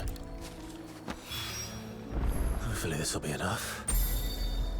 I've had my fill of goblins. It is rare that we see you so often in the backyard, Sid. What brings you to the gardens?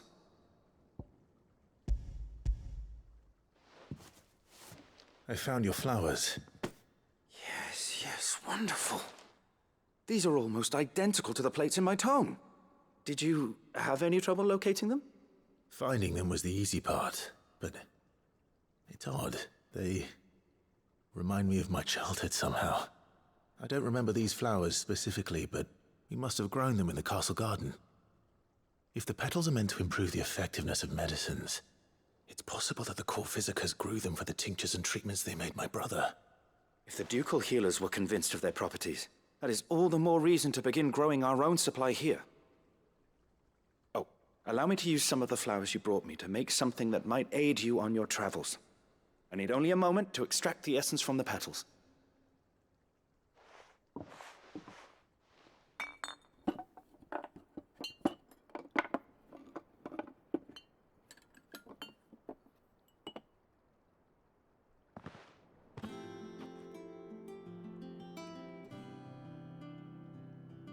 And here we are.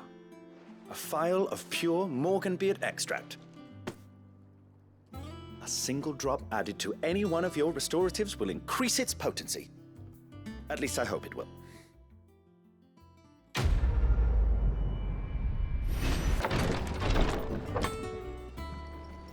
I've done what I can, but the rest is up to you. You need to start taking better care of yourself.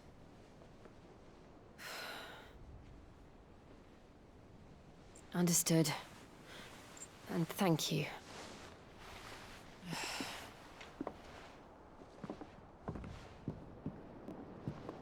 The curse has spread. Make sure she rests.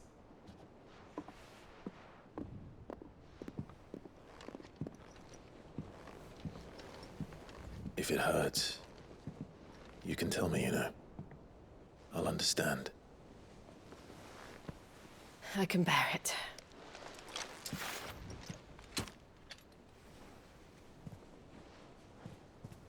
But you shouldn't have to.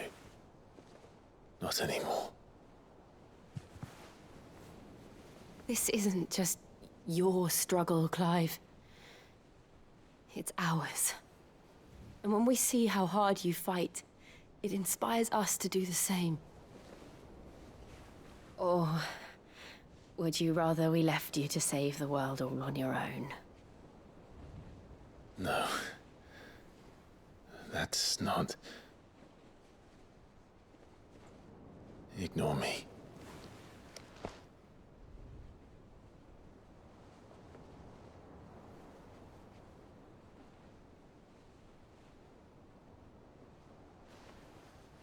In here.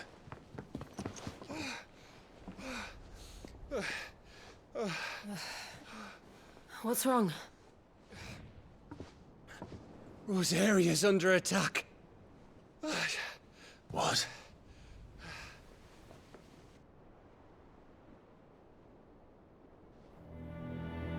This isn't the Dhalmekian army we're talking about. It's the men of the Rock from Drake's Fang. Hugo Koopka's private guard. They're raising hell in Rosalith, trying to batter down the castle gates. Looking for me? Seems that way. Reckon old Hugo has finally worked out who Sid really is. Then this is just another trap. Ah, it's a trap, all right. The daddy of all fucking traps. I'm going to Rosalith. You're not serious. That's exactly what he wants you to do, Clive. Look, I don't know why Koopka harbors such a grudge against Sid. But as long as it's left to fester, our world will never know peace. He has dragged the rest of Storm into this pointless war just to find me. Besides which, I am not about to stand and watch while my home gets ground into the dirt. Hugo Koopka must die. I've lost enough friends to that man already. I don't want to lose any more. So let's go and kill the bastard. I'm coming too. After all, we're in this together. All right.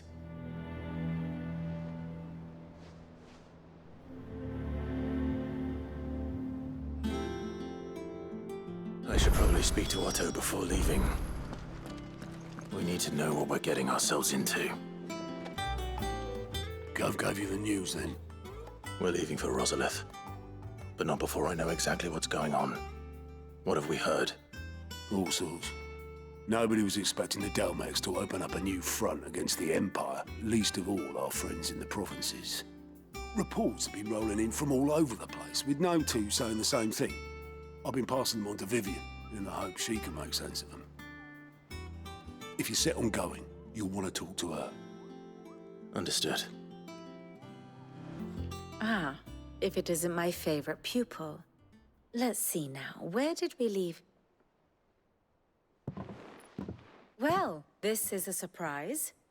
My lectures are rarely so well attended. You know what they say? A little knowledge, can't hurt? We're going to Rosalith to deal with Koopka. What's the situation there? Whoa there, Lord Rossfield. I'm sure you're champing at the bit to return to your roost. But to fully understand the present situation, one must first understand how it came to be.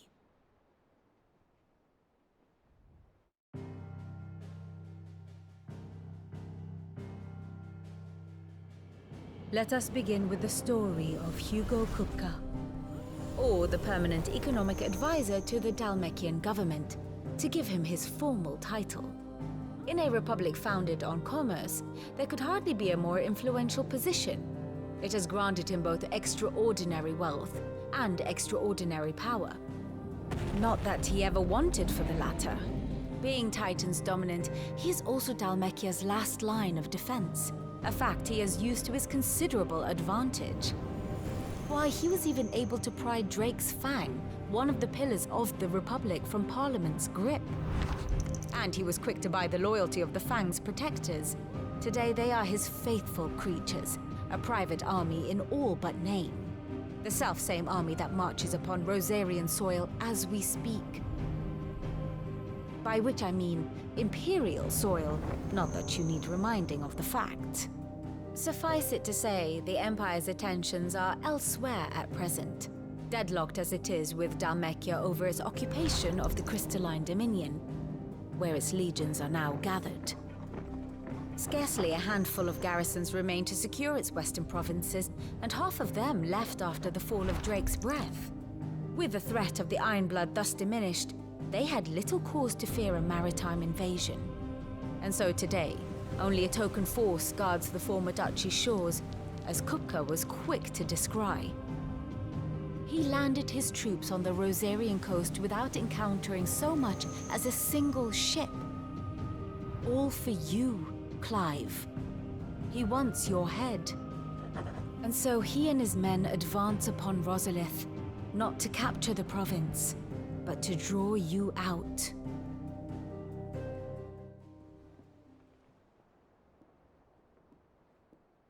You said Koopka's forces sailed up the coast. What of Port Isolde, then? Is the city safe? Quite, according to the Guardians of the Flame. The Dhalmekian fleet floated by without incident. But not without remark. When they learned Koopka's forces were making for Rosalith, our friends were quick to begin arranging the exodus of her citizens. And so the stage will soon be set for your heroic homecoming. Alas, it will be a more trying task to enter the capital than it was to leave it. Hugo's men hold Buett Bridge, despite the Imperials' repeated attempts to wrest it back from their grasp. And they were careful not to repeat the Empire's mistake in neglecting their coastal defenses. The seas around Rosalith are firmly under Dhalmekian control. So tell me, pupil mine, what do you believe to be the best route to Rosalith? The north. We cross the northern border near Phoenix Gate, then take the road through Stillwind down to the capital. Hardly the quickest route, but at least we won't be spotted. A little local knowledge goes a long way, and so must you. We'd best get a move on then. Oh, will you be going too? Aye. I've been waiting a long time to give that fucker a taste of his own medicine. I would have missed this for the world. All right. We should be on our way. Lead on.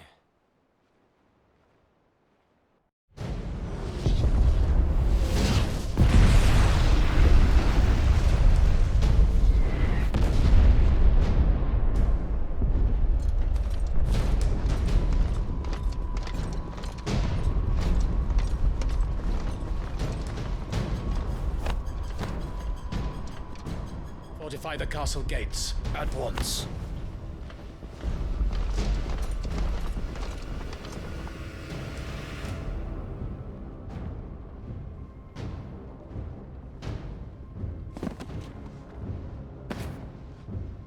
Hugo and his men have been busy.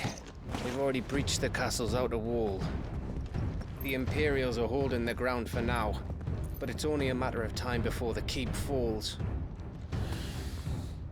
Those fuckers really went to town on this place. Almost like they want to wipe it off the map. Just a means to an end.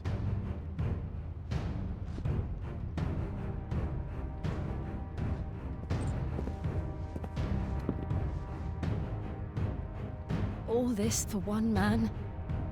They didn't have to go so far.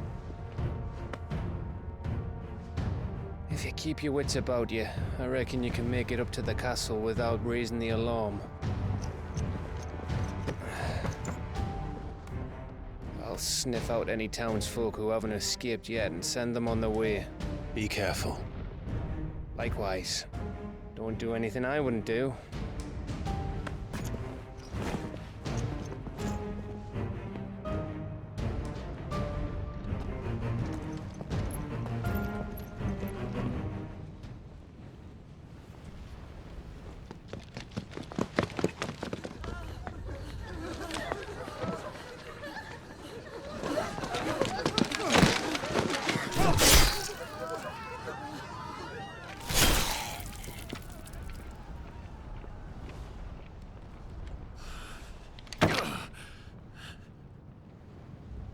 I thought I was ready for this, but... I know. It's like a nightmare. This was our home. Come on, Clive. We have to keep going.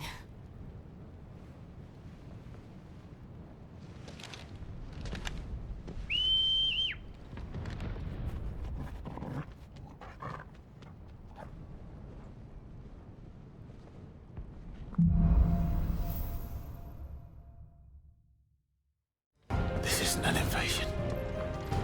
It's a massacre. He'll stop at nothing, Clive. Nothing.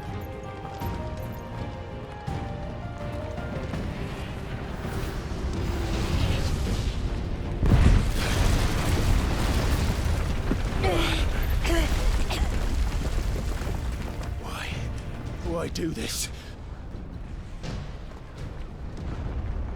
Clive, we can get through here. It's... Murderers! There's only one fitting punishment. I yield! I yield!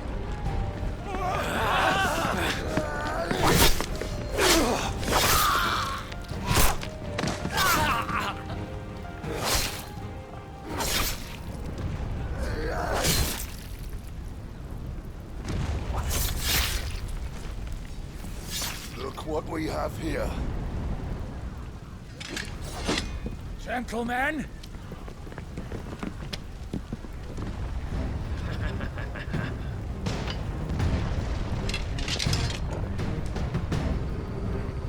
Cut them down!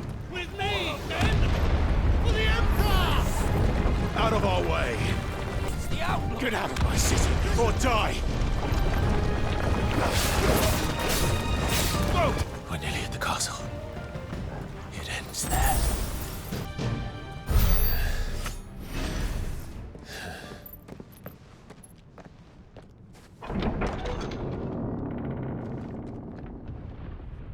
Set her loose!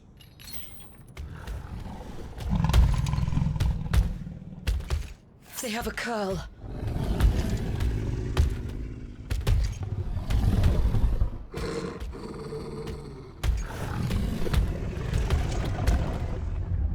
Attack! Ready? What do you think?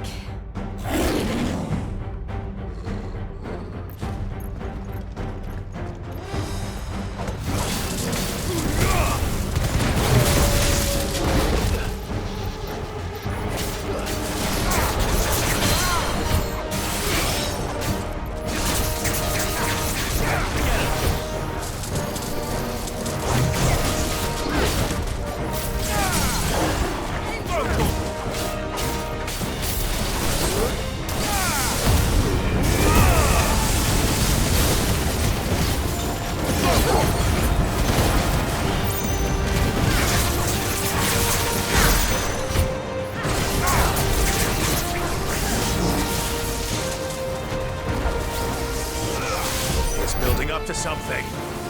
We need to stop it. Whatever it takes.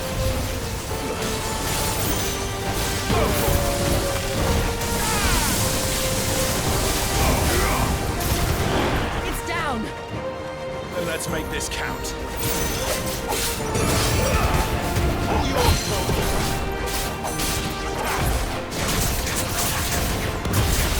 This one.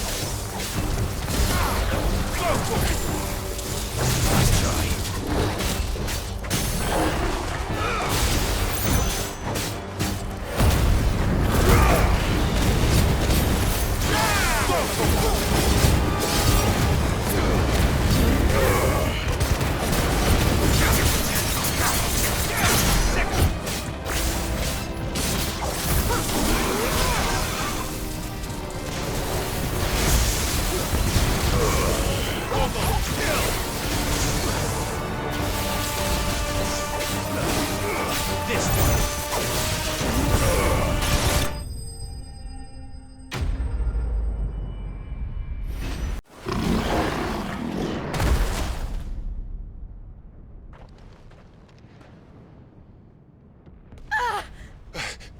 Jill! We meet at last, Sid. Or should I say Lord Rosefield? I've been looking for you for a very long time. Let her go, Kopka. I'm so glad you accepted my invitation. I went to some trouble with the decorations. Do you like what I've done with the place? Bastard! Such a pity your predecessor couldn't join us. But I am sure you will prove compelling company.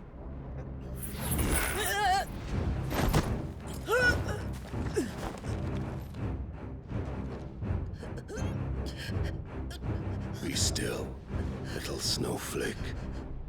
I would not have you melt before your starring moment.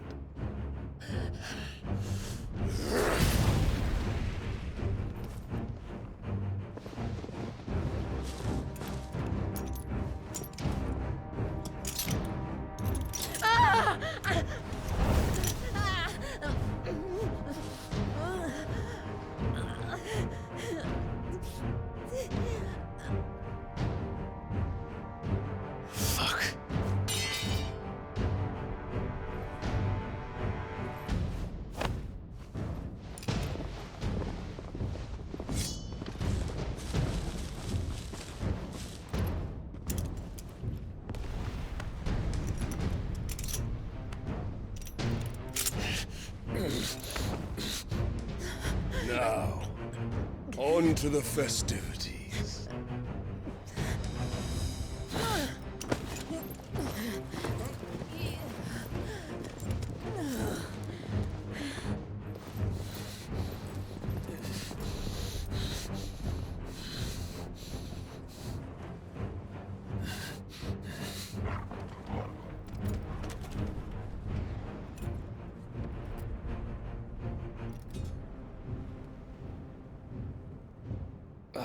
That's just great, that is.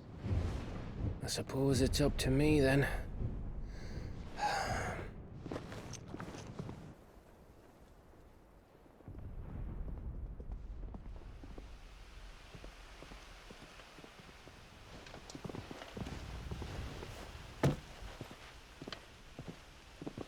Headsman!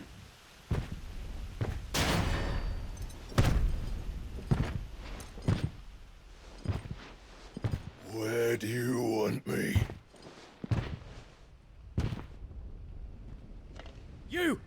Bring the prisoner!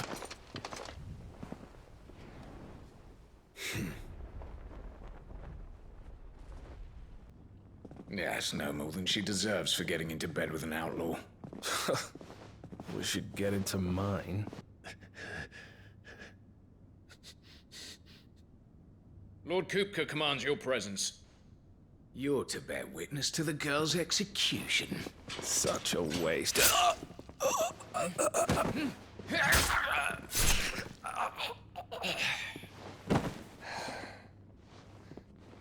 Gav!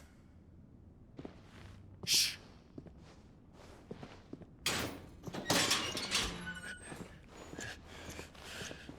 Crystal fetters are a bastard to open, just so you know. Don't worry, I'll have them off before you can blink. Where's Jill? In the courtyard. Shit.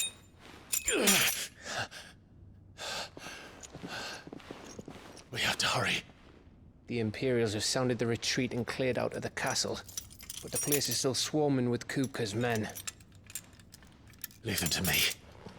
I'll make my way up top and circle round the back. Quick as you like, eh?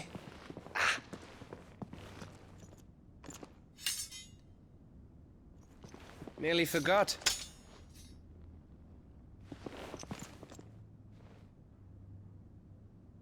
Hold on, Jill. I'm coming.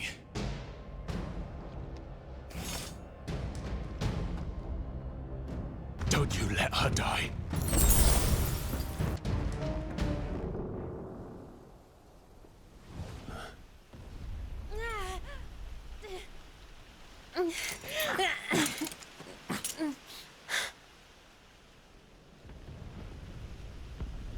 I hope you've got a plan, Clive, because we are fucked if you don't.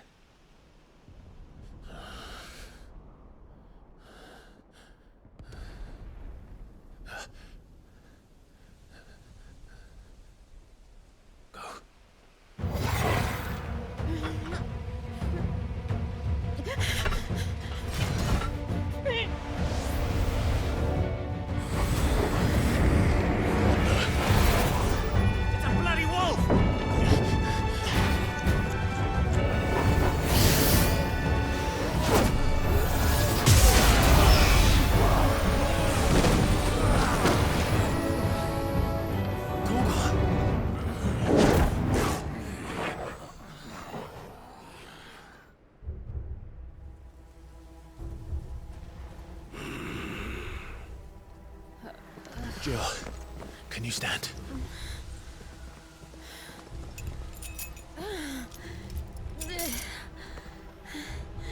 Come, Lord Rosefield. Don't tell me you tire of my entertainment. Enough! Yes. Perhaps it is time we served the main repast. I trust you are hungry! Need this? Much obliged. Stay close. We're getting out of here. And Toggle, thank you. Take on a Care to explain what the fuck your dog just did? Later, everyone, with me. That includes you.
Still breathing, are you? Excellent. Then Lord Kopka's reward shall be ours. I thought bad news always came in threes. Let him come. This way.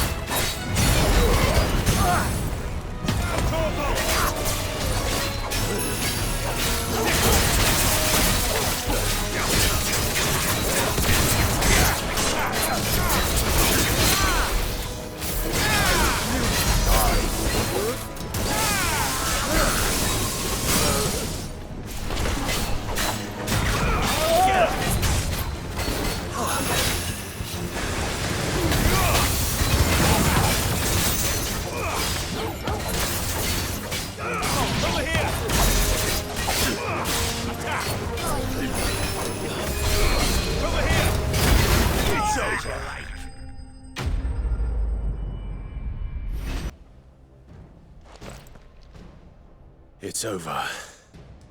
For now. But I bet that wasn't the last of them. And they won't stop hunting us until Kóbka's dead. So you get in there and finish the job, eh? Go on. If they come again, we'll hold them back. All right. But be careful.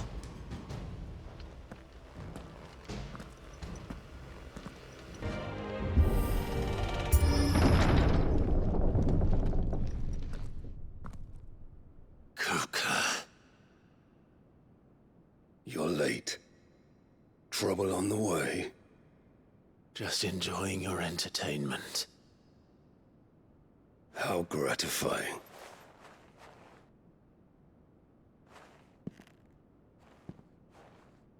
Have you come to defend your father's throne, Lord Rosefield?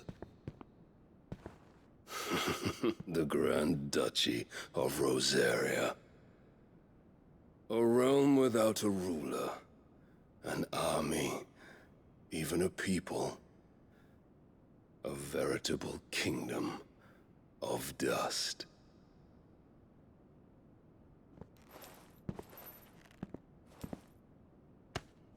Truly, I see no throne to defend.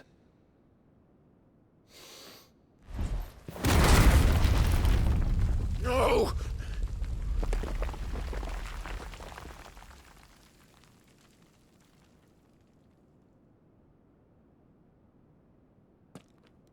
Enough of your games, Kóbka. Just tell me what you want. Sid's head in a box. Imagine my disappointment when I learned that he met his end at the hand of another.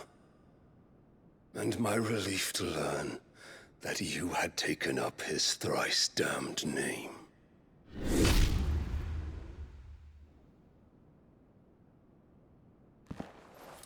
Your master slew Benedicta Harmon and defiled her body.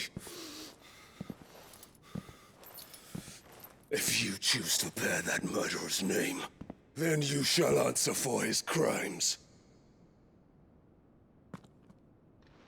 The only crimes I shall answer for are my own. Sid did everything in his power to save that woman, though she was long past saving. And so I did what he couldn't. It was me all along, Hugo. It was you.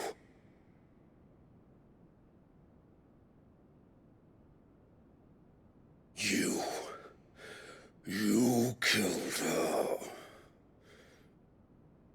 I did.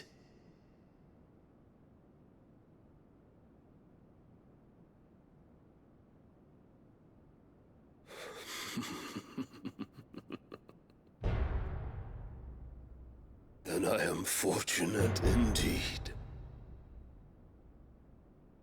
I had thought the most I could wish for was to take the life of one he loved, just as he did to me.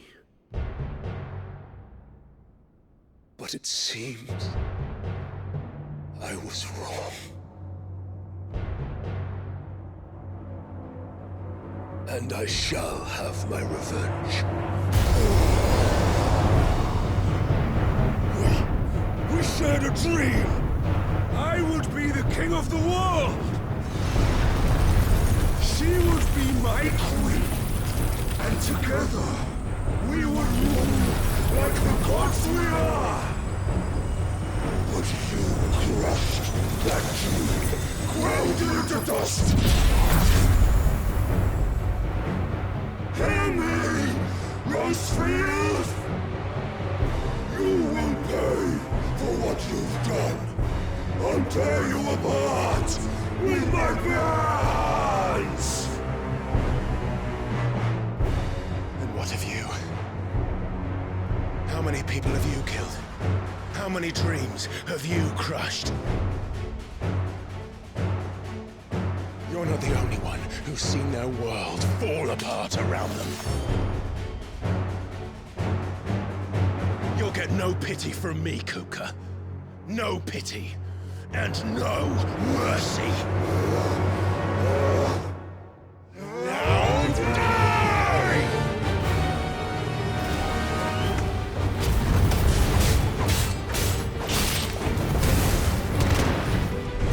It is time you learned what becomes of those who dare to cross me. Cross! I'll kill you!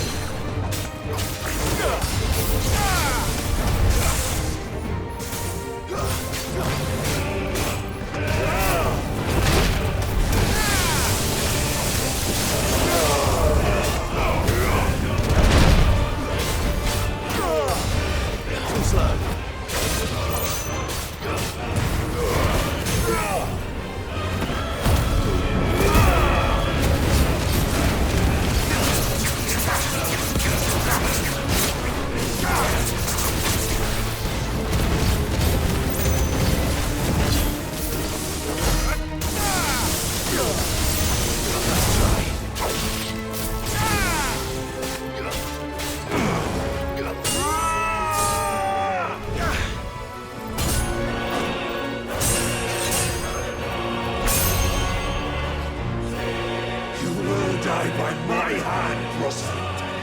hatred for you is unending. And yield then. Let this palace be your grave! What? Oh, shit.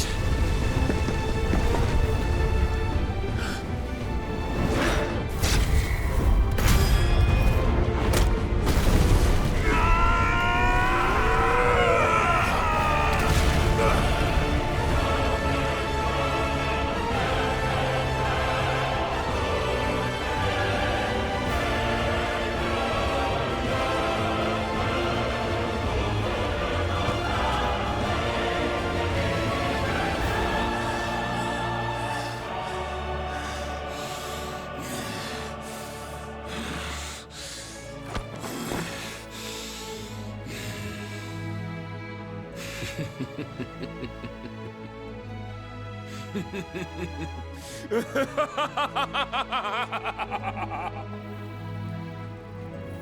world has chosen. I am in my element. As long as the earth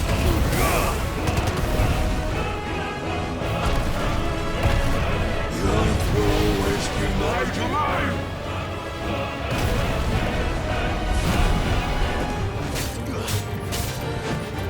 You'll wait for death!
Just like your forefathers. Your journey ends now!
There. You mustn't get yourself worked up. Wait! Another time, Mythos.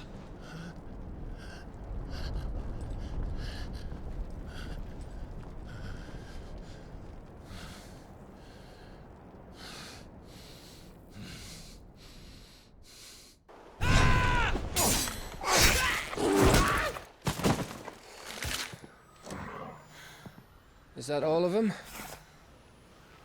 I think so. Well, load of scum. Who the fuck invited them? Not that that's the biggest surprise we've had today. Where did you learn to do that, Torgal? Not telling, eh? Suit yourself. Gav, we have to find Clive. Right, sorry.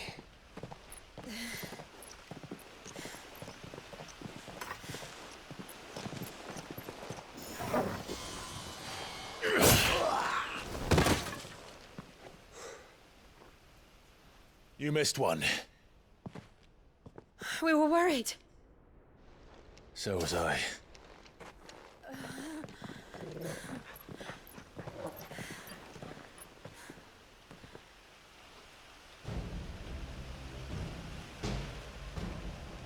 I was so close.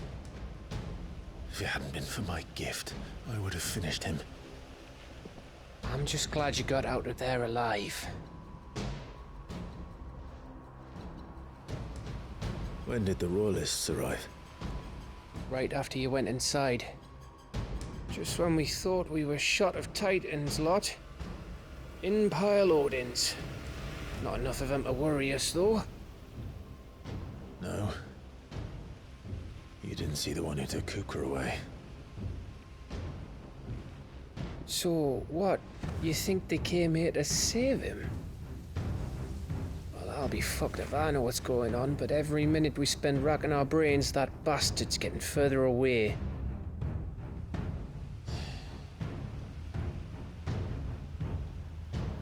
So what do we do?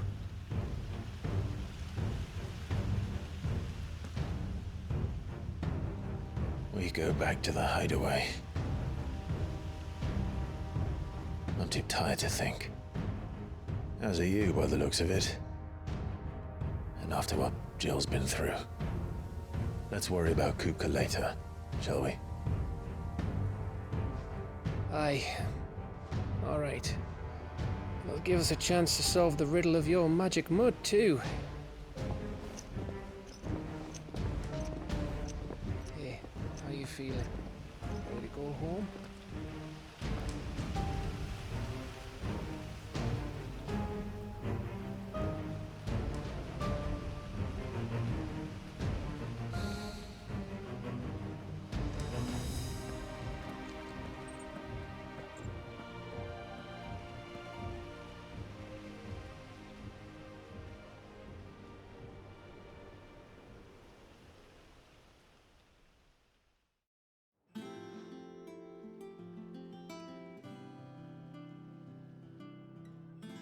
Just look at the state of you.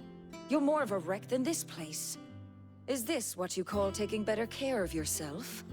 No more excuses, your ladyship. I order you to rest. Fine. I'll rest.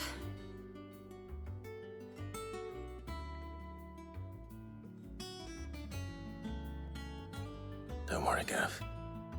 She's in good hands. But we should have never let her fall into Hugo's. Back when he had some like. The question is, where is he now? And what the hell were those royalists doing there? I was wondering about that all the way home. Otto may have heard something. I'll talk to him.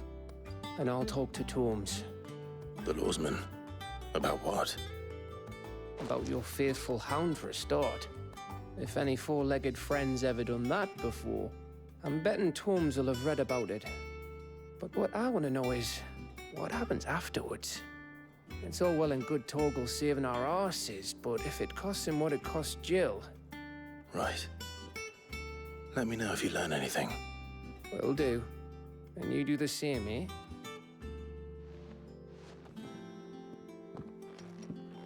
Jill, listen to Taya. I will. Thank you.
It's dead now.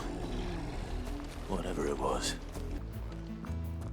Otto, is now a good time? It's not a bad one. How's Jill doing? She's been better. Ty is making sure she gets the rest she needs. Good. Any word on Koopka's movements? Vivian's doing what she can to try and track him, but she's feeding on scraps. We've sent ours out to the curse breakers and their other friends in the west, asking them to keep their eyes peeled for anything unusual. No leads yet, but it's only a matter of time. Right. Let me know when you find something. There he is. All right, Clive. Still busy saving the world. Mid. When did you get back? Just now. What about your studies? Adjourned. Since Hugo Kupka invaded Rosaria. All the canvass in uproar about it. He's gone mad. He's turned rogue. It'll be us next. You try concentrating with all of that. All right. You win. How long will you be staying this time? Dunno. A while, most likely.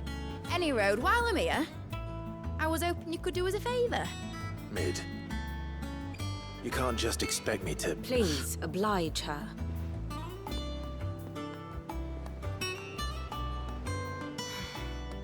While we are busy tracking down Kupka, you should have a little time to spare. Professor! Now there's a face I haven't seen in a while. Shouldn't you have it buried in a dusty old tome? I did, till a familiar trill pricked my ears. As ever, your exuberance is a breath of fresh air, which successfully scattered the painstakingly assembled fragments of my thoughts. take that as a compliment. Well, Clive, you heard the professor. So, I'll meet you in the storeroom when you're done. Wait, hold on. Breath of fresh air? Bloody tempest, more like.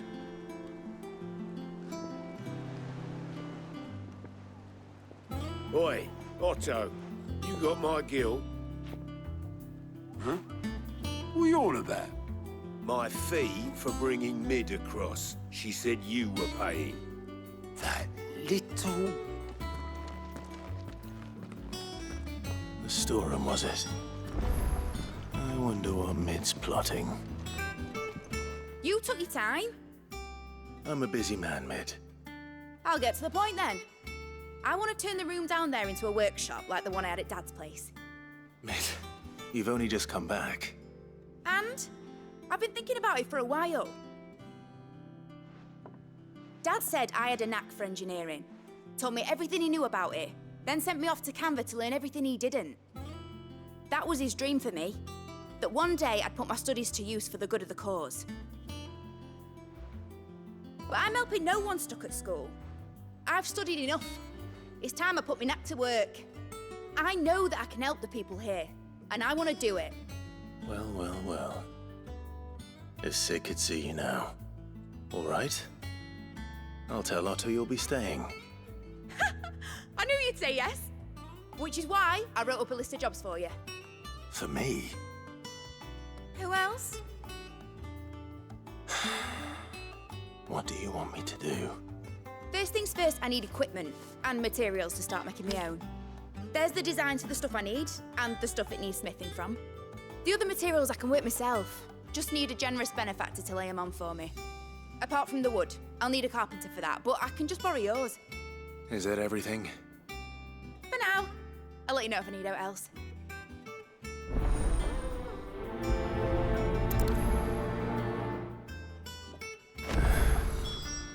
Where to start? Materials and tools. That means Karen and Blackthorn. Was wondering where you'd got to. Mid's back from Canva. Have you seen her? Just now. She's planning to set up a workshop in the stores and ask me to buy her some materials. Here's the list.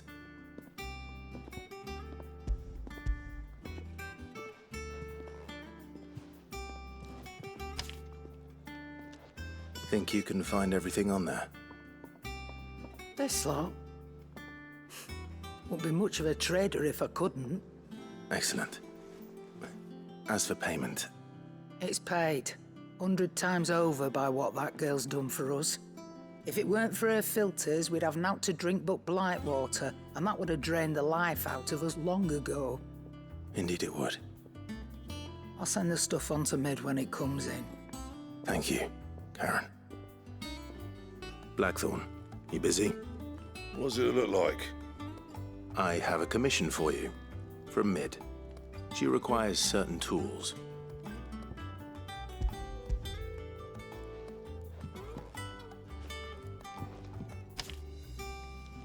Do you think you can make them? Bloody hell. What's she planning to build with this stuff? An airship? I'll see what I can do. Tell her I'll bring them over when I'm done. My thanks. And Mid's, no doubt. That just leaves the carpenter. Let's see if Bardolph's available. How do, Master Sid? Bardolph. Mid's looking to build a workshop in the storeroom, and she needs the aid of a skilled carpenter. So naturally I thought of you. Well, I'd love to help the young miss however I can. But I'm afraid I got my hands full just keeping this place afloat. There's holes need patching, and if I don't patch them, we'll all of us sink into the mere. I'd gladly spare Mid all the time I have, but the sad truth is, I ain't got none. I see. It don't have to be me, though, does it? What about that other fella?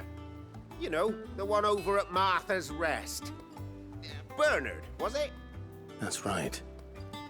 And he is a friend of the cause. I'll ask Martha if she can spare him. Thank you, Bardolph. Least I could do.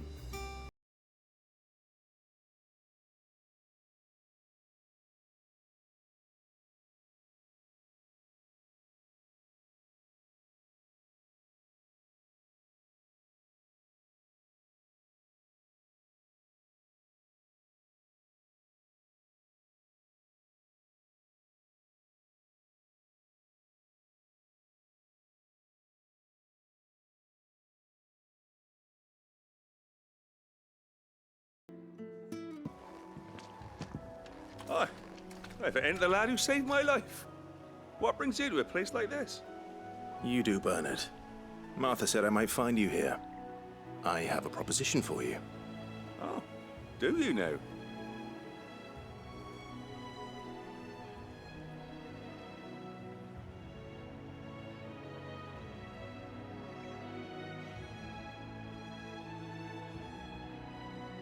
Building a workshop, you say? Well, that beats sacking boards to bridges, sure enough. And if Martha didn't mind me being gone a while, then neither do I. You just tell me where you want me. That's the spirit. I couldn't ask a favor, though, could I? Before we go? Of course.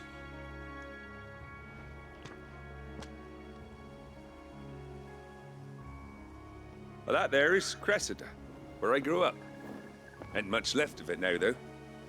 Except my parents' graves. But I came up here hoping to visit them. I even patched up the bridge to get across. Only to find the place crawling with fiends. But you're a dab hand when it comes to dealing with beasts and bogles, ain't you? Any chance you could, It's the least I can do. Well, thank you kindly. And take care.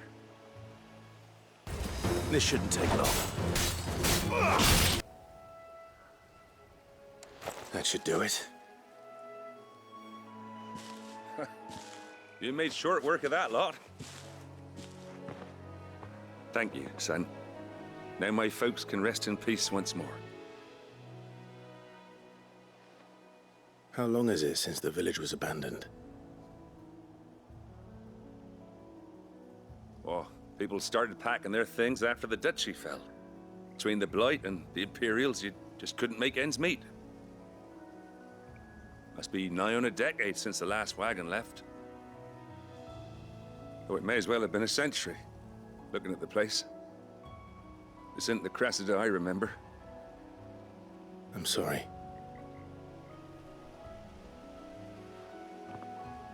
Ah, don't be. Can't live in the past, no matter how nice it might have been.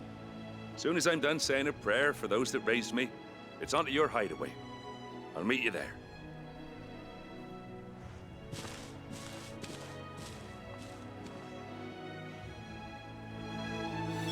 That should take care of Mid's little list. Better head back before she thinks of anything else. All right, Clive. You've all done then? I am.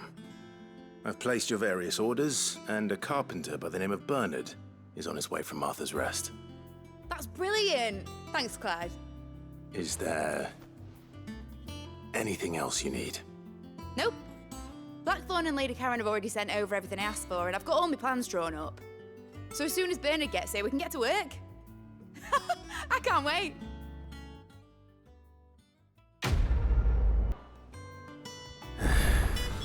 That's my good deed for the day done. Let's see how Jill's faring. Ah, Clive. Talia, how's Jill? Recovering, but she still needs her rest. Of course. Take good care of her, won't you? I'll do my best. Oh, Gav was looking for you. He said he had something to show you in the shelves. The shelves? Oh, that's right. He went to ask Harpocrates about Torgor. He must have found something. Do you have a moment, Sid? A team of curse breakers has gone missing near Northreach. Which team? Coles. They were sent to liberate a carriage of bearers before they could be smuggled to market. They were moving in for their assault when the carriage was attacked by goblins. A cursebreaker managed to release a stolus amid the confusion, but This was days ago. They should be back by now, but I've heard nothing from any of them. I can't help but worry that... They know the work is dangerous. But I'm sure they're fine. But what if I've got them all killed? Before they go out, I always remind them why we're doing this, what they escaped, and what we're freeing people from. But I never really thought how my words might affect them. What risks they might take because of the things I've said. I'll go and find them. We'll both rest easier knowing they're safe. Thank you, Sid. And I'm sorry to trouble you with this. The plan was to intercept the slaver somewhere in the Dragon's Eyrie. I can't tell you much more than that, I'm afraid. That should be enough to go on. If they were there, Torgal will track them down. Cole, I'm glad you're in one piece. Just about. Sid, if you don't mind me asking, what are you doing here? Doris sent me to find you. She hasn't heard anything since the attack.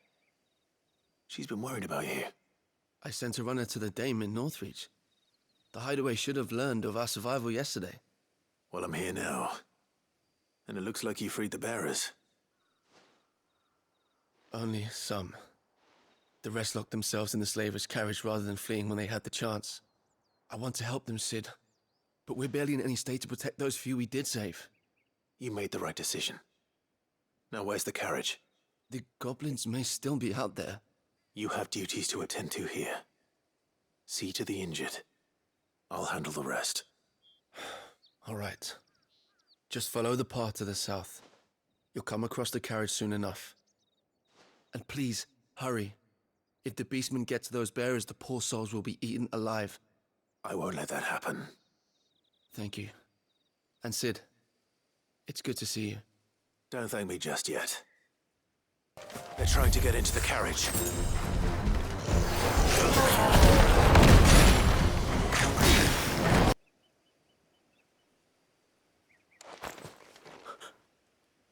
Who are you?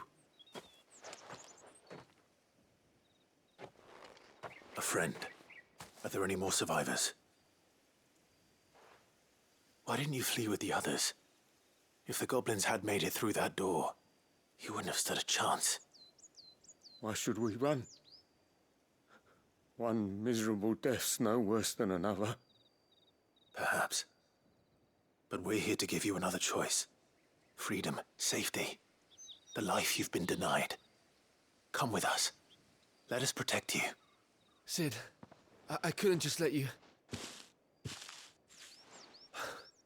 You weren't too late then. Thank the gods. This man risked his life to save yours. To give you a second chance. Fine. Do with us what you will. What we'll do with you is take you to safety. After that, it's up to you.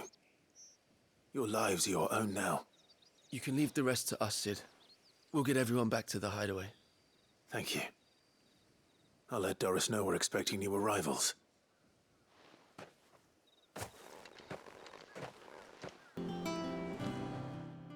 Sid, welcome back. A Stolas from the Dame arrived not long after you left.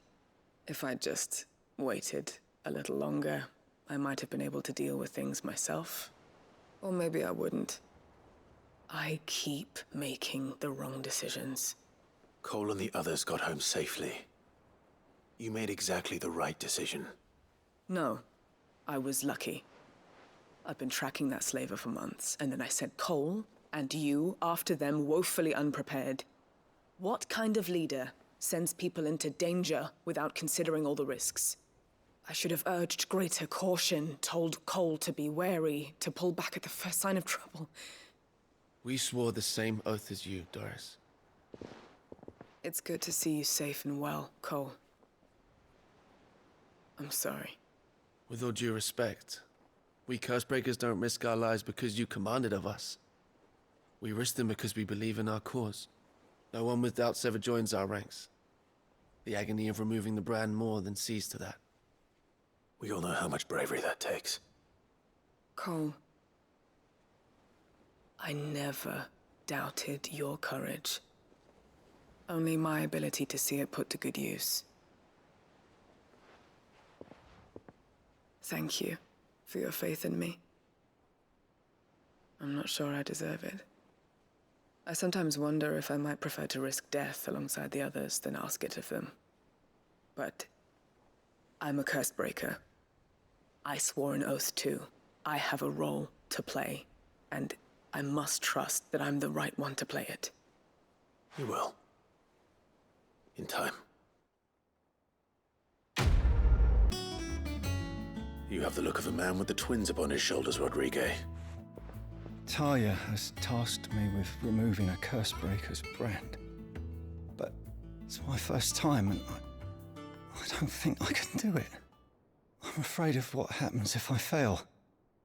You survived, I know, but near as many die as recover. Is it really worth the risk? You don't need me to answer that. You know full well what we're fighting for. I hope as much as you that one day bearers can walk among others as equals. But until that day, a brand is a burden, and we must lift that burden in order to go undetected. The operation may be dangerous, but it's also essential, and we undergo it willingly. I know. I still wish there was some other way.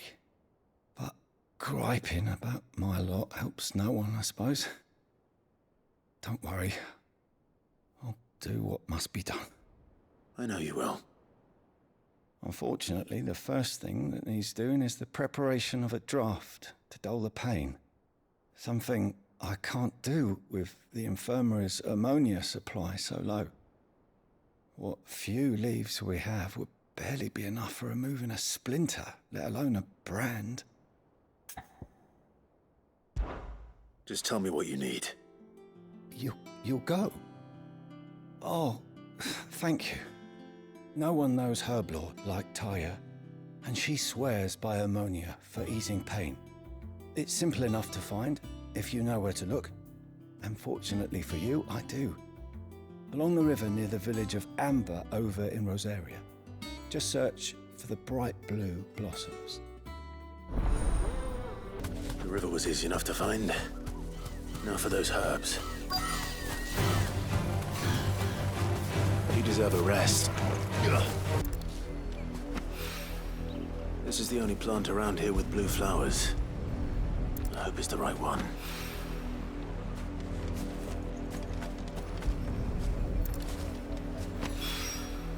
Should be enough to keep the infirmary stocked for a while. Hopefully this will put Rodriguez's mind at ease. I hope you didn't have too much trouble finding the ammonia. Only the usual. Oh, yes. This is it. And more than I was expecting. I dare say the patient won't feel a thing. That is, unless I... You'll do fine. Taya trusts you, which means I trust you. The hideaway would be lost without skilled physicers like yourself. Thank you for the kind words. Truly. But I'm sorry. I'm still terrified. The brand is more than just ink on flesh. It's a death sentence. Milk of the wyvern tail lurking just below the surface of the skin.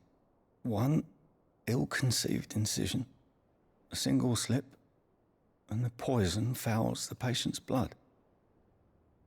Failure means death, and even success means tremendous pain. Days of agony as the wound heals.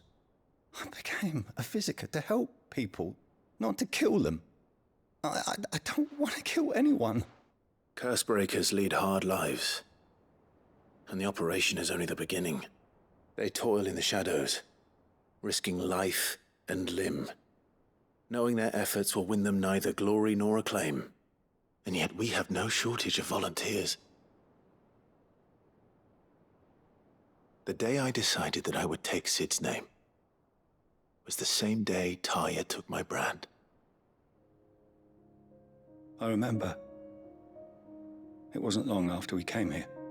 What little medicine Taya managed to salvage from the wreckage of the old place had been used up treating the wounded.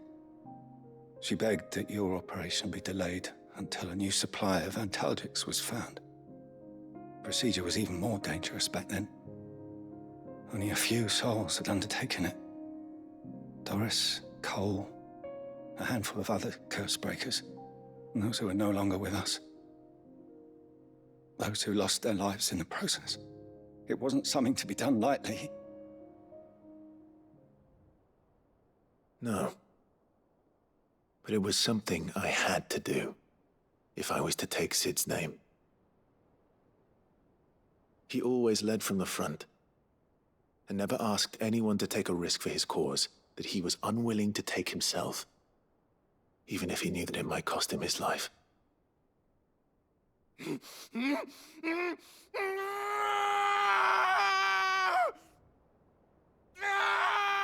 Hold still, Clive!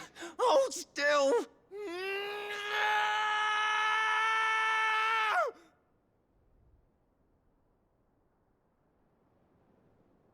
I knew there'd be pain. That I might not survive. And I was afraid. But I also knew that if I didn't overcome that fear, that pain, then I would never be able to call myself Sid. I didn't know. We all want our brands removed.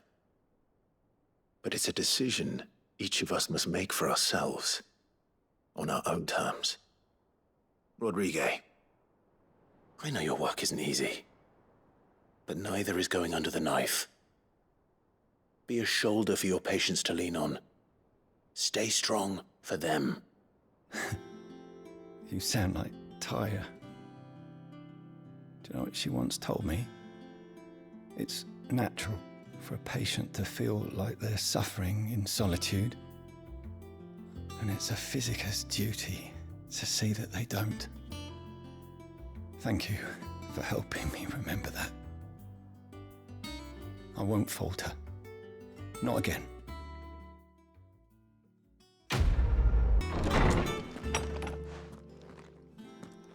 Clive, where have you been? I've been wanting to ask you something about Torgal. Where did you get him, like, in the first place? My father brought him back from one of his expeditions into the Northern Territories. They were crossing a snowfield when they heard his cries, and, seeing no sign of his pack, they took him in. What do you reckon, Tomes?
you are! I've been looking everywhere for you. Bernard's here. I need you to introduce us so we can get to work. I shall be a moment.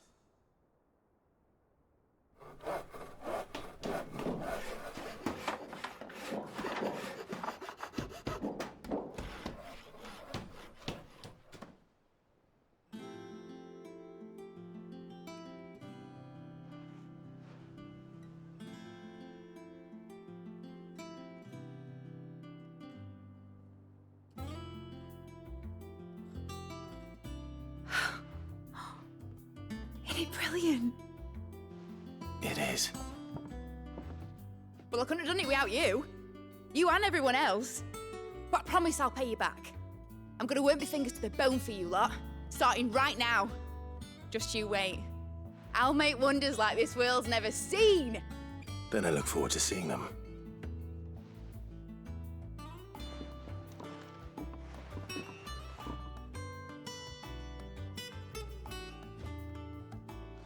Now that that's settled, I wonder if Vivian's made any progress tracking down Koopka. How goes the hunt for Koopka? Largely in circles. We have myriad sightings of strange soldiers in unexpected places, but nothing definitive as yet. If only we knew for certain by what route he left Rosalith. Well, keep at it. If anyone can piece this puzzle together, it's you. And I'm willing to wait as long as it takes.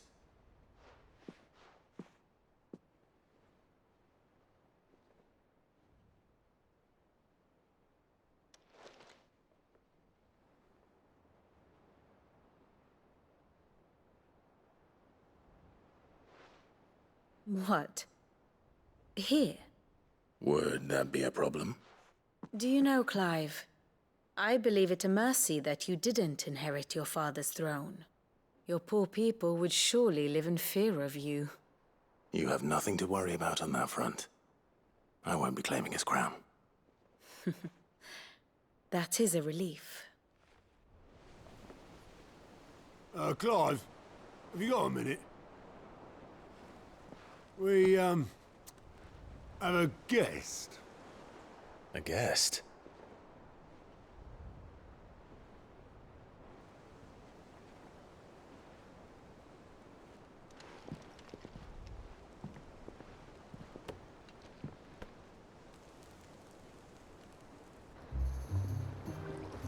For your trouble.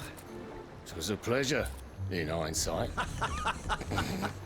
Uncle Byron? Clive, my boy! Tap a cask and stoke the ovens, for your favourite uncle is here!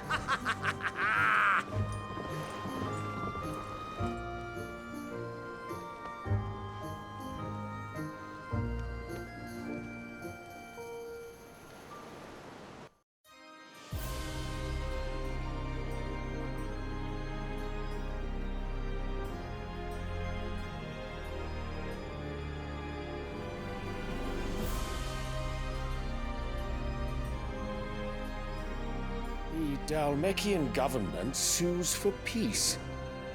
How shall we respond? If they're willing to accept their fault in the matter, I see no reason to refuse them. Still, we must insist on substantial reparations. Twinside stores are not as bottomless as reported. Aye, and we have many more mouths to feed. We shall just have to have the Dalmecs empty their treasuries for us.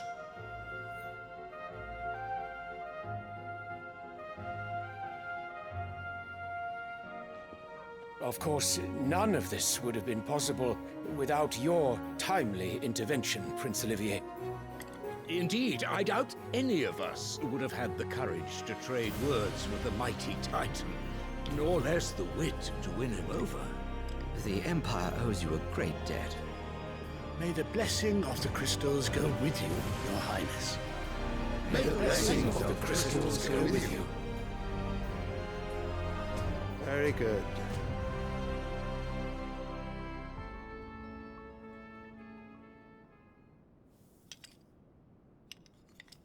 Now, let us come to the question of precisely when the Dalmecs will withdraw their troops. Dion's fire could rid us of them in mere moments.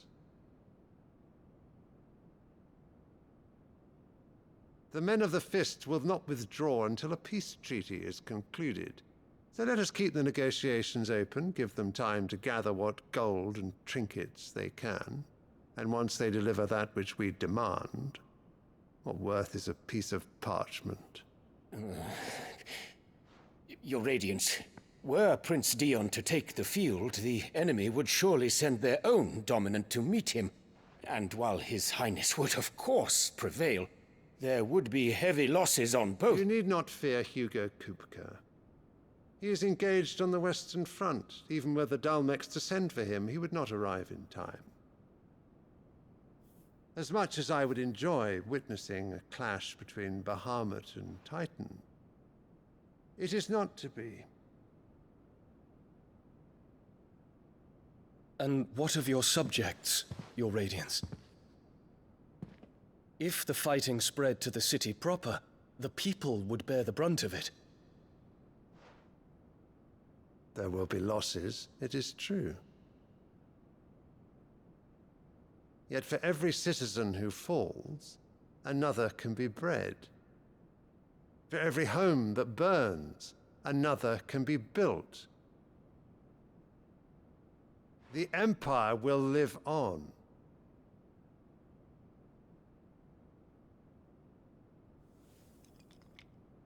Dion? Yes, sire.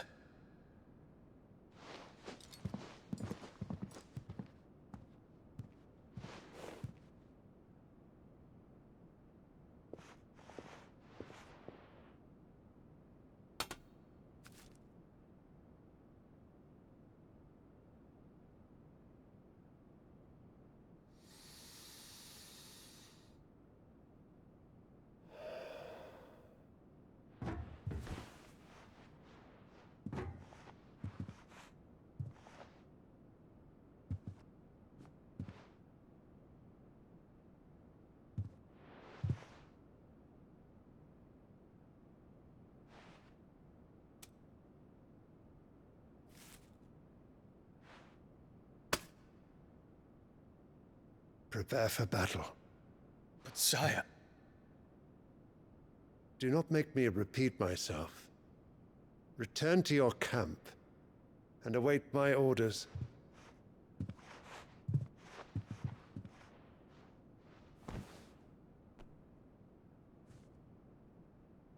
If that is your wish, Your Radiance, I shall depart at once.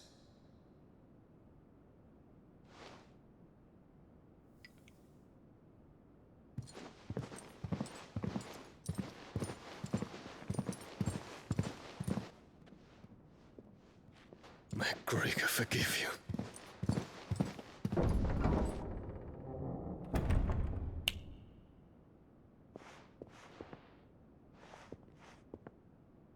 What do the astrologers augur?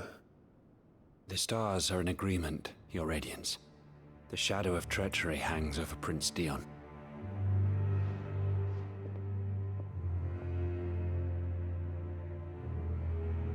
So Annabella's tales were true. You disappoint me, Dion.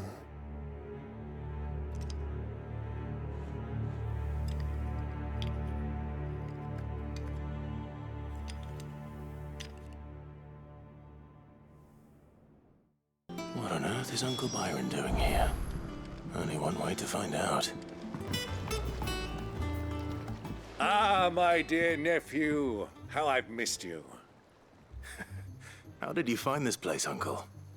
Through the good offices of young Sir Wade. He really is the most helpful fellow. As are you, I hear. The Guardians and those they freed tell the most outlandish tales of your heroics in Rosalith. Which is why I came, to learn the full truth of the matter. Sort the fact from the fiction, so to speak. You were working with the Guardians of the Flame to evacuate the people of Rosalith to Port Isolde. I was, aye. Then I have questions for you. Please, come inside, Uncle. Gladly. You there? There are 2,000 gold talents in those chests. See that they're added to my nephew's coffers, would you? 2,000?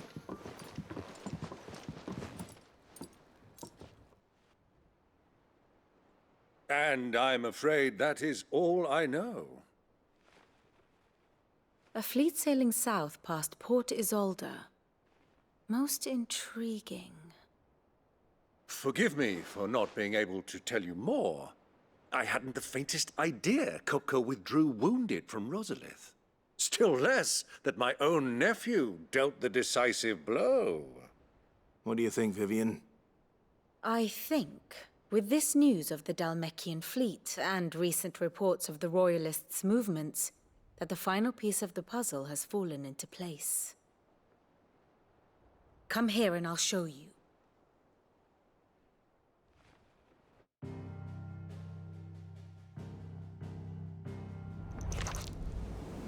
It is known that Kupka's forces entered Rosaria via its unguarded coast. So can the same be said of your visitors from Waloed? Certainly, her royal navy is famed for the efficiency with which it bears her knights from one battlefield to the next. And in the Einherjar, or Black Galleon, she boasts a vessel nigh as swift and every bit as feared as the kingdom's legendary cavalry. A fitting flagship for a land apart, her naval presence being crucial to her ambitions beyond Ash. Yes, it seems safe to assume that the Royalists did indeed enter Rosaria from the sea. So then, had you a vested interest in Titan's survival, whither would you take him? Why, home to Drake's Fang, a place rich enough in ether to conjure the magics needed to mend his hurts. Or would that not entail an arduous voyage around the southern cape? Let us say that the Royalists did put ashore with a mind to spirit Kopka away from under your very nose. Could that truly have been their plan for him? To load him aboard one of the ships flying Republican colors sighted off the coast near Port Isolde. To spend weeks at sea, being tossed hither and yon by unforgiving waves, his life hanging in the balance. No. The journey would mean Titan's death, and Kupka's faithful creatures would not allow it. So what then was the plan of our Waluda friends? Reports suggest they made not for the coast, but for the desert. And by cutting through the Velcroy, a party traveling light would have Titan back in his bed days before a galley could lurch into port. To wit, it was the Royalists, not the Republicans, who effected Hugo Kupka's safe retreat. I would stake your life on it.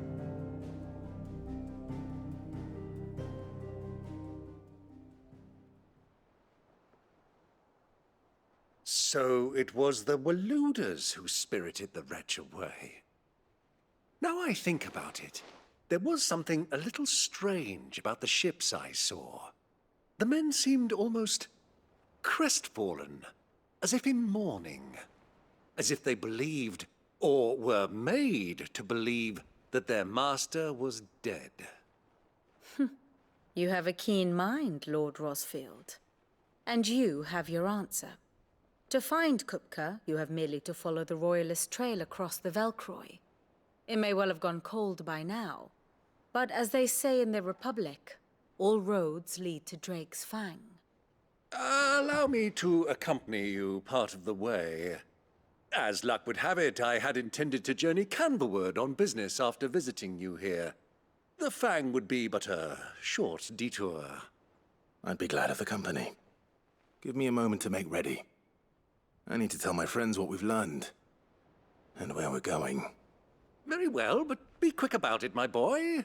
Time waits for no man.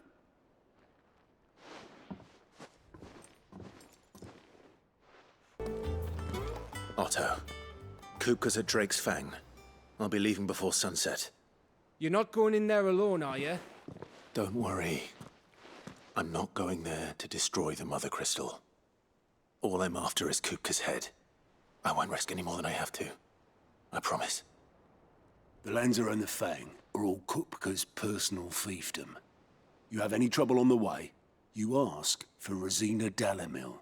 Some call her the Desert Hare. Who is she? An old associate of Sid's, and only Sid's. All I know is the name, and that they used to meet at the Dalamil Inn. We've heard nothing from her since he died. But I'm thinking maybe the new Sid might be able to bring her back into the fold. Thanks. I'll keep that in mind. So, what about your uncle? I mean, he's welcome to stay, but... Don't look so worried. He'll be coming with me. Thank fuck for that. Gav, Otto, I'm leaving you two in charge. You can count on us. All right, Uncle. I'm ready to depart. Shall we? We shall. Come, let us away to adventure.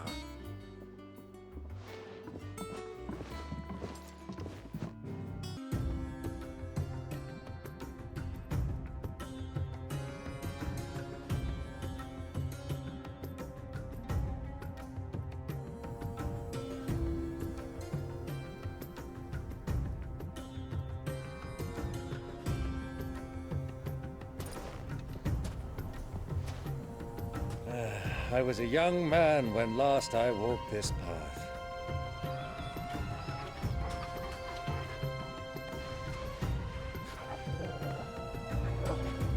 There's an old trading post not far from here. The road to Drake's Fang leads through it. The trading post it is.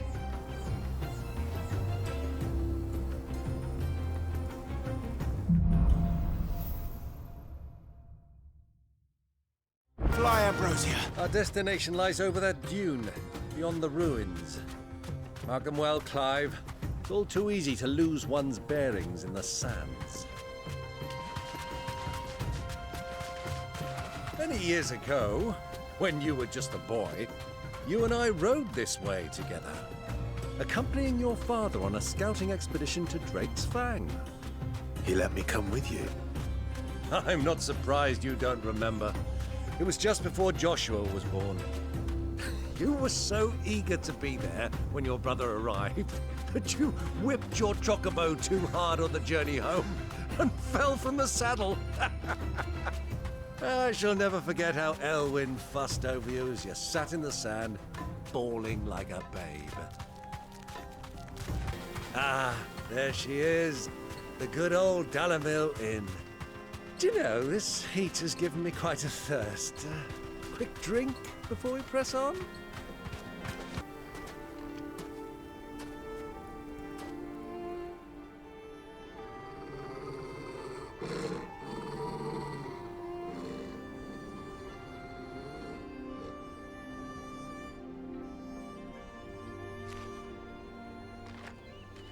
Look, there.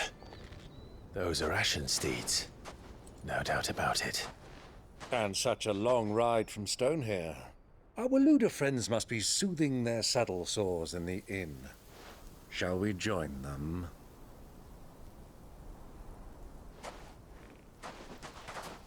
Run along and play now, Torgal.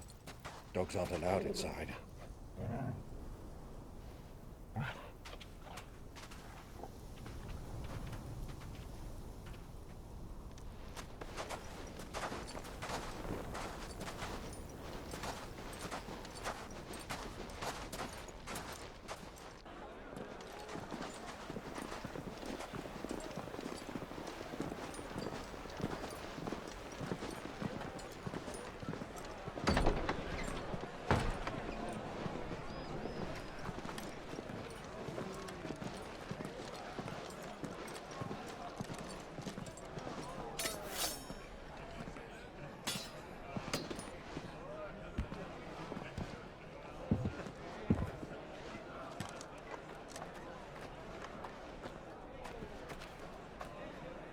Good day to you. Eating? Sorry about my pal. He only talks when his mouth's full. What do you recommend? Well, if you're after something light, we do a fine chocobo soup with lentils and honey. 2 bowls of that, then. An ale. Right you are. Hey, go! Coming! Your pal? Would you rather be my squire?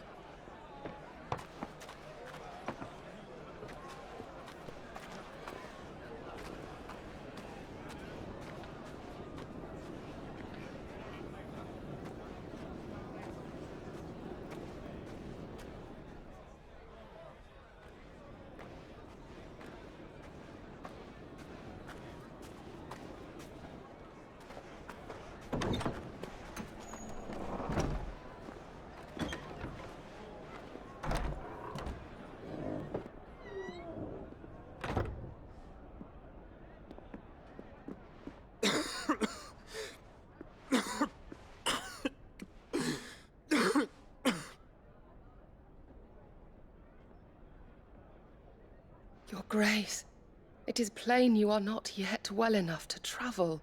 If you would only let me take you to someone who can better attend to your ills. No, we must press on. Prince Dion has returned to his camp and will soon depart for the front. I must speak with him at all costs. Miss this chance and I may never get another. You do understand that? Yes, Your Grace. But you must at least agree to take your medicine. I'll fetch you some water.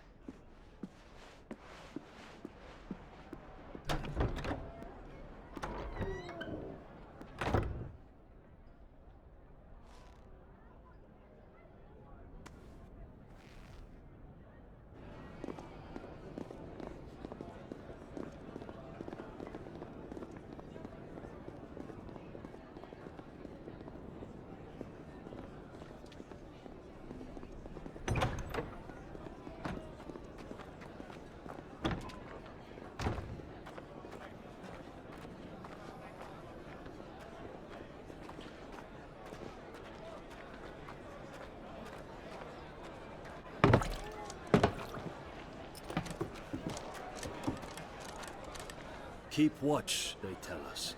But all I see is sand. I hear they got our guest back to the Fang without any trouble. We'll be leaving soon enough. Why the Lord Commander dragged us all this way just to save that blockhead skin, we'll never know. Dominant or not, he's a bloody idiot. That'll be Coopka, then. Well, let's get this down us. We've a long way to go. Hey, you!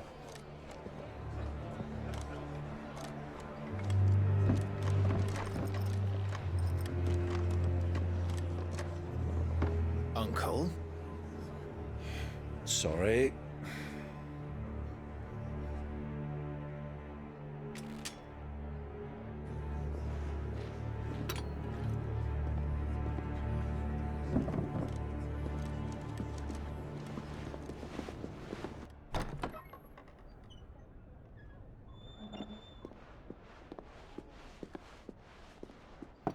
Can you walk, Your Grace? What's wrong? I fear trouble may be brewing downstairs.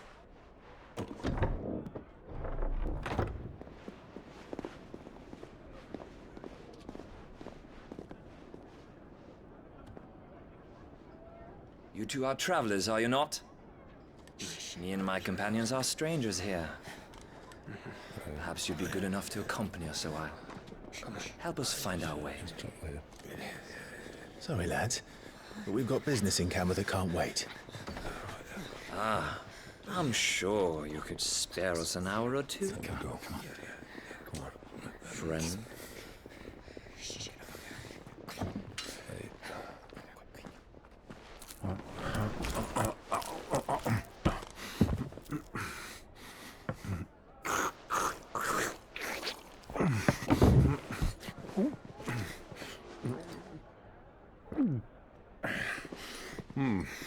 I'm afraid we don't have a moment to lose. Stay back, Uncle. Gladly.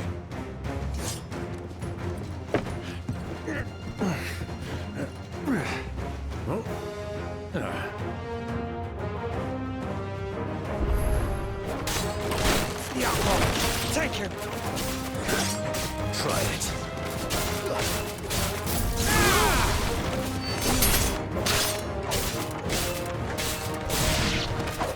Bravo, my boy! Just like that!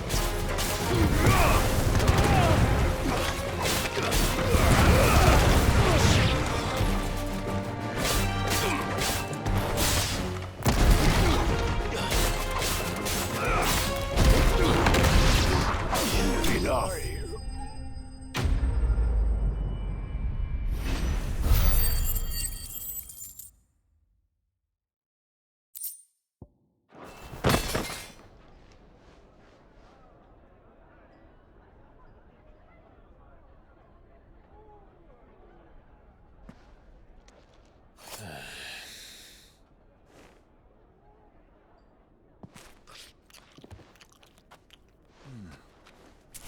for your trouble.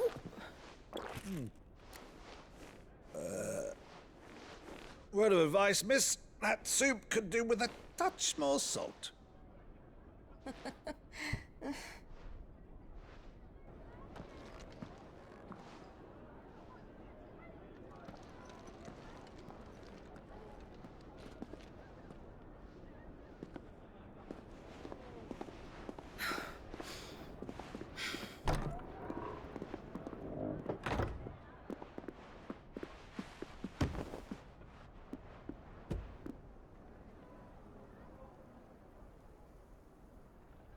Now's our chance.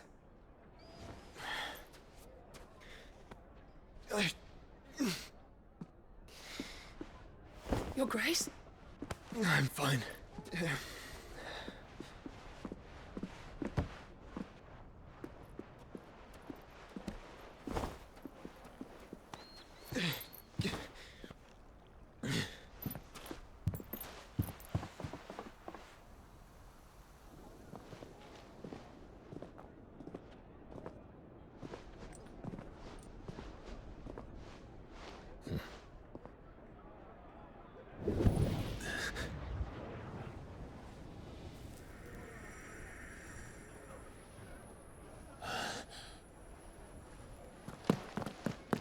Clive?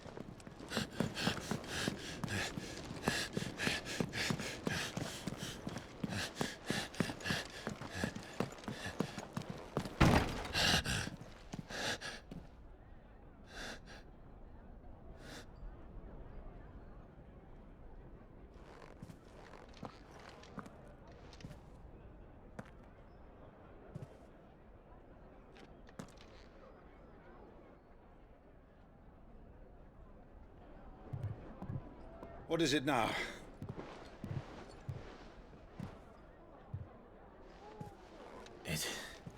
It's nothing. Let's go.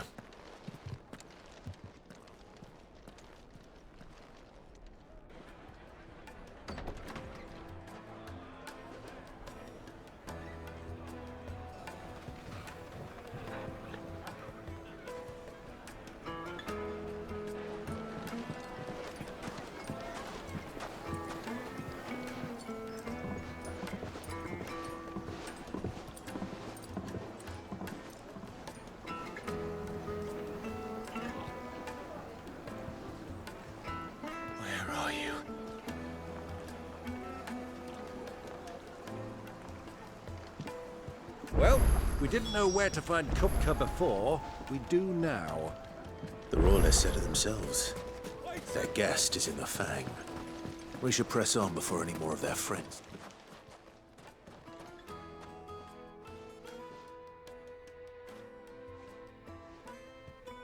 Ah, they've closed the road. And it's the only way from here to the Fang. It would seem Lord Kopka is not accepting visitors at present. We have to get through that gate. Not by force, I trust. We've attracted quite enough unwanted attention already. By guile, then. Perhaps the Desert Hare can offer us her aid. Rosina Dalamil, woman of mystery. But how will we find her? We know naught of her but her name. And that she was working with Sid. Sid's other collaborators have all been people of means, the wealthiest and most successful members of their communities. I'll wager this Rosina Dalamel is the same. That would certainly help to narrow the search. We need only inquire as to who is in charge of the town. And that's exactly what I mean to do. Anything I can help you with, travelers? Allow me. My good man, we represent one of the oldest and greatest trading houses of Port Isolde. We're seeking to expand our business in the region and would very much like to make the acquaintance of Dalamil's leading entrepreneurs. If only we knew where to find them. Well, we're best known for our baths, our markets, and our smithies. I suppose you could do worse than start your search at one of those. Thank you. You've been most helpful. Oh, you wouldn't happen to know a lady by the name of Rosina Dalamil, would you? No. I can't say I do. Well, thank you all the same.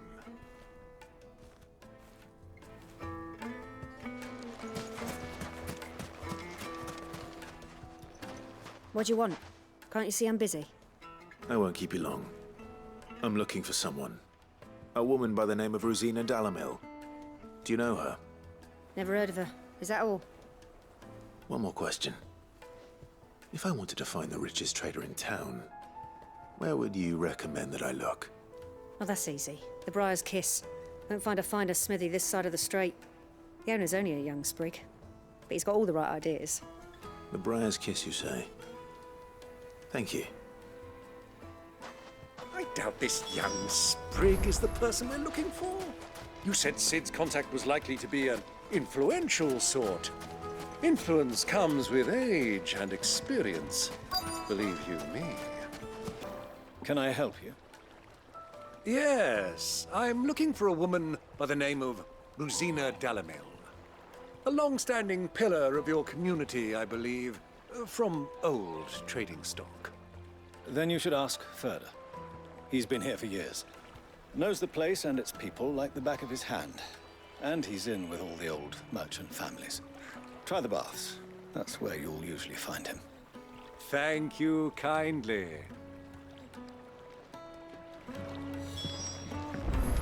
Well, it sounds like we have our man. Perhaps. Let's go and find out exactly what this Ferda knows. Excuse me. Are you Ferda? I am. Can I help you, travelers? I hope so. You've lived here for some time, is that correct? Do you know Rosina Dalamil? We believe she may be a trader of some renown. And what business do you have with the desert hare?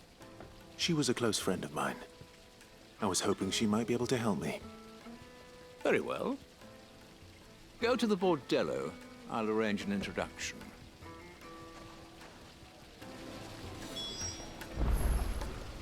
Silver! Do you think we can trust him? Only as far as I think he true. So you're the ones who've been sniffing around? I beg your pardon? Don't play the fool. Stick your nose in our business and you're likely to lose it.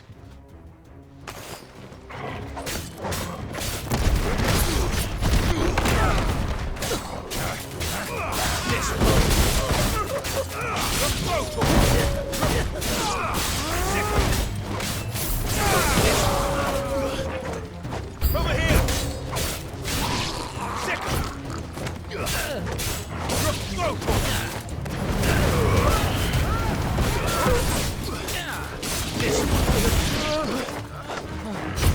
Silence! Too slow.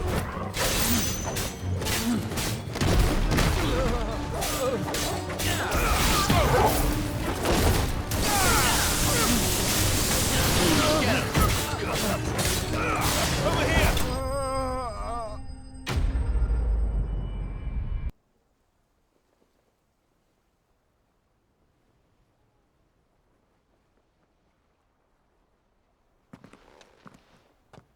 Who are you working for? Him or her? Him. The boss. He wanted us to test you. Though one could hardly call that a test. Lord Ferda? Look what the cat dragged in. Your skill with the blade is rare indeed, my lord. A fitting talent for an outlaw. You know who I am. So what now? Call in the Men of the Rock and collect the bounty? That isn't my decision to make. Our work is done. Take him to meet his precious Rosina. She will be interested to make his acquaintance. Yes, my lord. To the Lock of Leisure, then. To the Lock of Leisure.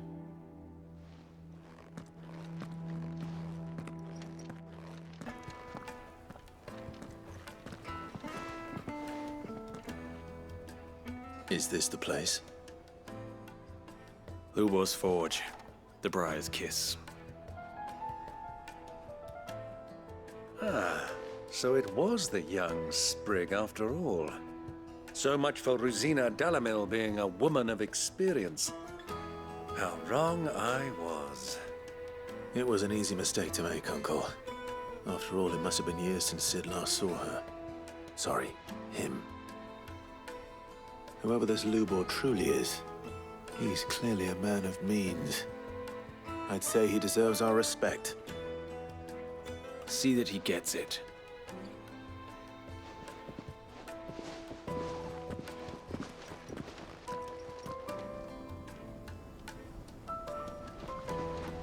Lubor, Lord Ferda told me to bring them to you.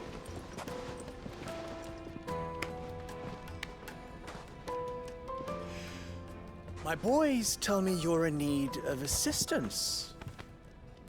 Sid the Second? I won't waste your time. I need passage through the south gate.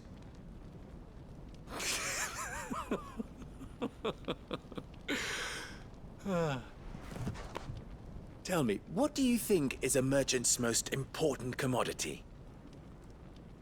Why, trust. Everyone knows that. Without it, you have nothing. And nothing is exactly what you have. And so, for you, I, too, have nothing. I'm not in the business of helping every lost puppy that wanders in off the street. I'm a busy man, as you can see. Let's leave this mummer to his farce. By all means. Find someone else to help you on your way. Just be sure to tell them you're not the two travelers from the inn the guards are looking for. Don't want them jumping to conclusions, do we? Why, you... So, what do we need to do to earn your trust?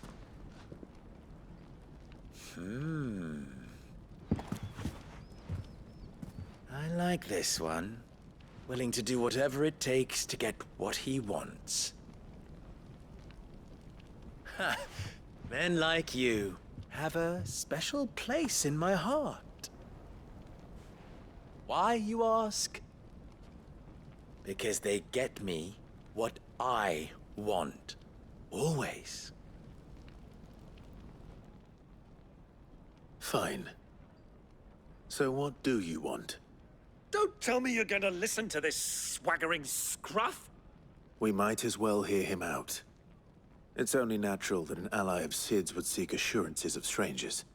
Assuming he is an ally, of course. 5 years ago, he would have still been a boy. And yet even then I had more good sense than a man, 5 times my age?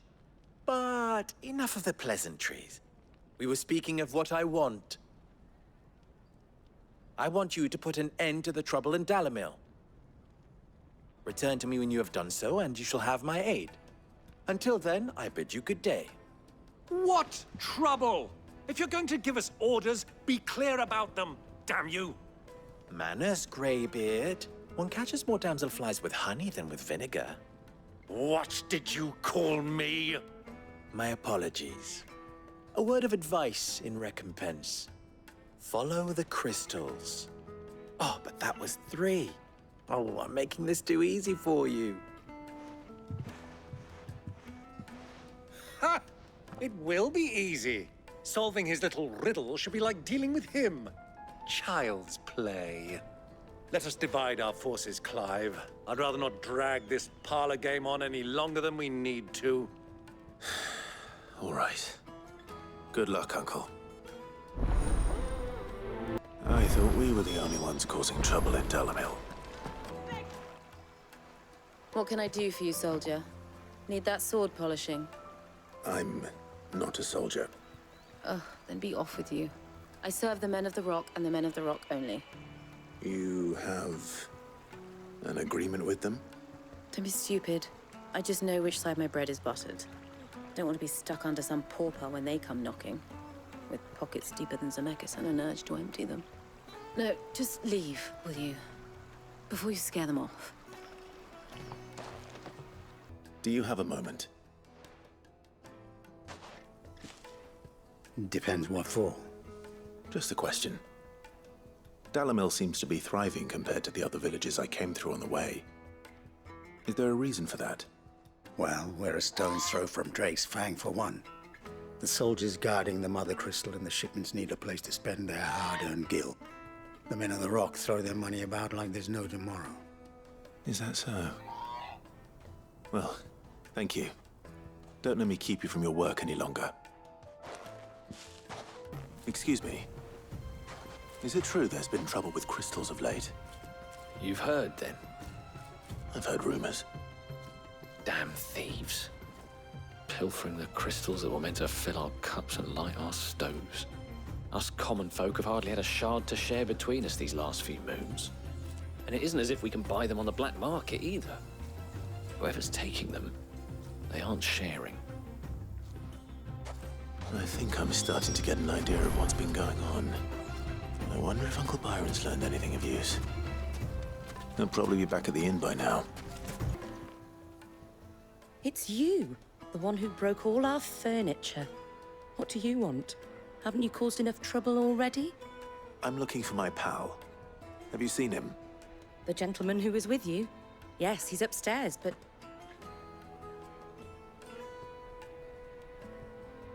Thank you. I'll go and fetch him. Huh?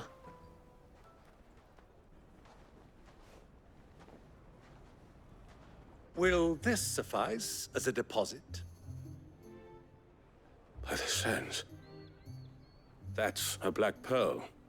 One of the many treasures in my collection that I would be only too happy to part with, should you give me reason to do so.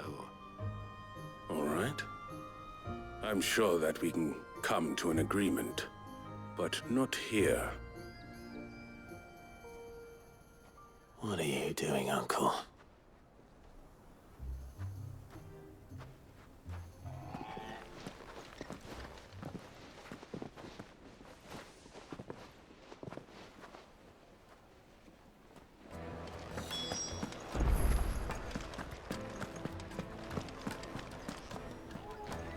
Care to explain why you're giving gifts to Kupka's men? Bait, my boy. One cannot catch one's prey without it. And I do believe I've snagged us quite the quarry. I started by asking around the markets as to where I might purchase crystals. I had no luck, of course. It's forbidden to trade in such things. But my uncharacteristic indiscretion just happened to attract the attention of those uniformed ruffians. They took me aside and said they could procure the crystal I sought if I proved I could pay for it. So the pearl was your proof? I thought they'd ask for more. A second-rate specimen like that would only fetch 500,000 or so. A small price to pay for admittance to the underworld. But enough about my little act of subterfuge. What did you discover? That the supply of crystals has dried up of late. And some people seem to think they're being stolen. Meanwhile, members of Kupka's private guard have been spending money all over town. I'll wager those soldiers you've been talking to have been siphoning off crystals meant for elsewhere, and pocketing the profits. I'll wager you're right. We'll meet with them then, just as you arranged, and put an end to the trouble Lubor spoke of. Ha! That preening popinjay thought this would be difficult. It just goes to show, one should never underestimate a Rozefield. We'll soon wipe that smirk off his face. I arranged to meet with the soldiers in a secluded corner of the Velcroy, far from prying eyes. The perfect place for a spot of double dealing. I trust I can count on your support, if things turn sour. Of course. I'll take it from here.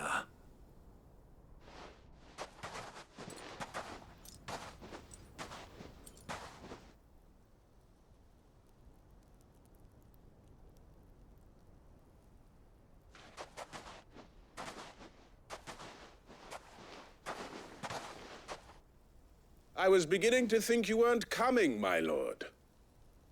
You've brought your contribution? All the silver and stones I could scrape together at such short notice? You brought the whole 500 talents. That was the price we agreed upon, yes? If you've no objections, I'd like to see the crystal. Of course. Right this way, my lord.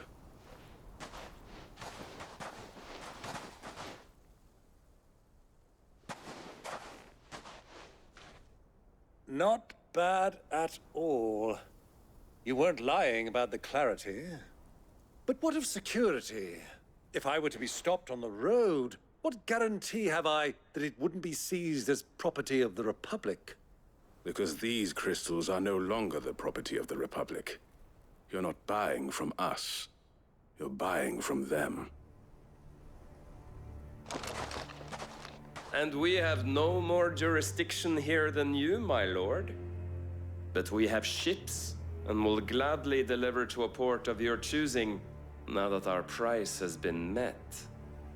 Royalists, eh? What brings you here? Why, to collect their share of Drake's Fang's blessing, of course. Our nations are allies, and so they are entitled to a portion of the Mother Crystal's bounty. And being such good friends, we elected to increase that portion and share the benefits. And now that these crystals are officially property of the Kingdom of Waloed, we are duty-bound not to interfere, no matter where they might happen to end up next. Did you get all that? They're in cahoots! So it would seem.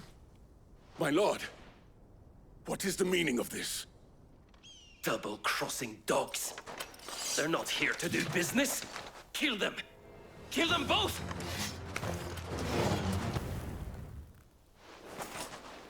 Well, that wasn't too bad.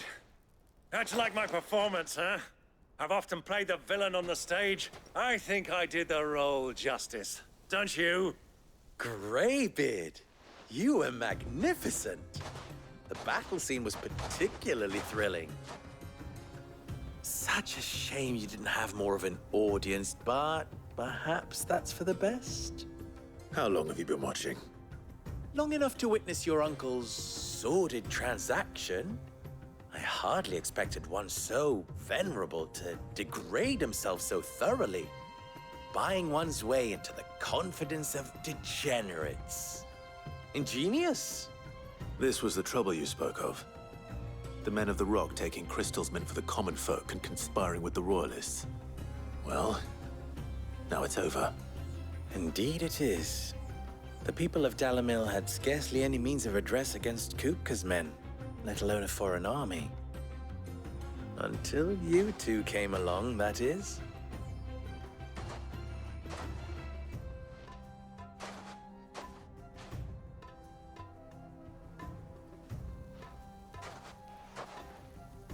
Well, we'd better get these crystals back to town.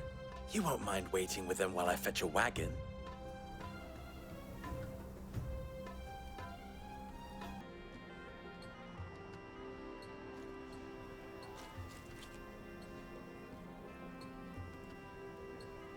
It occurs to me that I still don't know your name. Clive. So, Sid the Second is a Clive. I suppose it could have been worse. Well, Clive, you held up your end of the bargain, so I must do the same. Passage through the South Gate, was it not? To tell the truth, you've helped a little there too. Many of the guards have already been redeployed to deal with the issue of their missing comrades. And those left behind have been encouraged to look the other way should you attempt to pass through. Thank you. And please allow me to cover your costs. You still have the purse I gave to the soldiers, I trust? I saw you pluck it from one of the bodies. Oh, dear. Was I really so obvious? And my name is not Greybeard. It is Lord Byron Rosefield, thank you very much. No, thank you very much, Greybeard. Of all the... Ugh!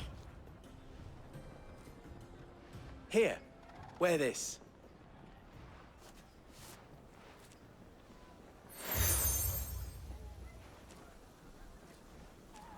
Any friend of mine who sees you with it shall be a friend of yours. Thank you, Lubor. And please, feel free to send one of my Stoluses back to your people. Tell them that Rosina Dalamil is back in bed with Sid.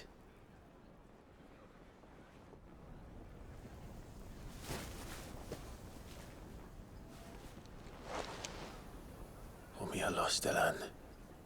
Tu isakelis.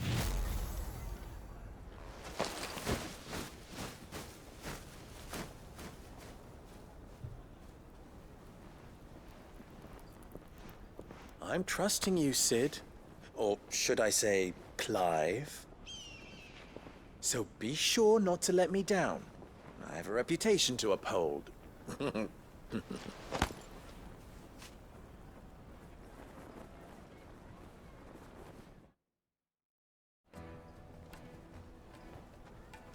Well then, I wish you a safe journey south. Thank you. Not at all. It was my pleasure. Come on, Uncle. Let's go. Ah! They've opened the gate! Lubor was true to his word.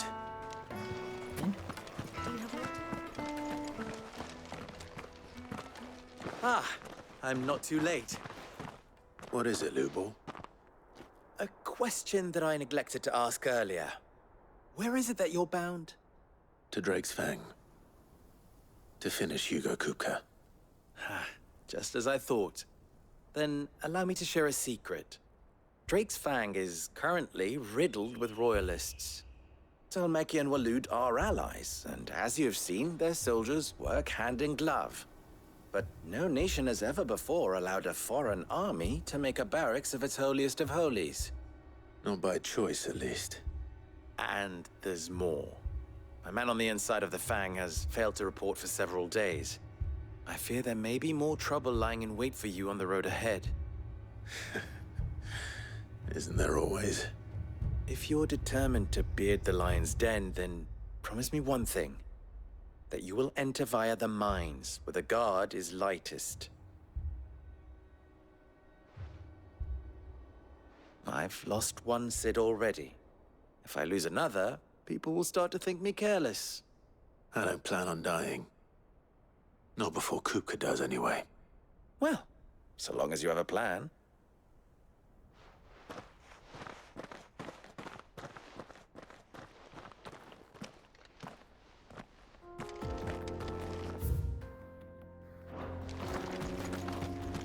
Drake's Fang should be just beyond these springs. Shall we press on? Perhaps Forge Master Luber's having fun at my expense.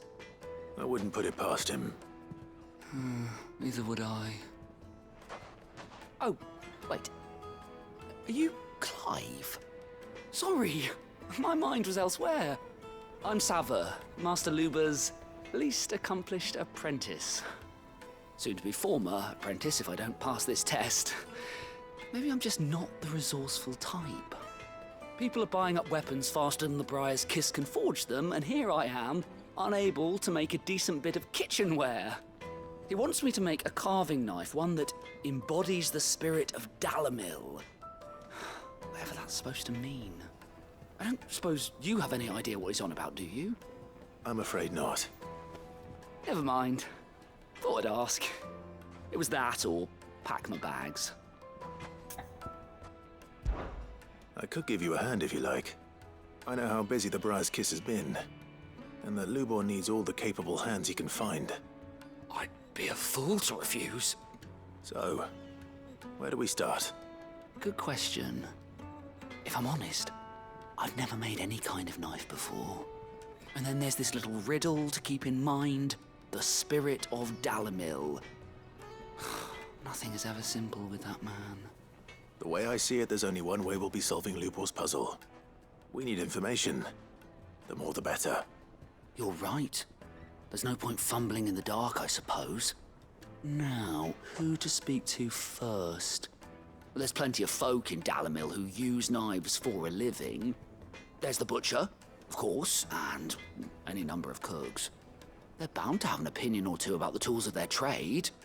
All right. I think we have a plan. Let's get to it, shall we? I'll talk to every cook I can find. You speak to the butcher, and anyone else you can think of. All right. Good luck. Let's hope that someone says something useful.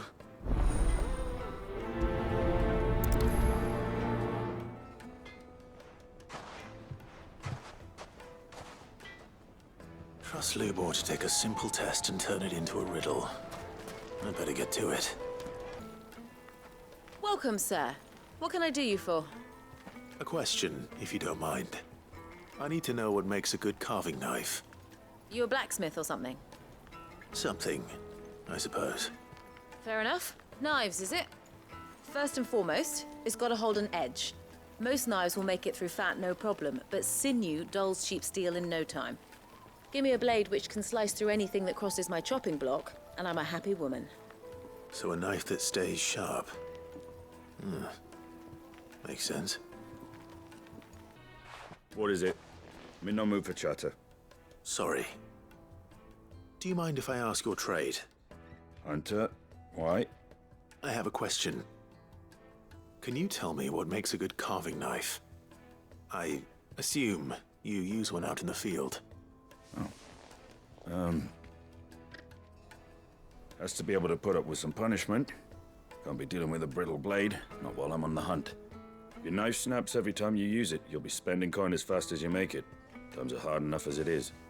Thank you. I won't keep you any longer. All business, eh?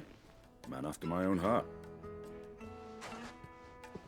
So, a carving knife should be hard-wearing and hold an edge. Hardly a revelation. Let's hope Sava had better luck than I did. So, how'd it go? You learn anything useful, or should I be looking for a new trade? Only that a blade should be durable and stay sharp. But I don't see how that relates to the spirit of Dalimil. I didn't have much luck either. All the cook said was that he needs his knives to be light. Too heavy and they do his shoulder in. So we're no better off than when we started. Perhaps Lubor didn't mean anything with his Dalimil remark. But that can't be right. I've bandied enough words with the man to know that he chooses them carefully. No. We must be missing something. Something right in front of our noses, most likely. No doubt you're right, but I have to make a start soon. I can't put off making this knife forever. Agreed. Lubor wouldn't like that much. Right. I've been trained to work iron. The cheap stuff, mind. But it's hardy enough if you don't hammer it too thin, and it sharpens up nicely with a bit of effort. Trouble is, it's either durable or it's light. Meaning someone is gonna be disappointed. Forge Master Lubor, probably. Is there no one else you can turn to? Someone who knows their metals, perhaps? The other apprentices know better than to help me with my test. But maybe there is someone I could turn to. A merchant, a favorite of Forge Master Lubor's, who sells metals to tradesmen passing through the Valcroy. I bet she'd know a thing or two.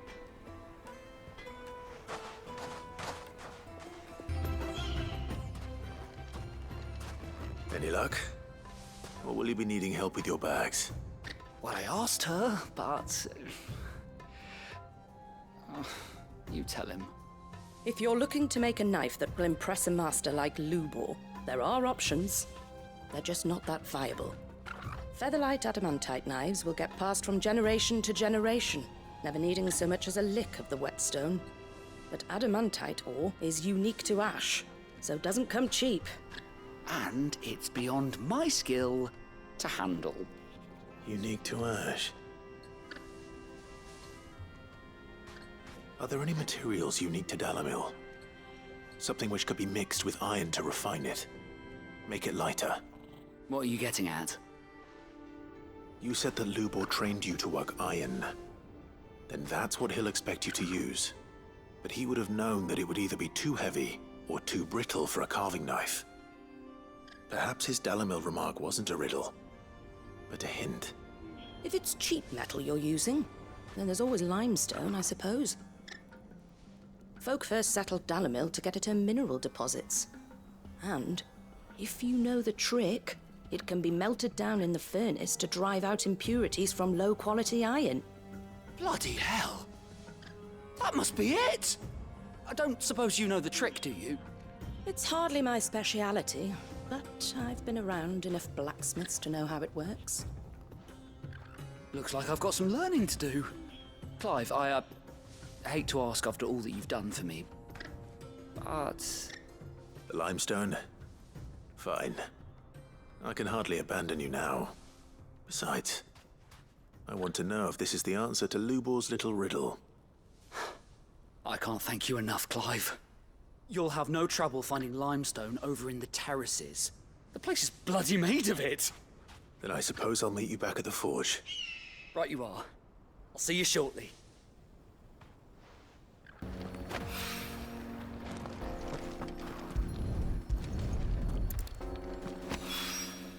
One rock looks a lot like another. But hopefully this is what Sava needs.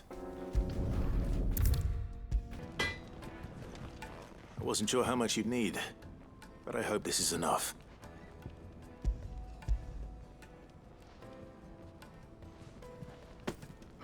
You are one of the good ones, you know that. You and that merchant both, she's got quite a gift for teaching, that one. Now, time to see if limestone is the secret weapon we were hoping for.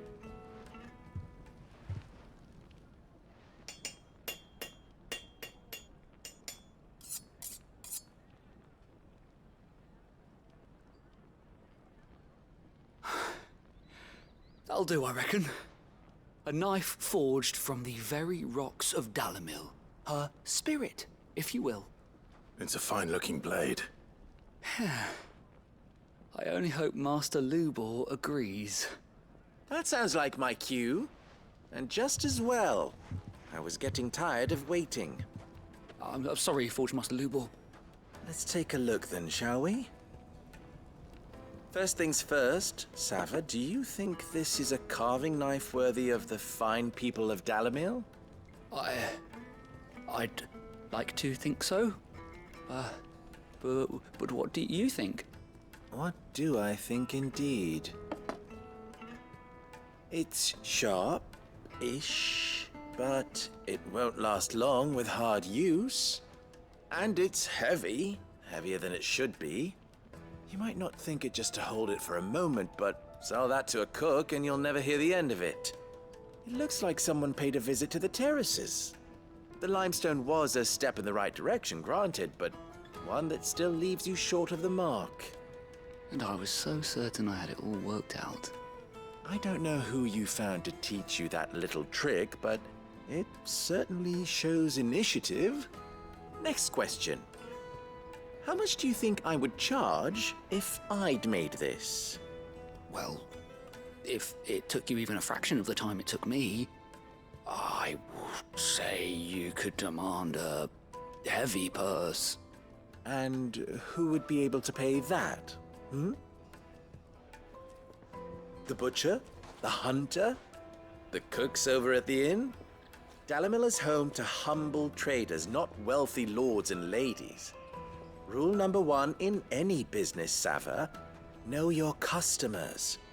Yes, Forge Master. This is just about passable. But only just. I'd say you're worth keeping around a little longer. Starting tomorrow, you'll have an anvil of your own. I will. Thank you. I was wondering, what would you do if you were asked to forge a carving knife? I'd do what I always do. Ask who it's for. If it was for the butcher, I'd make sure it holds an edge. For the hunter, I'd make it as tough as Titan. For the cook, light as a feather. And for the nobleman, I'd make it cost an absolute fortune. There goes a master, all right. It looks like congratulations are in order. I couldn't have done it without you. So much for the Forge Master's riddle, though, eh? The spirit of Dalamil had nothing to do with limestone or anything much at all. Meaning, I had you run around for no good reason. You've passed your test. That's all that matters. You'll have a forge of your own in no time. And when I do, I'll craft you the finest carving knife you have ever seen.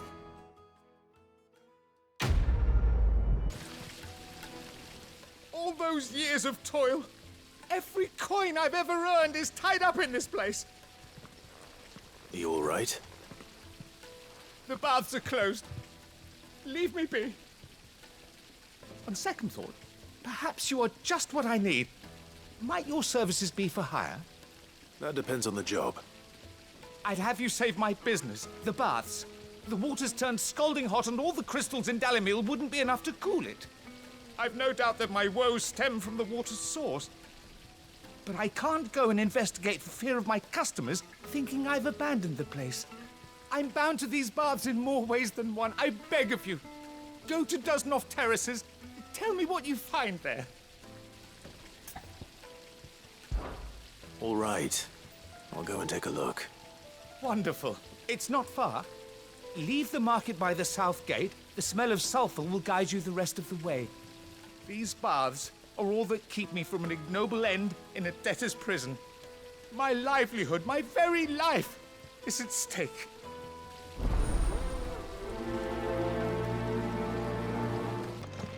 By the flames. That explains the heat.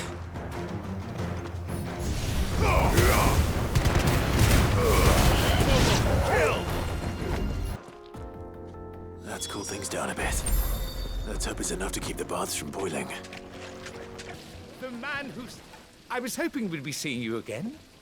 The baths grow more bearable by the moment. It won't be long now before we are back to business as usual. I'm glad to hear it. Now, tell me this. What did you find at the terraces? What threatened to make me a pauper? Not what I expected, that's for certain.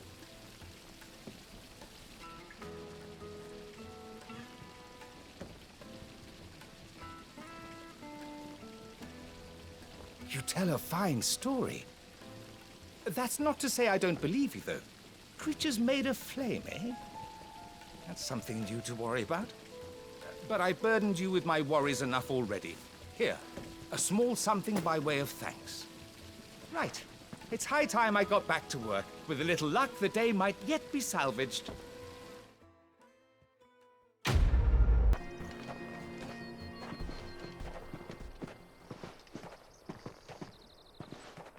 There it is. Drake's Fang.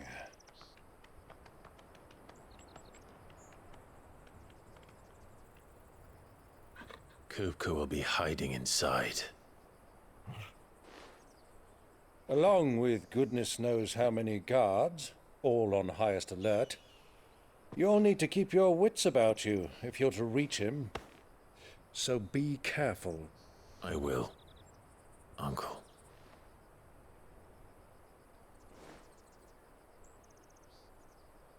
Before you go, Clive, allow me to apologize.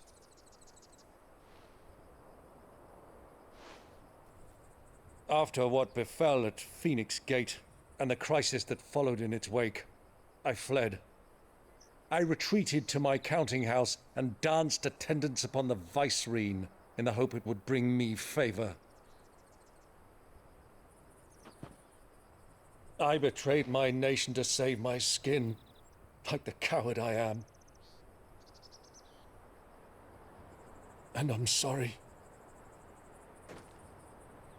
Uncle, please. It's not too late, Clive. Rosaria is yours by right, and there are those that would help you to take it back. Had I the courage of my brother, I might already have done so. But that ship has sailed, You, however... No. Forgive me, but I cannot. I fight to build a new world now. A better world. Where men can live and die on their own terms. I was raised in a nation that strove to improve the plight of bearers.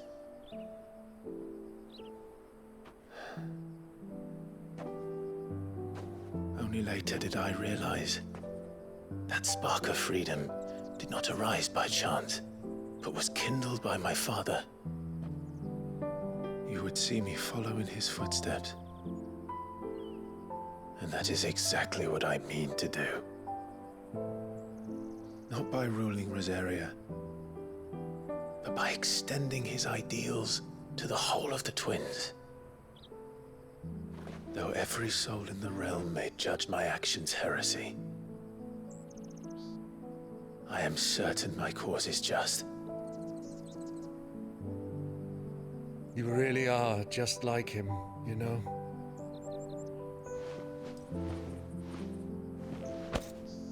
Thank you, Clive, for coming back to me. I am proud to call you nephew.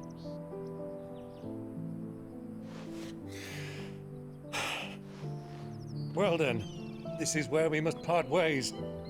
Wish me luck in convincing my Canvarian friend to share his considerable talents. I mean to plunder his coffers and prove myself worthy of a place in your merry band. Till then, my boy. Till then, go safely, Uncle. And you, nephew. We have much to catch up on, you and I. I shall expect you to regale me with the tales of all your adventures when next we meet. You can regale me too, Torgal.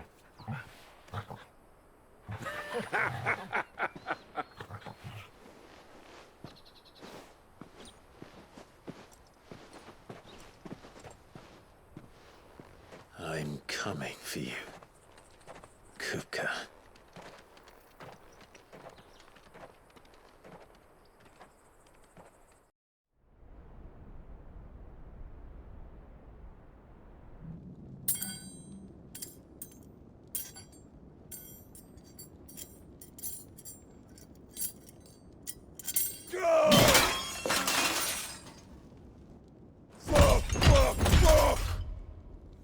What are they still at? What has that gutter rat done to me?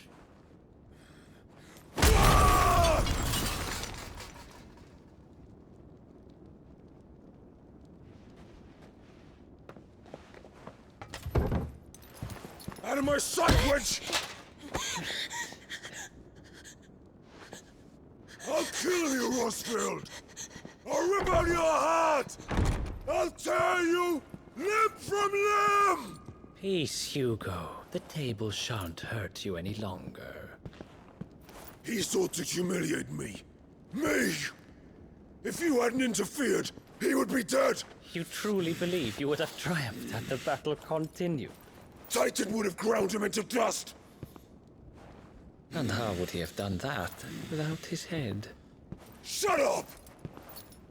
You weren't strong enough, and you call yourself a dominant. Or rather, you did. You mock me, Harbert.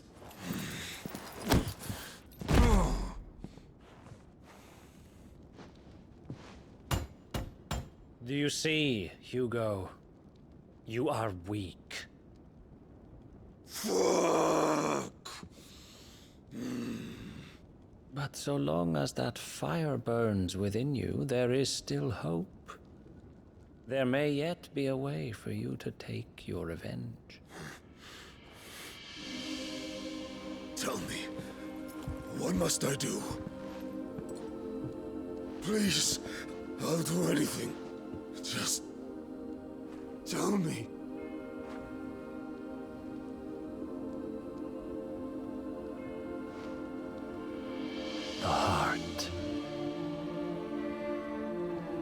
lot of it. A mother crystal's heart is the most concentrated source of ether in all creation. Perhaps you could take advantage of that. Of course, the crystal would not yield her blessing to any ordinary man. But then, you are no ordinary man, are you, Hugo? Clive Rossfield stole your power, but others have suffered a similar fate, and still managed to find the strength to conjure their icon. Like Benedicta Harmon. She too drank of the ether and gained a power beyond human understanding. She did.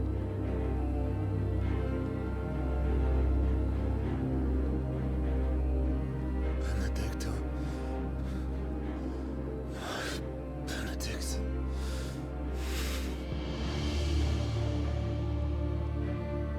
I'll do it. My love.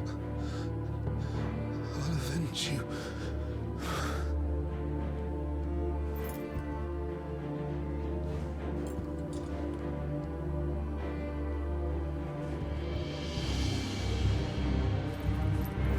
Run along now, Hugo. You need only follow the light.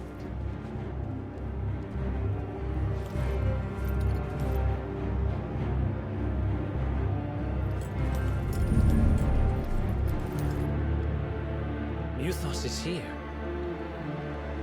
Very well, it shall be so. You may leave everything to me, Your Majesty.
The royalists bring them from Ash?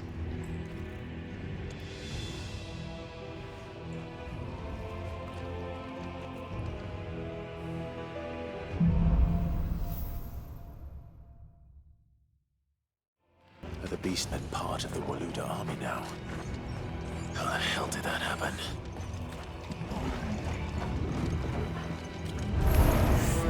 They've spotted us. Taken over the entire mine.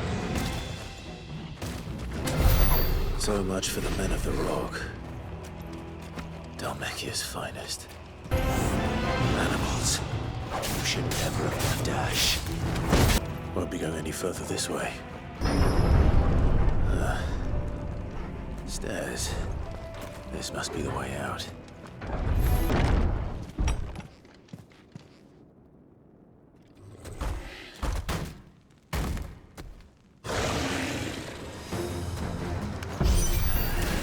I won't be sneaking past this one. How did it get in here?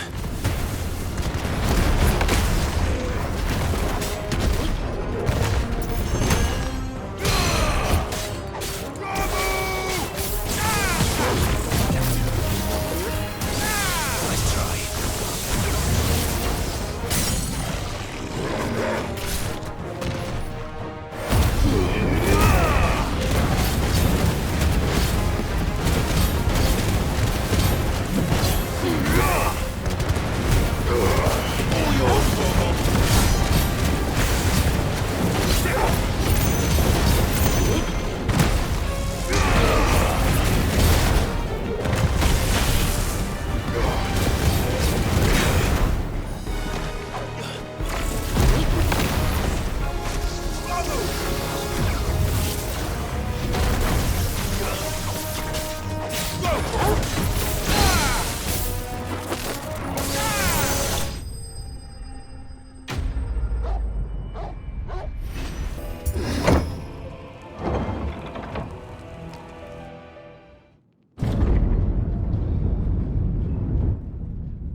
flames.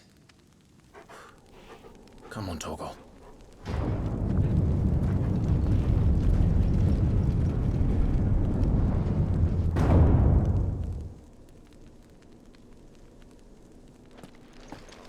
Koopa never did do things by halves. As if taking the Mother Crystal for his own wasn't enough. He had to build his castle in it.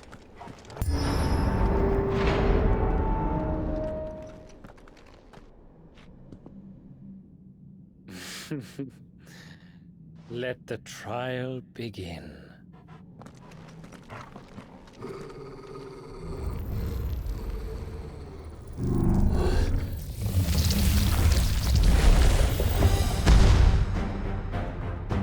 What the hell? With me,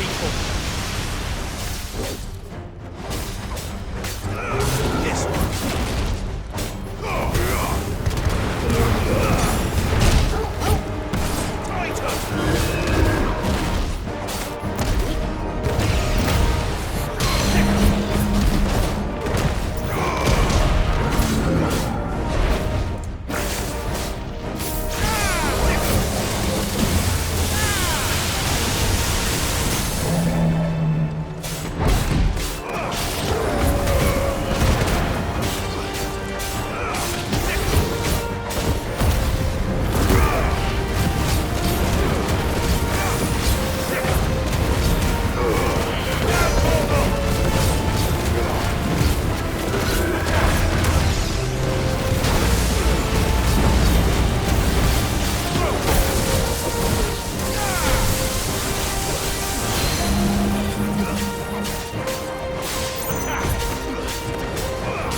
seems were expected.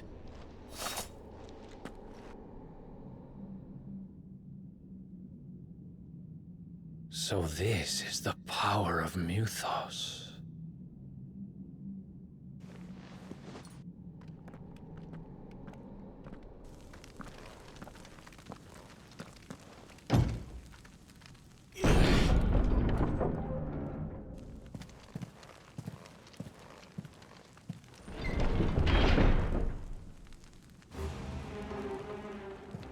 Did the orcs do this too?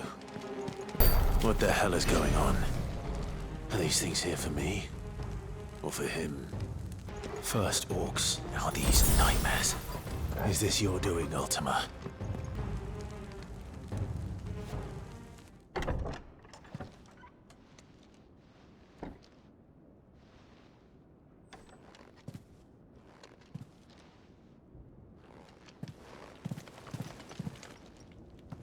You've been busy, Koopa.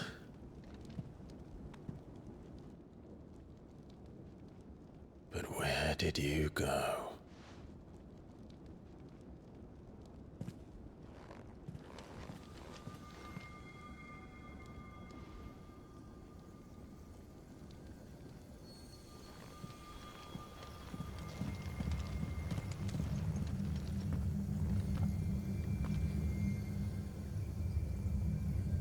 The heart.